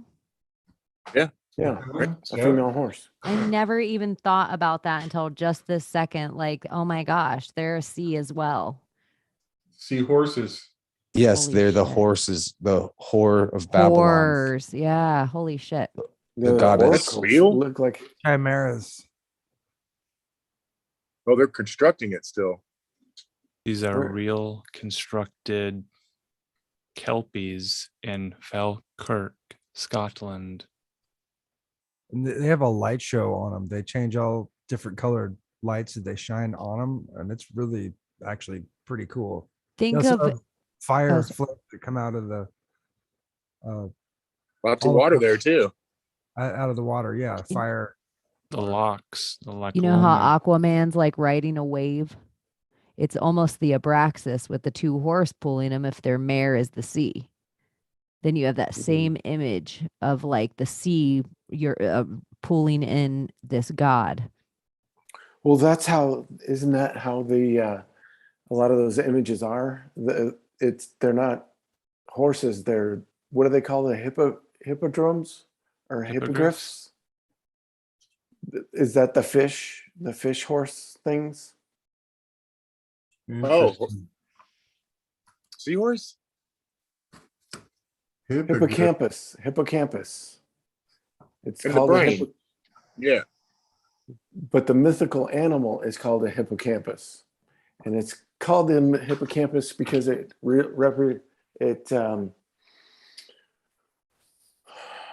it looks like a seahorse. It's your brain horns, isn't it? It is a part of the brain. I think I want to say it's the middle. No, I'm thinking hypothalamus. Hippocampus is correct. The hippocampus or hippocamp, a sea monster, a seahorse, a mythological creature shared by Phoenicia, Phoenician, Etruscan, Pictish, Roman, and Greek mythology. The hippocampus has typically been depicted as having the upper body of a horse and the lower body of a fish. Nice. Good recall, Gordy. Yeah. The other thing I wanted to mention was the idea that these kelpies shapeshift. So they literally might be made of water and they take the shape of a horse, being completely horse shaped, but made of water, and they run on top of the water when you see them in the sea.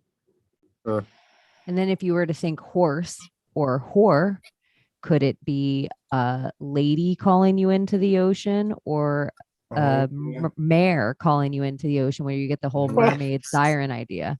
Right. Where you being called in or pulled in?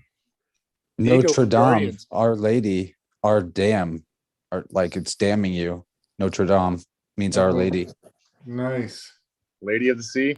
What's that song? And Aphrodite is foam sprung. That's the meaning of the name. And she emerges out of the foam of the ocean after the castrated Kronos bleeds into the sea. Solid.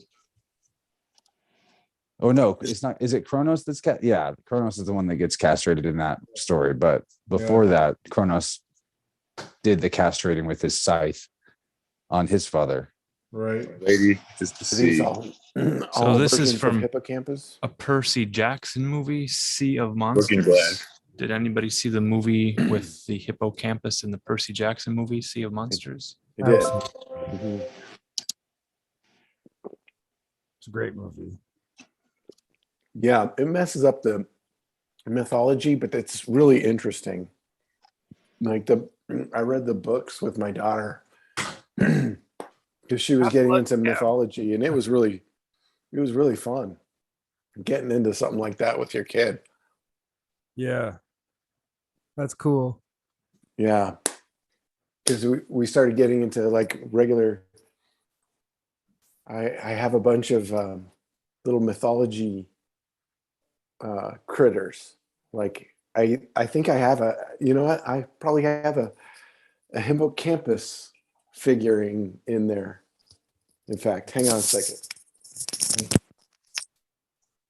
So Mark Steves was doing an interview, I think yesterday, and he was talking to a fella from Canada who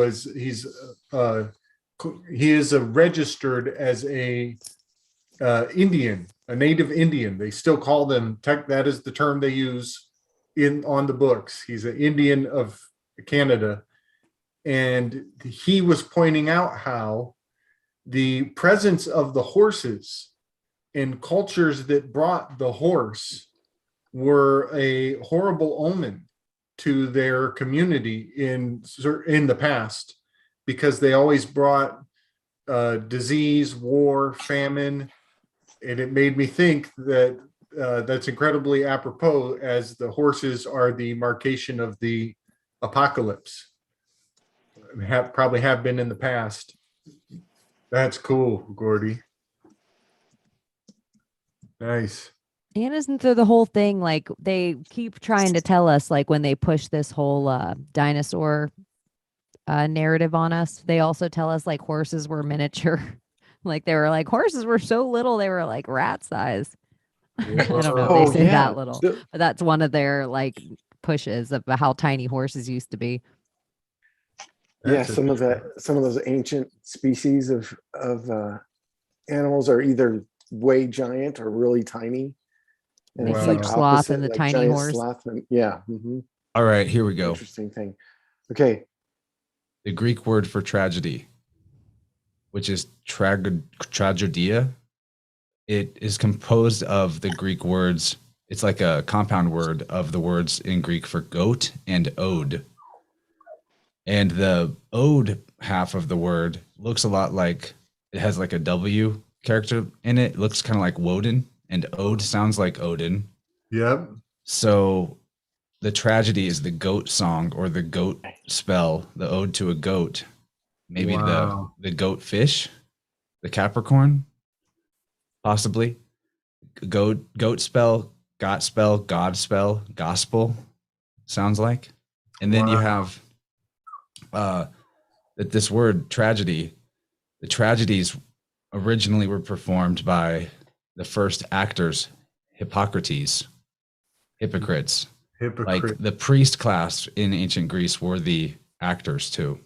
They put on the plays. So the priests, that's where we get this connection, Hollywood to the occult, to the, I mean, it wouldn't take long to weave that into the medics either. Yes. But that's it. I'm out with that one. I made it to 3 a.m. I think this is like a high score or a tie for a personal best. Thanks for hanging, buddy. I'm glad you're Yeah, here. Chance. Appreciate you, buddy. It was Much awesome. love, brother. Strong weaves tonight. Much love, everybody. Thank you, bud. All right. Rest well. Good night. Yeah. So, okay. Do we have any? Oh, okay. I got one of those. I got one of those I got this. right here. Oh, nice. Whoa. Wow. Everybody all at once now. What do I I'll got? show and tell. Okay, so some of these I don't remember what they were.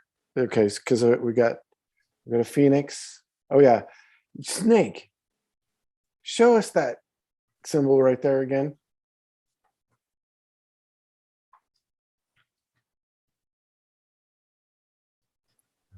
Oh, sweet. Oh, that is cool. Okay, so Wife's got me a bunch of heathen stickers.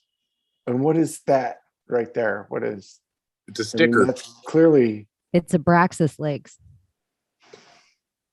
Yeah, I don't know. that's- Like, got a few of these in there. I don't know why it was in there, except for Oh, I that's a got all these. jackalope. This is the other thing that's Speaking of fascinating to me. speaking of Full House, America's Funniest Videos. Ooh. Fast as fast can be.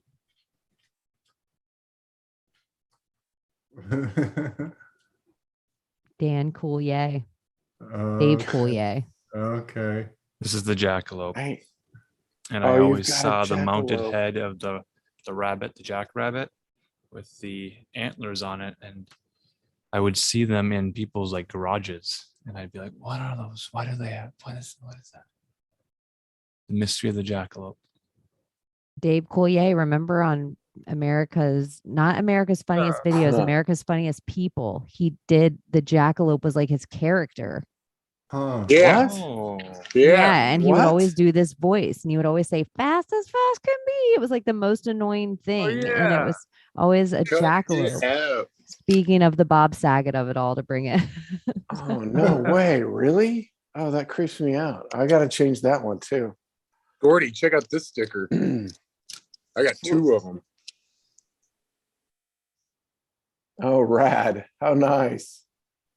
Yeah. Those are Oh, dope. hey, check this out, Gabriel. You'll appreciate this. The new owls. Yeah.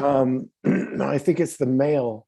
He's got more white on him as well, but his marking is in a yod. Oh, cool. It's a Y on his chest, like this. That's cool. And I haven't gotten pictures. I haven't got really good pictures yet, but I know where they are, and it's only a matter of time. If they are the same owls that I think they are, like it's only a matter of time. So Nice. anyway, so Yeah. let's play a game because we know these ones. Pegasus, right? Okay. And unicorn, okay. Unicorn, and what is that? What are these things called? Griffin. Griffin. Yep. Okay. And so this is why I pulled it out. The Yes. hippocampus, right? And we got a phoenix here. We got a djinn. Check this out. We got a genie Ooh, nice. and a mermaid. Uh-huh. Check this out. This is where these things start getting weird. It's got Pan Yeah, dude. Wow. Yeah. and what's Chiron, Chiron the healer. Sweet. wounded by Hydra's poison blood. Yeah. Tiny Apparently, arrows. apparently this one lost his arm. That's how he ended up having to heal himself. That one goes out to Davin. Yep. Love that guy. So check this out. What is this? Whoa. Monkey God? It's the Yeah. Hanuman. Yeah, Hanuman. Hanuman, yeah. Wow. Hanuman.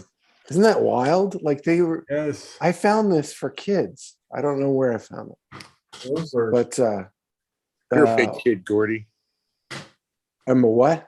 You're a big kid. Hell yeah, I am. I don't want to see the world like those people.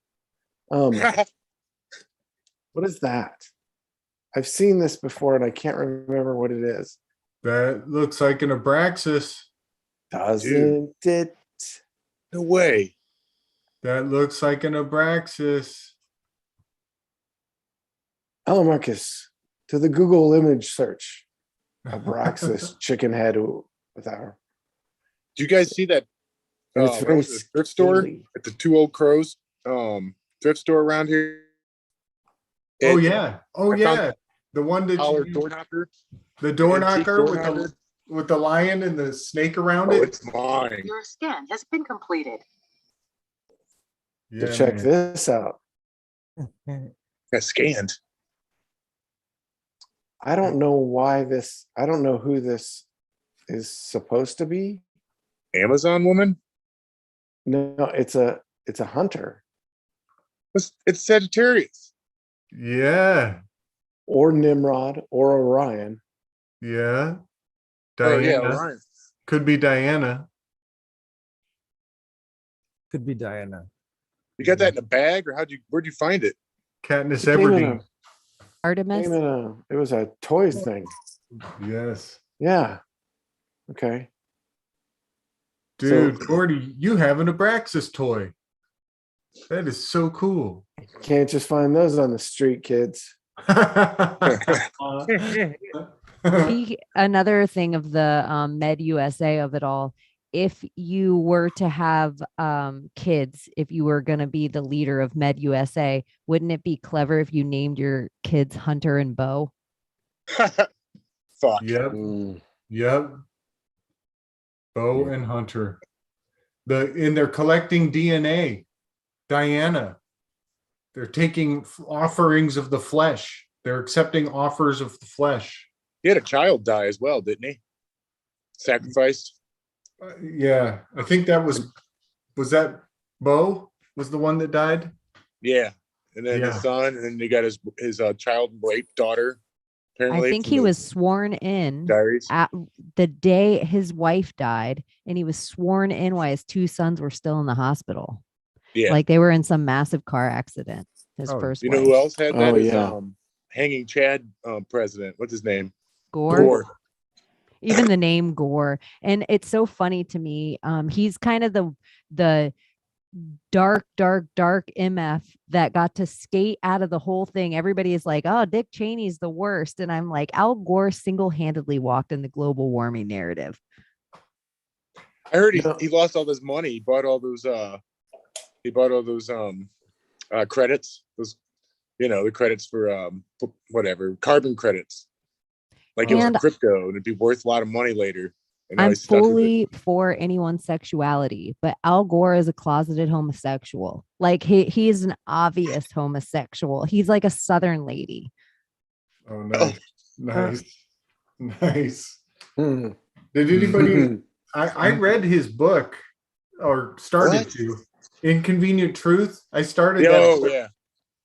And in the beginning, he says he compares human beings' fascination with television and the psychological dynamics of television and how they got to show us sex or danger right away to keep us locked in television. He compares that to hypnotizing chickens. Oh. He's that bold about it. Like now that have a whole different mindset, I need to go back and read the book again because he's basically saying humans are as easy to hypnotize as chickens. They are too. Yeah, they Gus are. is great at it. He can hypnotize a chicken, and I can't do it. Which So is do these that's these an guys have, like- Abraxas. That's Abraxas, the chicken headed god. Maybe he was given a nod, nudge, nudge to the Abraxas with that. So I have a question real quick. These guys like the Gores and the Bidens and these, they're definitely not sorcerers of any kind. I don't think. I think they're just, the little like the toys that what's his name just showed. Gordy So, has. are we able to find out who these people's sorcerers are? Or like who's really behind the curtain on each one of these? Like For- the handler. Me and my witches friends, we laugh about this sometimes because we're like, if we were all controlling presidents like puppets, Yeah. it would be really, it's funny you brought up the falling down the stairs because that would be a low level magic if you couldn't even get your puppet to walk upstairs. Whereas a high level magic would be as if you could get your puppet to dance on stage to YMCA. And that would be a way of like witch wars of us being like, my puppet's better than your puppet. God. Yeah. It's a totally queen, makes isn't it? sense. It's a woman.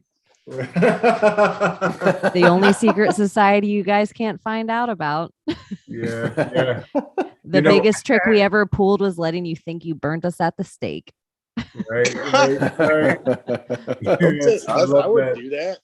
do that. I always point out that Mona Lisa is an anagram for alias gnome, and it means that you'll never know. You never know the name. And anonymity is one of the highest forms of power. To not be known is to be invincible. Because identity is the ultimate vulnerability. To the extent that when you associate with somebody, you're like, oh, I hope they do good, or oh, I hope they're on the good guys team. When you connect to it, then you are going to receive all the abuse that person takes on. Some people more viscerally than others. Yeah. So one of the things trying to word this right. One of the things that I came away with, I did come away with some answers to the this life stuff. And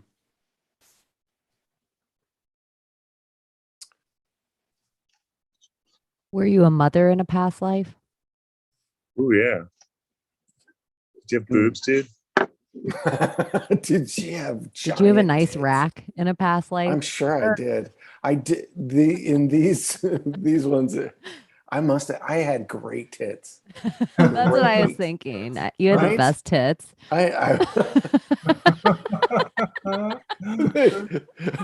That's what I think every time I look down at those hairy nipples. I'm like, God, I used to have. What great. lifetime did you have the best rack? What's That's all.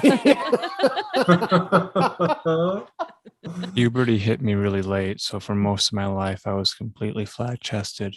I watched all the other girls around me start getting boobs as young as 8 years old, and mine didn't really come in until college. Now I'm 23 and finally have a full rack, and damn, it's amazing. I've waited my whole life for this, and it's awesome. I have boobs, titties, mommy milkers, jugs, and they're all natural too. Yeah, I've had them for a few years now, but to this day, I'm still in shock that I actually have boobs. Like, it's just so surreal to me. Most of the time, I never thought my time would come. Sometimes I like to just stare at myself in the mirror naked and admire my boobs. They're soft, squishy, perky, and they jiggle and bounce, and they look sexy AF and can make guys horny. How cool is that? Sometimes just remembering that I've got a pretty sweet rack cheers me up when I'm having a bad day. Just needed to share this with the world because I'm proud of having titties. You read that. What was that What from? the hell Was just that- happened? What happened? Fun bags. It's a poem. Oh my God. That's great. That was great. Ellen, so you just had that one teed up, huh? You had it memorized. You just I've been sitting on this thing. I read this thing, and I've been waiting. He has a I've been whole waiting. folder. Yeah, he's got a little file right next to his chair. He's like my grandma with her little magazine rack on her lazy boy, and he's got a file. He's got a little accordion file that pops up. And It's the copy pasta because you copy it and you paste it as a response.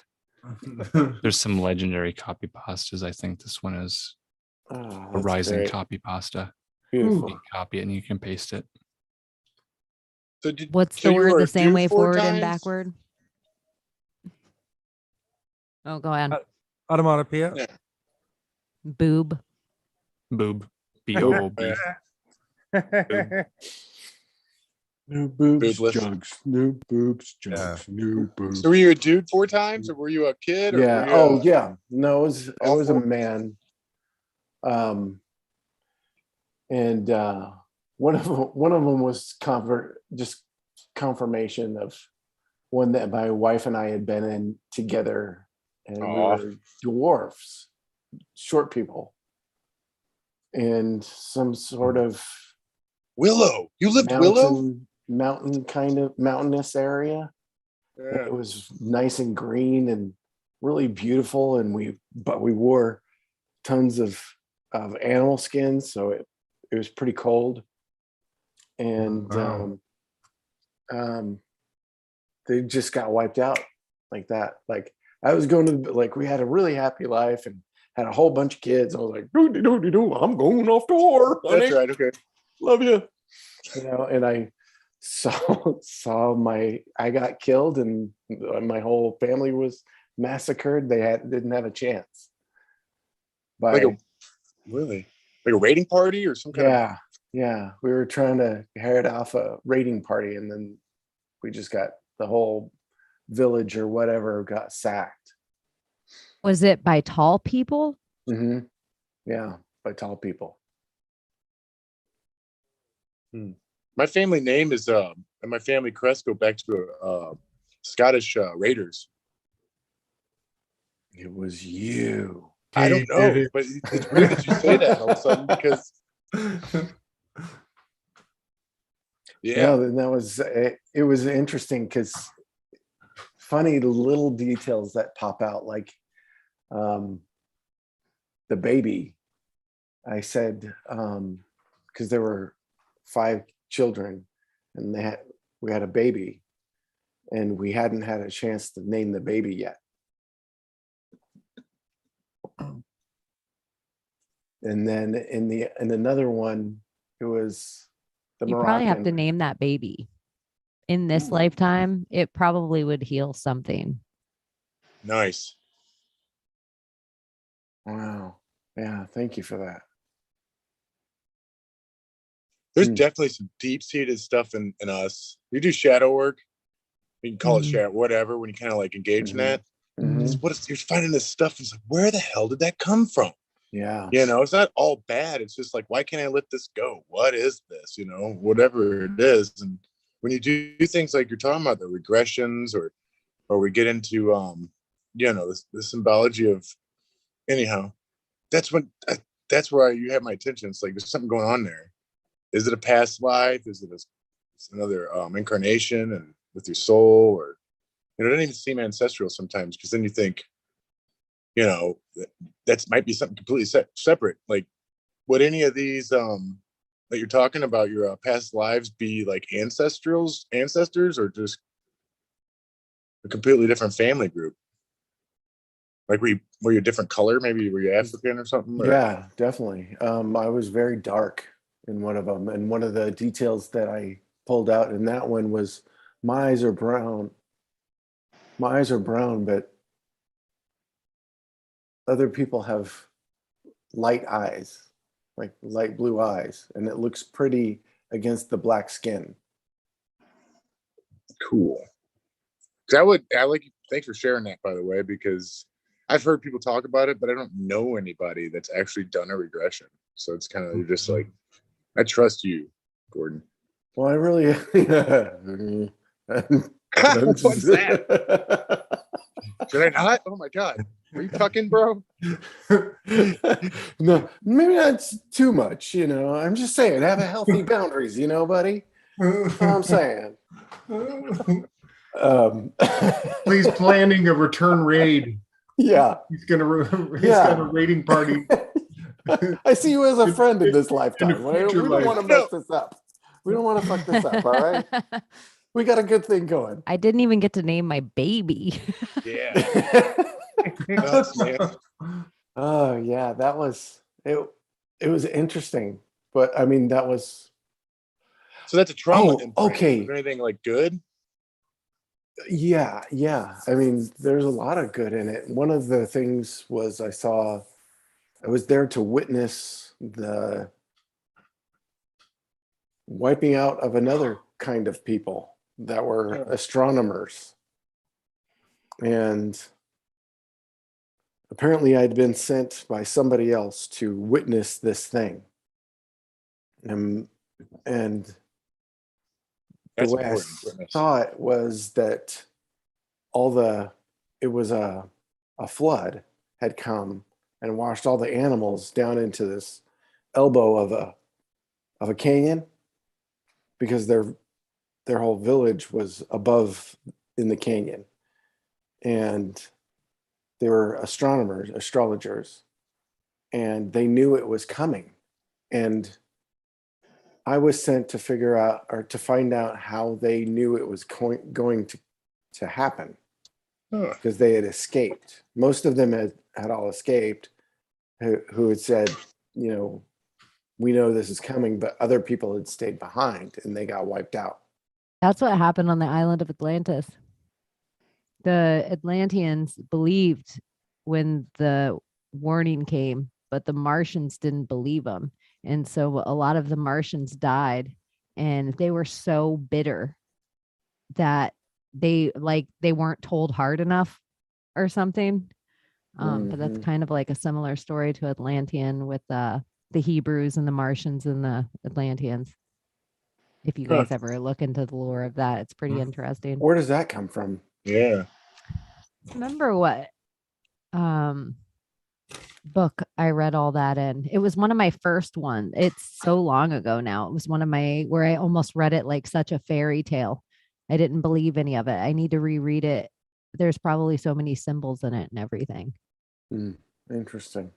Some components of Don't Look Up. That movie sucked. God, that was horrible. I haven't seen it, but I've heard some. I mean, it sounds like utter mindfuckery, but it sounds like, yeah, it sounds like some similar components to that story you're talking about, Cheney.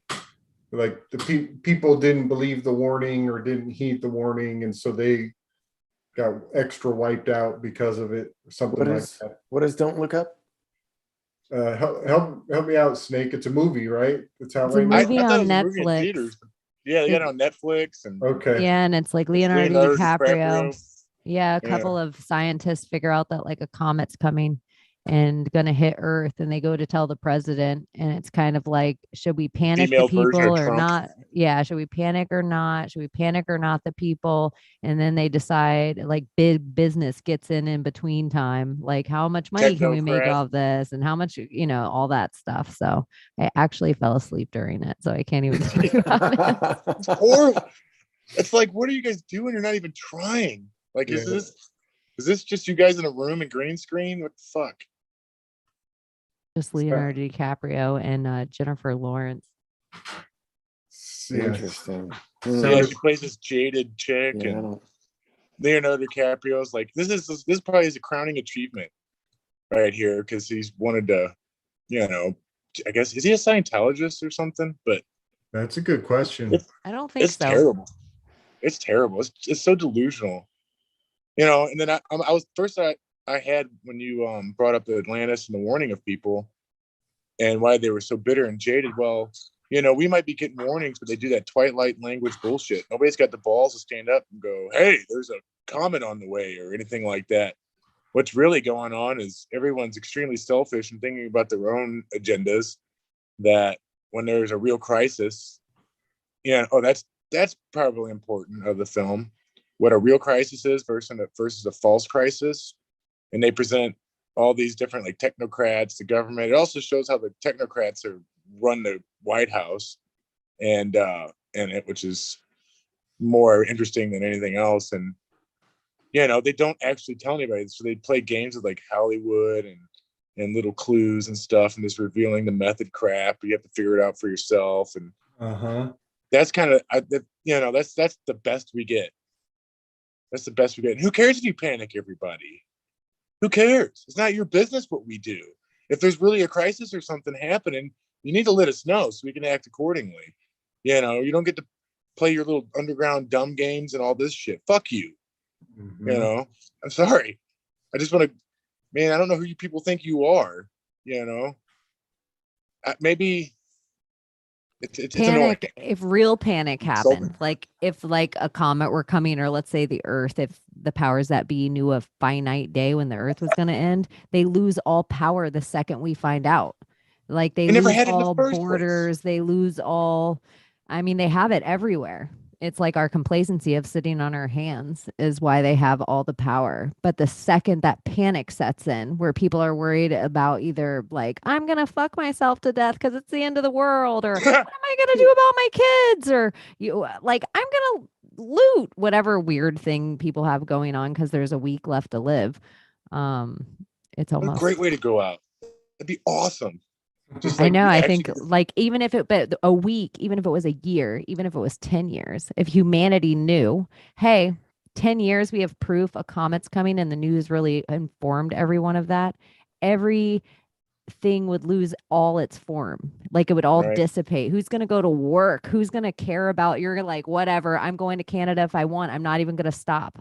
I'm not going to listen to anyone tell me anything. Like, I just think everything changes instantly if everybody has a toe tag with yeah, a the date on principle it. changes. The principle changes to today is a good day to die. And I get to live free. And I get to, you know, all that. Dude, I just that what's that movie Gravity with Sandra Bullock? And Man. she's sitting there by herself and she's recording herself on that thing and she's like, I know everybody knows they're going to die one day. But it's so crazy to think today's the day I'm going to die.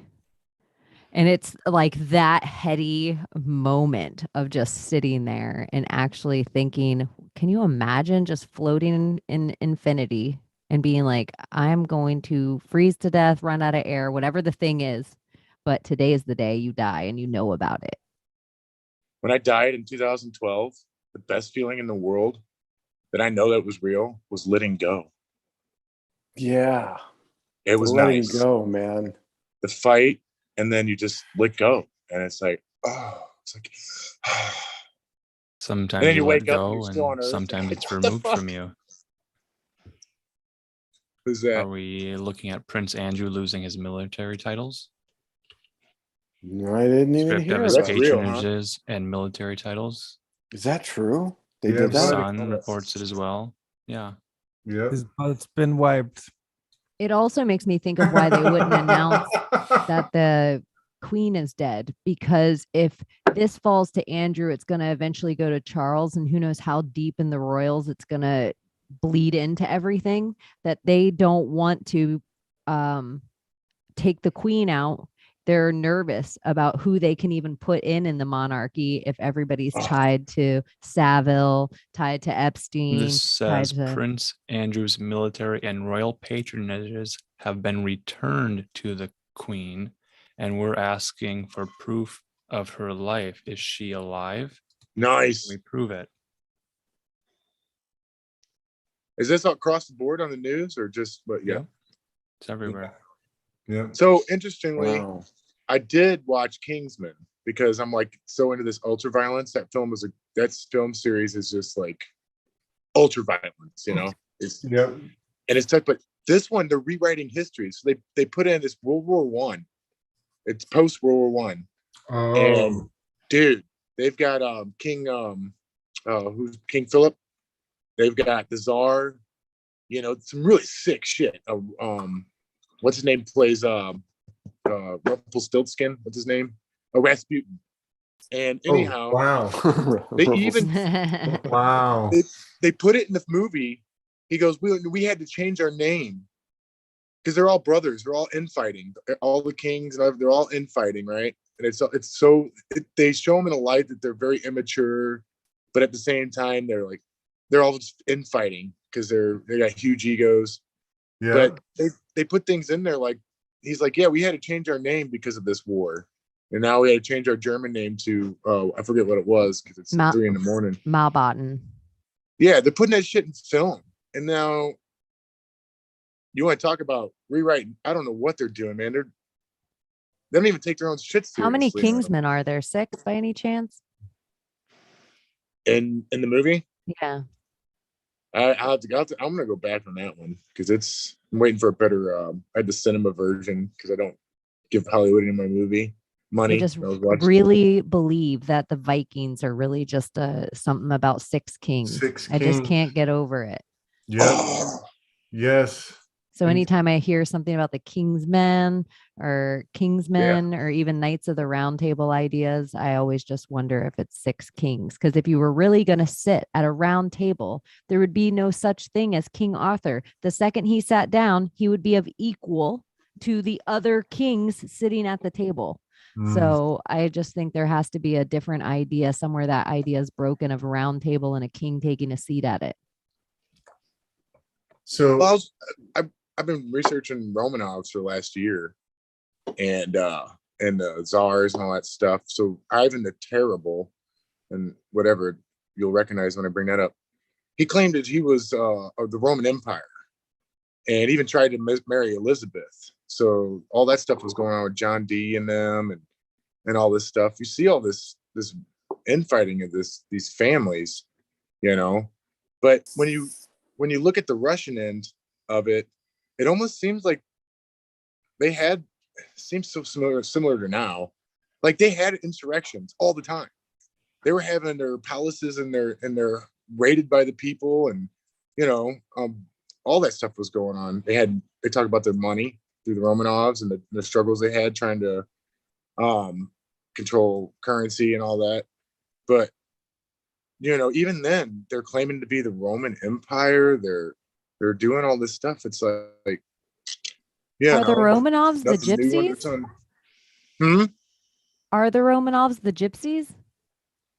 I don't know, man. There's a lot of magic involved in it. You can see that. I think that is where I might be wrong, but I think when they take the gypsy bloodline, it goes like a majority of it links to the Romanovs, all the magic, all the everything. And then they're claiming to be the Roman Empire. Also, they're said to be the people that were actually ousted out of Egypt that left. So everything we think is that all these things are stolen from one thing. So then are they from Kemet originally? What was Egypt before the Egypt that we know in history? And then the Romanovs are very possible that Egypt is the US. I think Florida is Israel. Like even if you look at I think Florida is Israel. There's more Jews in Florida than probably anywhere else in the world, I imagine. Probably real Jews too, wombs, because it's all the older ladies. And the womb of anything is the more important thing. We may never know, but still, the fuckery is astounding, isn't it? The Zionist award that they hand out, because there's so many Jews in Florida. So every single politician, that's any politician in Florida, they get this award as long as they're good on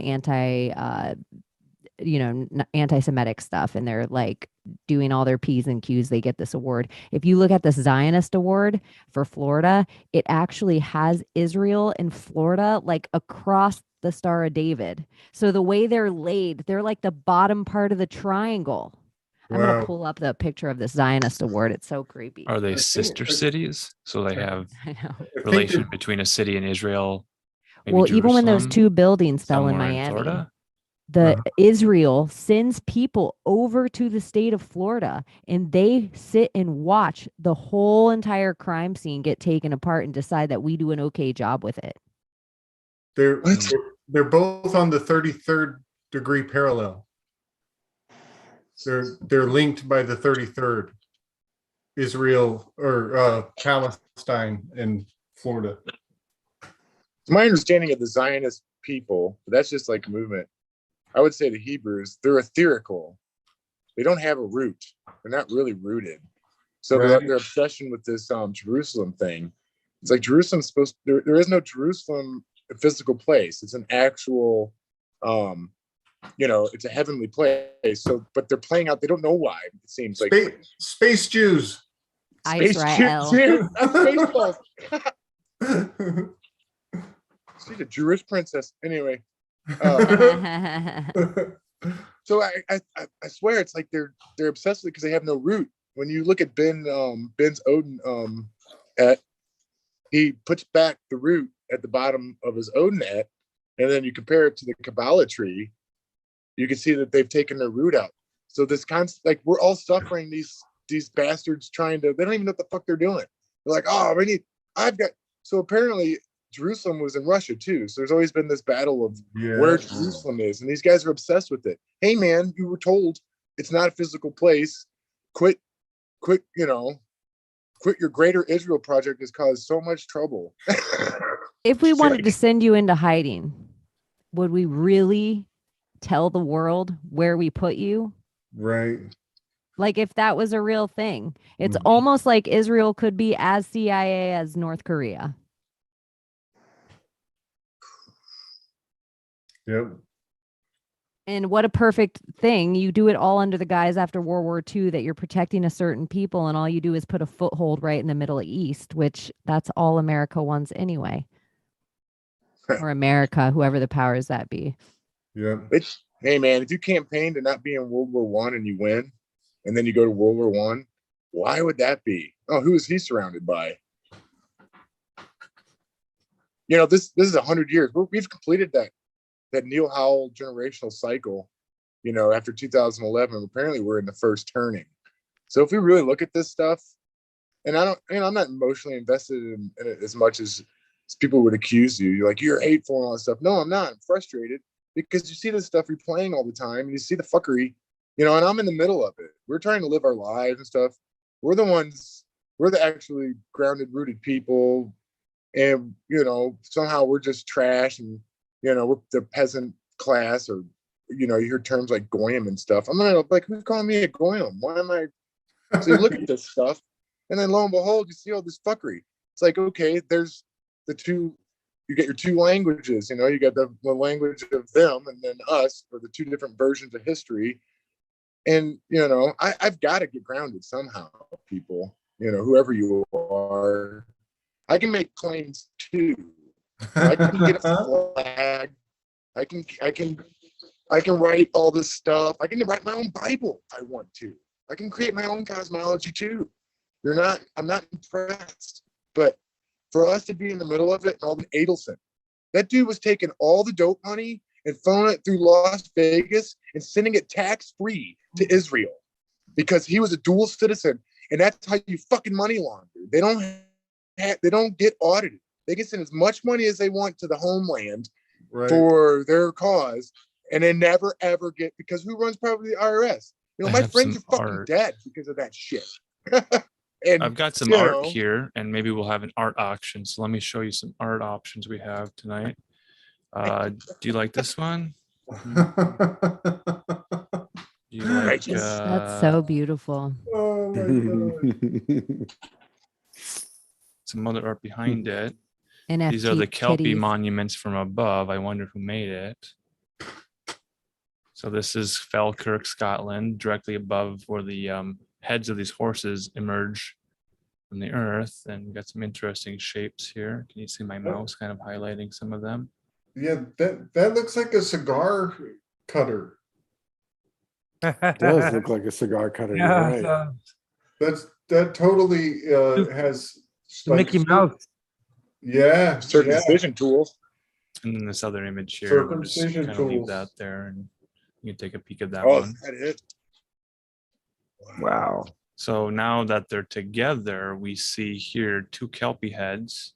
And then on this award, there's also two things here, Florida and Israel, and two Kelpie heads. So some patterns emerge when you put things on a table and you look at them. Yeah. And we can all see what we see. Could we rotate one of those? There's an egg in there. Which one you want to rotate, bro? Like you can tilt your head.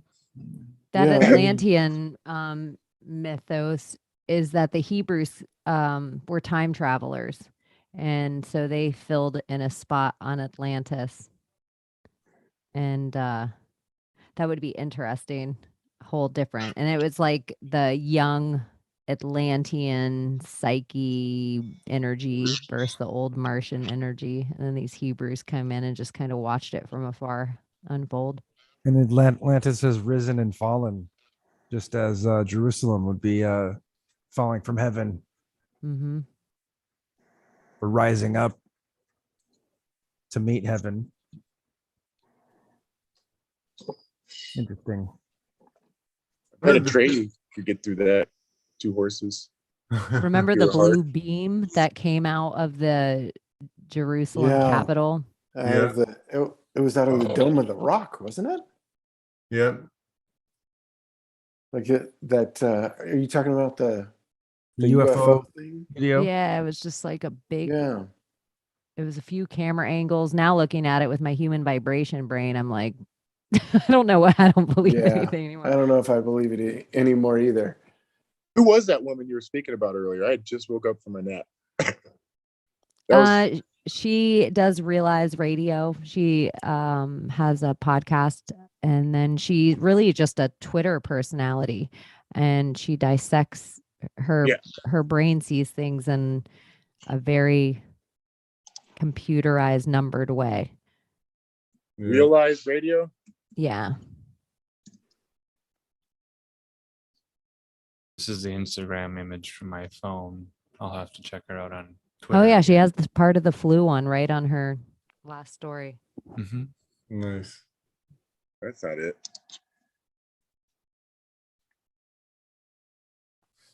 So I forget who it was. Somebody brought up and I don't know the source on this. I know Chance has talked about it before, but the fact that the English language, which is allegedly only a few hundred years old, 500 years old, is 170.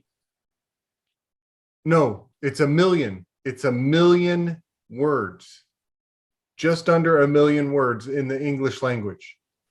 Hebrew, 33,000. And golden arches. And somebody could argue that they're so conservative and only the words that are in the writing can be circulated. But I just find it so profound that the English language is so open and eclectic, and it takes on so many other cultures openly. But the Hebrew language is like just a blip on that radar. Is Hebrew a dead language like Latin? What they tell us, they tell us it was for a very long time, and then they resurrected it by injecting vowels in these little space holders, and then it came back to life. But I think right around the same time that we're told the English was invented, I think the whole Hebrew, modern day edit of Hebrew was being circulated for certain cultural agendas that are still in play today. The Hebrews got to Atlantis with their Merkabahs. And if you look at the Merkabah, it's the Star of David. Yeah. Yeah. Uh-huh. Yeah. So one more thing is English is John Dee Hermetic magical language. Am I correct? That's where I feel like I've gotten to at this point. Yeah, that's where it seems to have been born. I call it Angelese. Angelese. And it also seems that during that time, if it's real, and it does seem real, that what was going on was they were trying to present the world an actual Hermetic religion again, where you had the church and these powers that be, like you were talking about before, Cheney, they can't give it up because so a Hermetic, imagine if everybody was taught the 7 Hermetic principles day one in kindergarten and throughout their lives. I mean, he pretty much puts the power in your hand, all is mind, Mm-hmm. So that was suggested, and I think I find it more and more yes, plausible. The one thing I would add to that, I think that the one thing that we lack in English to be a hermetically sound culture is gender. They took the gender out of language, and that's what we have now is this neutered, genderless dialect. And so in order to have that 7th principle, which is the final one, the 7th seal, the last of the necessities of the requirements, that final seal is gender. And here we are with the kids trying to neuter it to the next level. You know, I'm a Shwee. So does English give power to the will? And what are we supposed to do with English then? Because if John Dee and these, let's say they really were trying to restore power to each individual or whatnot through English and the creation of it, how do we properly use it, you know, for good or whatever, you know, to that's the question. Yeah, that is a good question. You know, I think we all need our, you know, our family crest, our family seal, you know, to operate as king at all times, to be the creditor, you know. I think there's a lot of returning to the old ways for each individual, you know, autonomous kingdoms kind of thing. But I just, yeah, like an Iroquois nation, the perfect union. Seminal. We need central seminal. Seminole are the Florida Indians. So Oh, the yeah. Israel Indians, maybe the real Israelis were the Seminoles. Interesting, because That's Florida some good research. Hebrew in America. Yeah. Also the Fountain of Youth. There's a Yep. star fort in St. Augustine. If you want to go to the Tatarian way of it all, there's all the melted cobblestone and all that stuff.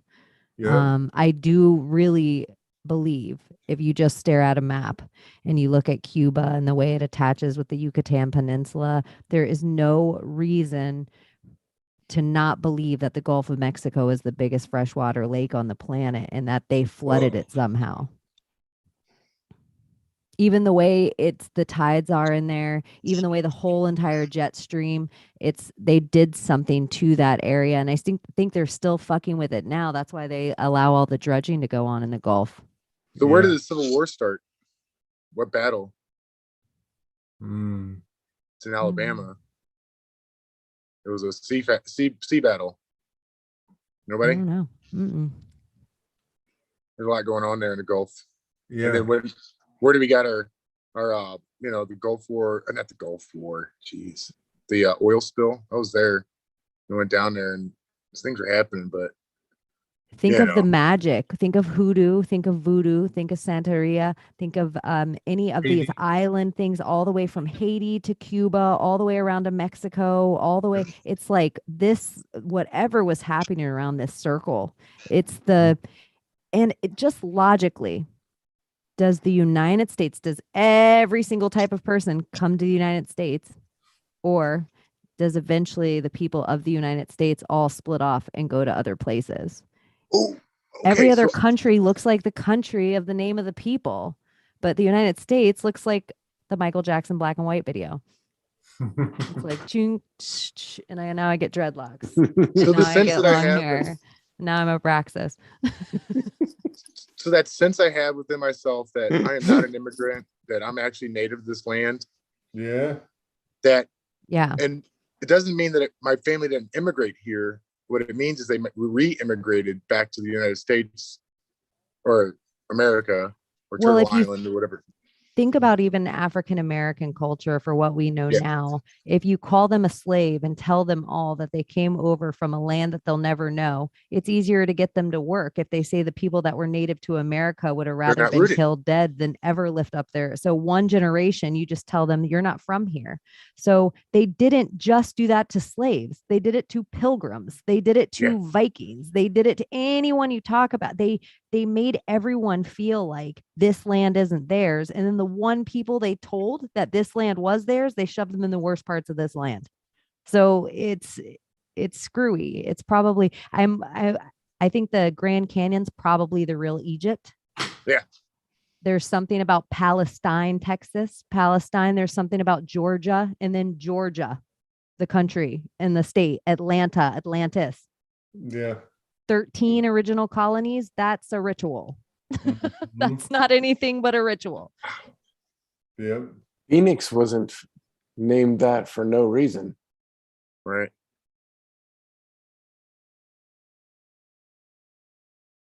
Yeah. Is that Corey Arctic- Daniels who does that work? Phoenix.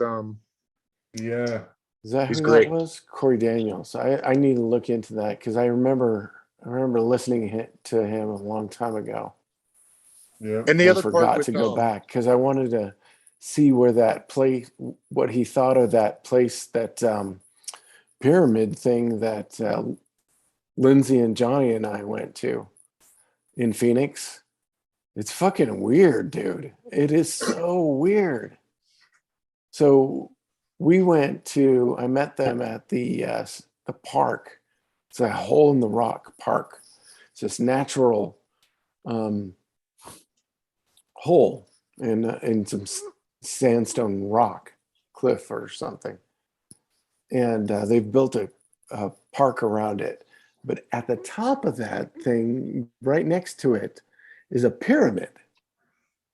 And that pyramid has the first governor of Arizona in it and his whole family. And it's like all fenced off and stuff. But there's a bronze plaque, but it feels weird. Like there's an energy on that coming off that thing that was, I don't know, strong. Darn it. Was it in a graveyard? Did you say? No, it's in a park. It's in a park. Yeah, but their bodies are supposedly in that thing. It's a mausoleum for the for like 9 people. Their remains are in that. At least that's what the that's what the plaque says. Have you ever seen a Is human that. pyramid where people get on each other's hands and knees and then they stack up on top of each other's shoulders? Yes. It's popular in Spain. I wonder if that's how they bury the family. And they had to put them in little cheerleader outfits, and it'd be great. That's why I feel so weird. it's the gymnasts, the dead gymnasts. Did you we got guys like what's his name? Darn it. They're out there in the desert and they're talking about the plasma lightning and how quickly our landscape can change in like these major events. And on the west, you can take a look at watch guys like Dutch Sense as he goes through all the maps and he shows volcano, this is volcano, this is volcano, this is volcano, this is this. You can watch other people out there, So I don't know how that might tie into Atlantis with major catastrophe. And, it would, I'm just reading that book I got here, Earthquake of the New Madrid. And it's really all the firsthand accounts are of all these Native American tribes and these nations that were displaced. And when they came back, after a year-long earthquake, there was already people living there. And that was, they're Europeans or whatever, whites. So they lost their home, or, up until 1850, there wasn't any Europeans on the West Coast. So we don't really know. It'd be pretty easy to rewrite the history then. That'd be a great reset. And then, it's fascinating stuff. What's that? This is your mausoleum. Where? Is that just a depiction? The It's Roman the mausoleum? mausoleum of Helicanarsis. It's the artist's interpretation. You're talking about the mausoleum, and I had looked into this research already because of the Matrix 4 movie featuring San Francisco, and there's a building in San Francisco that resembles this mausoleum at Helicanarsis, and the idea of the mausoleum being a place where the dead bodies are stored. Yeah. And then you also have the idea in the Matrix 4, and I did not get to share this when I was on any podcast talking about Matrix 4, so I'll share it now. You have the idea of the mausoleum in which a body is put into a coffin or a pod and then closed up and stored. Also in the Matrix 4, Well, you've seen the first Matrix movie, right? When Neo awakens in his pod, in his coffin, where he's laid to rest. So they tied together the idea of the dead body just laying there dead, not moving, but the consciousness goes on. And then you can connect to a matrix. In the Matrix 4, when Neo, whatever his name is, Thomas Anderson, he's the video game designer in the Matrix 4. He's on top of this building in San Francisco. Yeah. And he's going to maybe jump, which connects us back to the first film when he's on the building and Morpheus tells him, you know, jump and you can, like Superman, reach the next building. But Thomas Anderson in the real world cannot do the Matrix stunts. He can't fly anymore. He's not Superman. So he's at the top of this building and the scene is like a suicide scene. Like he's contemplating, he's drunk, he's been drinking, he's looking down. And in the background is this mausoleum, which is modeled on the mausoleum at Halicarnassus. Wow. So what are you thinking? That they're trying to give a hint to? That is weird. So I researched that Halicarnassus, city of Helen, right? That's where it's. Oh shit! I researched that. I went down that hole somehow when we were looking at Helena, Montana. When we were talking about something about that relating to what was that first movie we watched like a year ago? Metropolis. Wasn't that the first one? Yeah. Because I remember specifically going, I need to revisit that Colosseum or the mausoleum at Halicarnassus. I've seen that before. So I'm just saying this out loud to remind myself because, and any of you here, because I think it's something to look at. Yeah. A little deeper. Quick But Helena, Montana does not get lost on me either. Yeah. Quick correction on my Israel and Florida. It's not 33rd, it's the 30th parallel that they share. Just quick correction. I checked that. Which 30th parallel also goes right through Giza. Israel and Florida on the 30th parallel. Yeah. 30 for 30.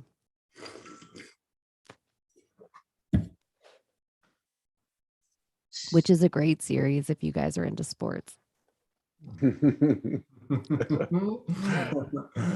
don't get a lot of sporty vibes from this crew, but I like history, and so I like the history of anything. And sports are like another Church of Hollywood, except they're a Church of Hollywood for men usually. So the way I can link a lot of pop culture zeitgeist stuff with showing symbolisms to my friends who aren't into it is by learning everything about things like Michael Jordan.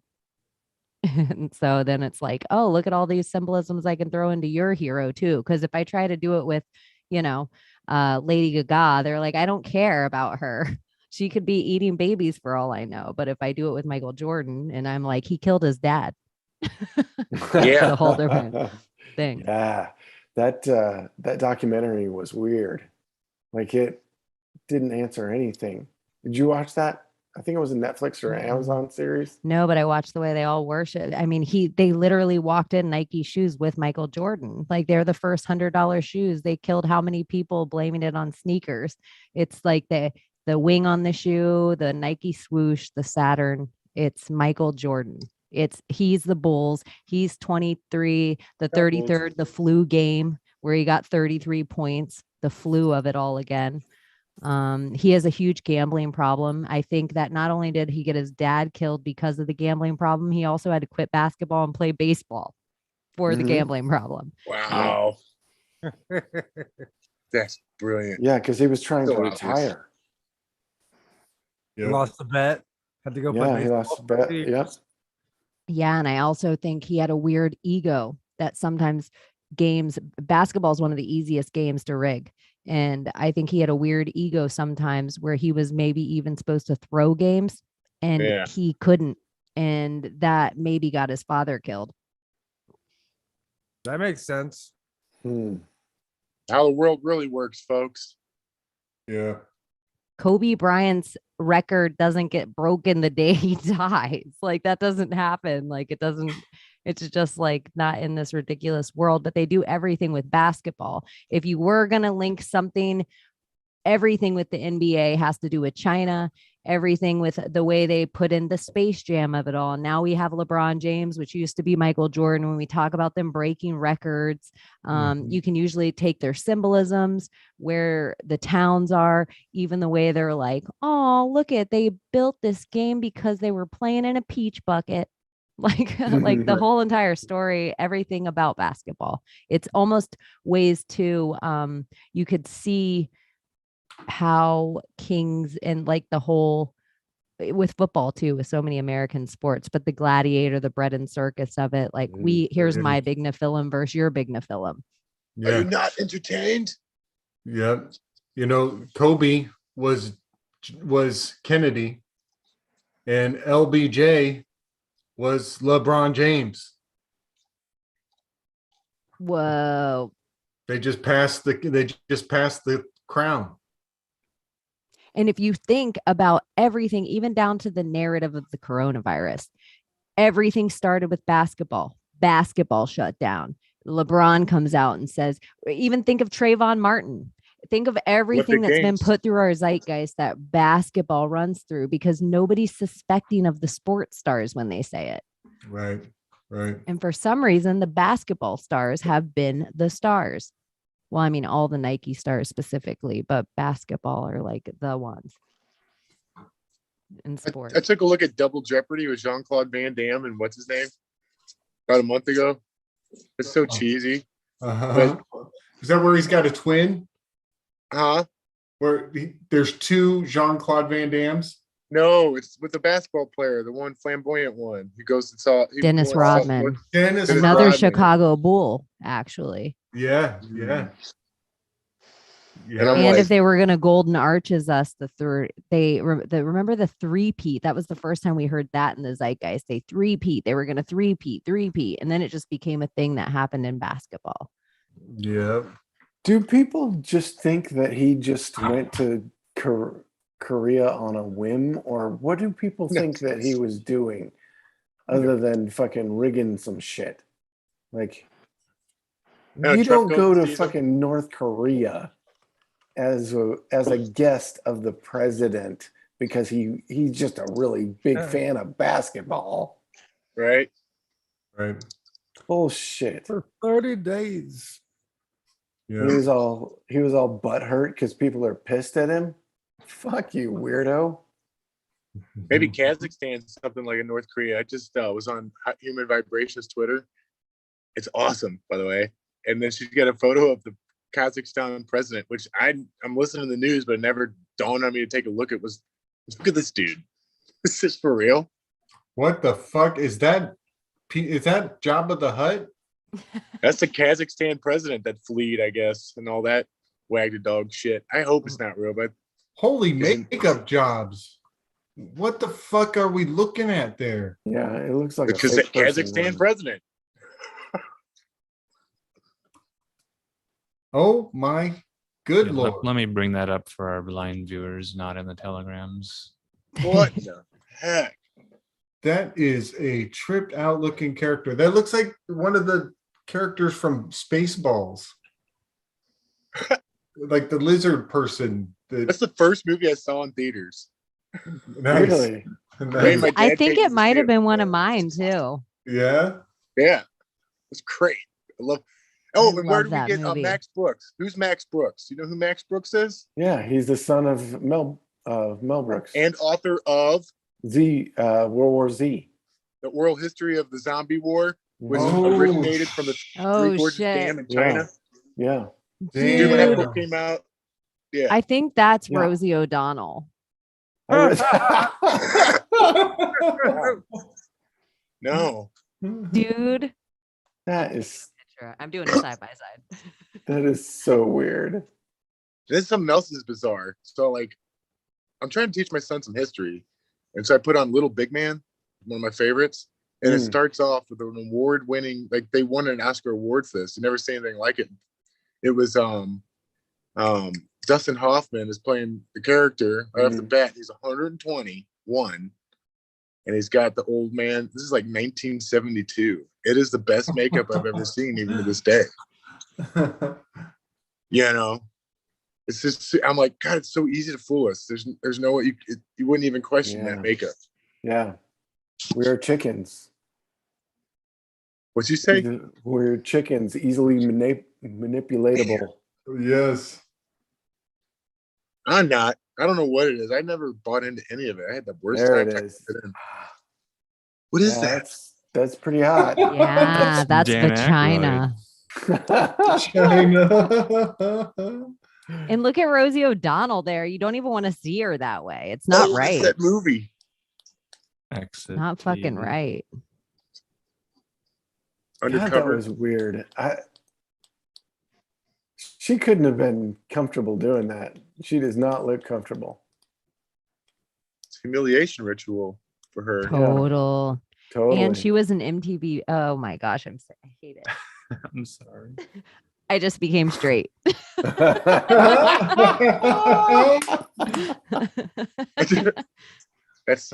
that me? Did I do that? A combination of you and Rosie just then. The church needs to figure this trick out. They could save a lot of people from hell. Rosie O'Donnell. That's a new conversion therapy. I know. I always think like as a young gay, I was like, oh my gosh, all the gay people are going to be in hell and all the drug users and rock and rollers. And I'm like, yeah, we went to hell. Right. Like, oh, these people are intolerable. I don't want to have anything to do with these people anymore. They're in the same place. I'd sit in church looking to the people around me like, I think I want to go to hell. Yeah. You do. Exactly. You actually do want to go to hell. Yeah. It's the place to be, man. Exit to Eden is a Gary Marshall film, if that means anyone to anybody. Gary Marshall. Happy Days. Well, that's Marshall's Happy husband. Days, yeah. Penny Marshall? Peggy Marshall? Yeah, Penny Marshall. Laverne and Shirley. Is Laverne. And she. A League of Their Own. Yeah. A League of Their Own. I was just thinking that. That's a Freemason movie. It's got Tom Skanks, who's stalking me. Madonna, Medusa. God, that was the first time Rosie O'Donnell. I felt funny in my little boy pants watching Like a Virgin. I'm like, oh, it's happening to me on MTV. Bitch. That's what I mean. They planted seeds in my mind when I was a child. Like, it ain't right.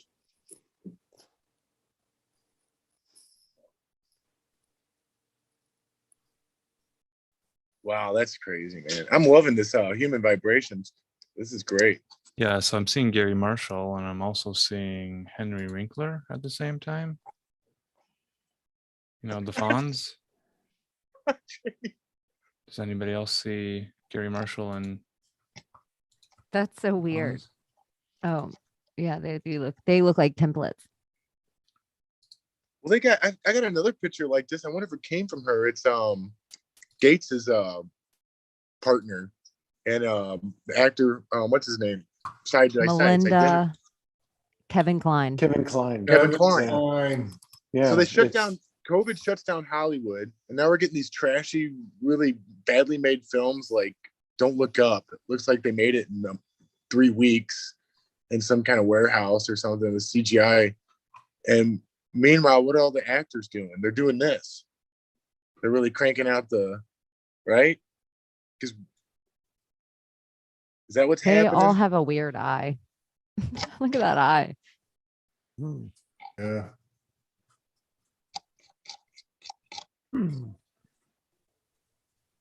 Gary Marshall and Henry Winkler, everybody. That's crazy. Happy days are here again. I hated that show. Me too. And they were trying to make him the cool guy. Fonzarelli. Hey. Hey. Hey, he's got a magic touch. He can turn on the jukebox. And there's what's when the he name's wants. brother. There's a little full circle.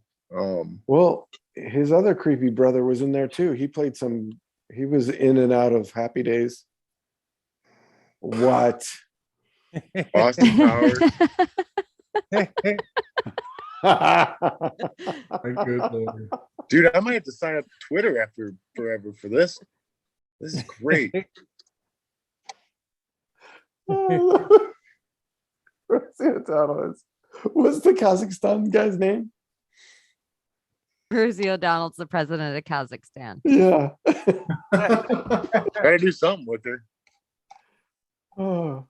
Templates. Put things From- side by side and let them compare and contrast. I'm looking up the cast or people that have appeared on Happy Days, and there's so much of it that creeps me out. But I hit a name on it that creeps me out harsher than any name. Heather O'Rourke, which is the little girl from Poltergeist, the little girl that died of impaction. And everyone always links Sylvester or Steven Spielberg all to Heather O'Rourke, Drew Barrymore, these kind of young Hollywood kids. It's just weird. She was also on Happy Days. This little girl was probably passed around. Not probably. Not probably. Human trafficking is everything we do. It's in your prisons. It's in everything. It's your social security card. It's It your is the birth Silk certificate. Road. Like anytime you hear Fuck. drugs, guns, whatever they say the currency was or is, it's always humans. Kathy O'Brien. I mean, you can do a lot with a person. It's terrible.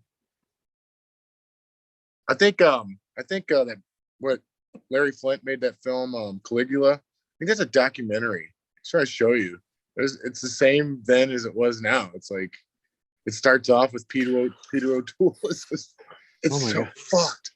It's after 3:00. I gotta go to bed. I love you guys so much. I appreciate your company and your community here. Gordy, But I gotta crash. Do you have the book? Which book? Oh, I do have the book. You know what? Thank you. Yeah. This is a great. Okay, again, once I again. was like, Missy is not here to read. You better read something, Gordy. So this is Lindsay Sharman's All Endings Are Beginnings. Yeah, brother. Yeah. We're just gonna do a little.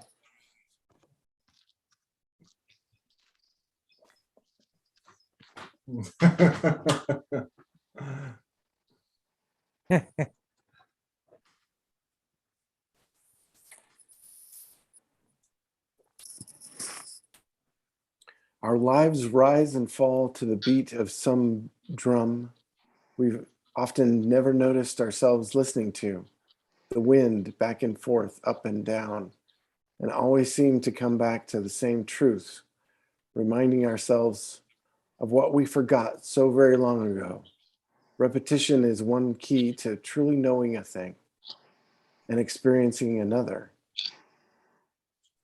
This sounding rhythm that calls us, that pushes and pulls us, may seem to have an infinite loop, but we truly do progress.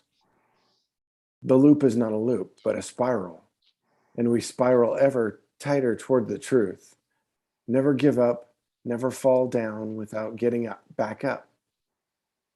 You are not stuck.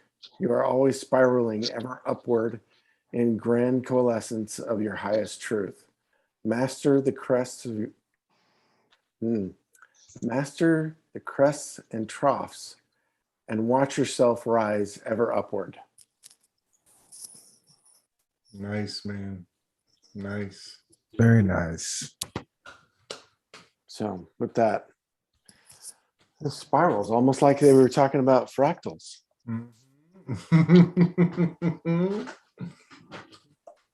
All right, guys. Good night.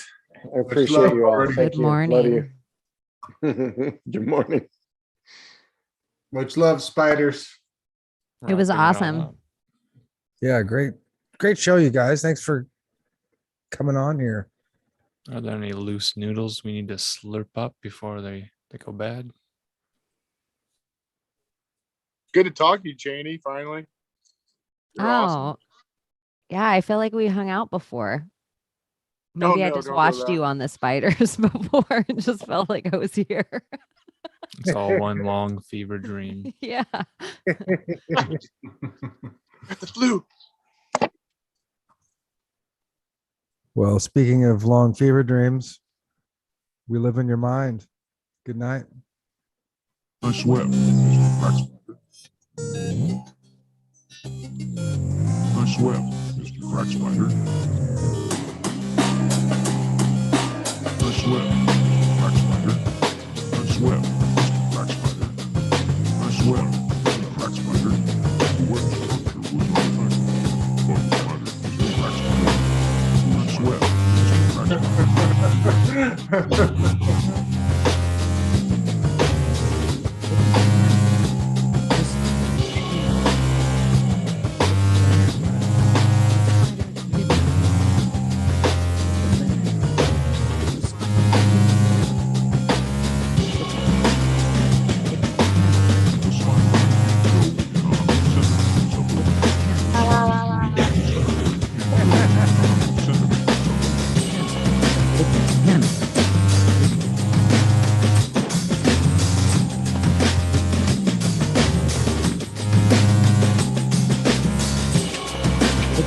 The spider can't go within 100 centimeters of the web.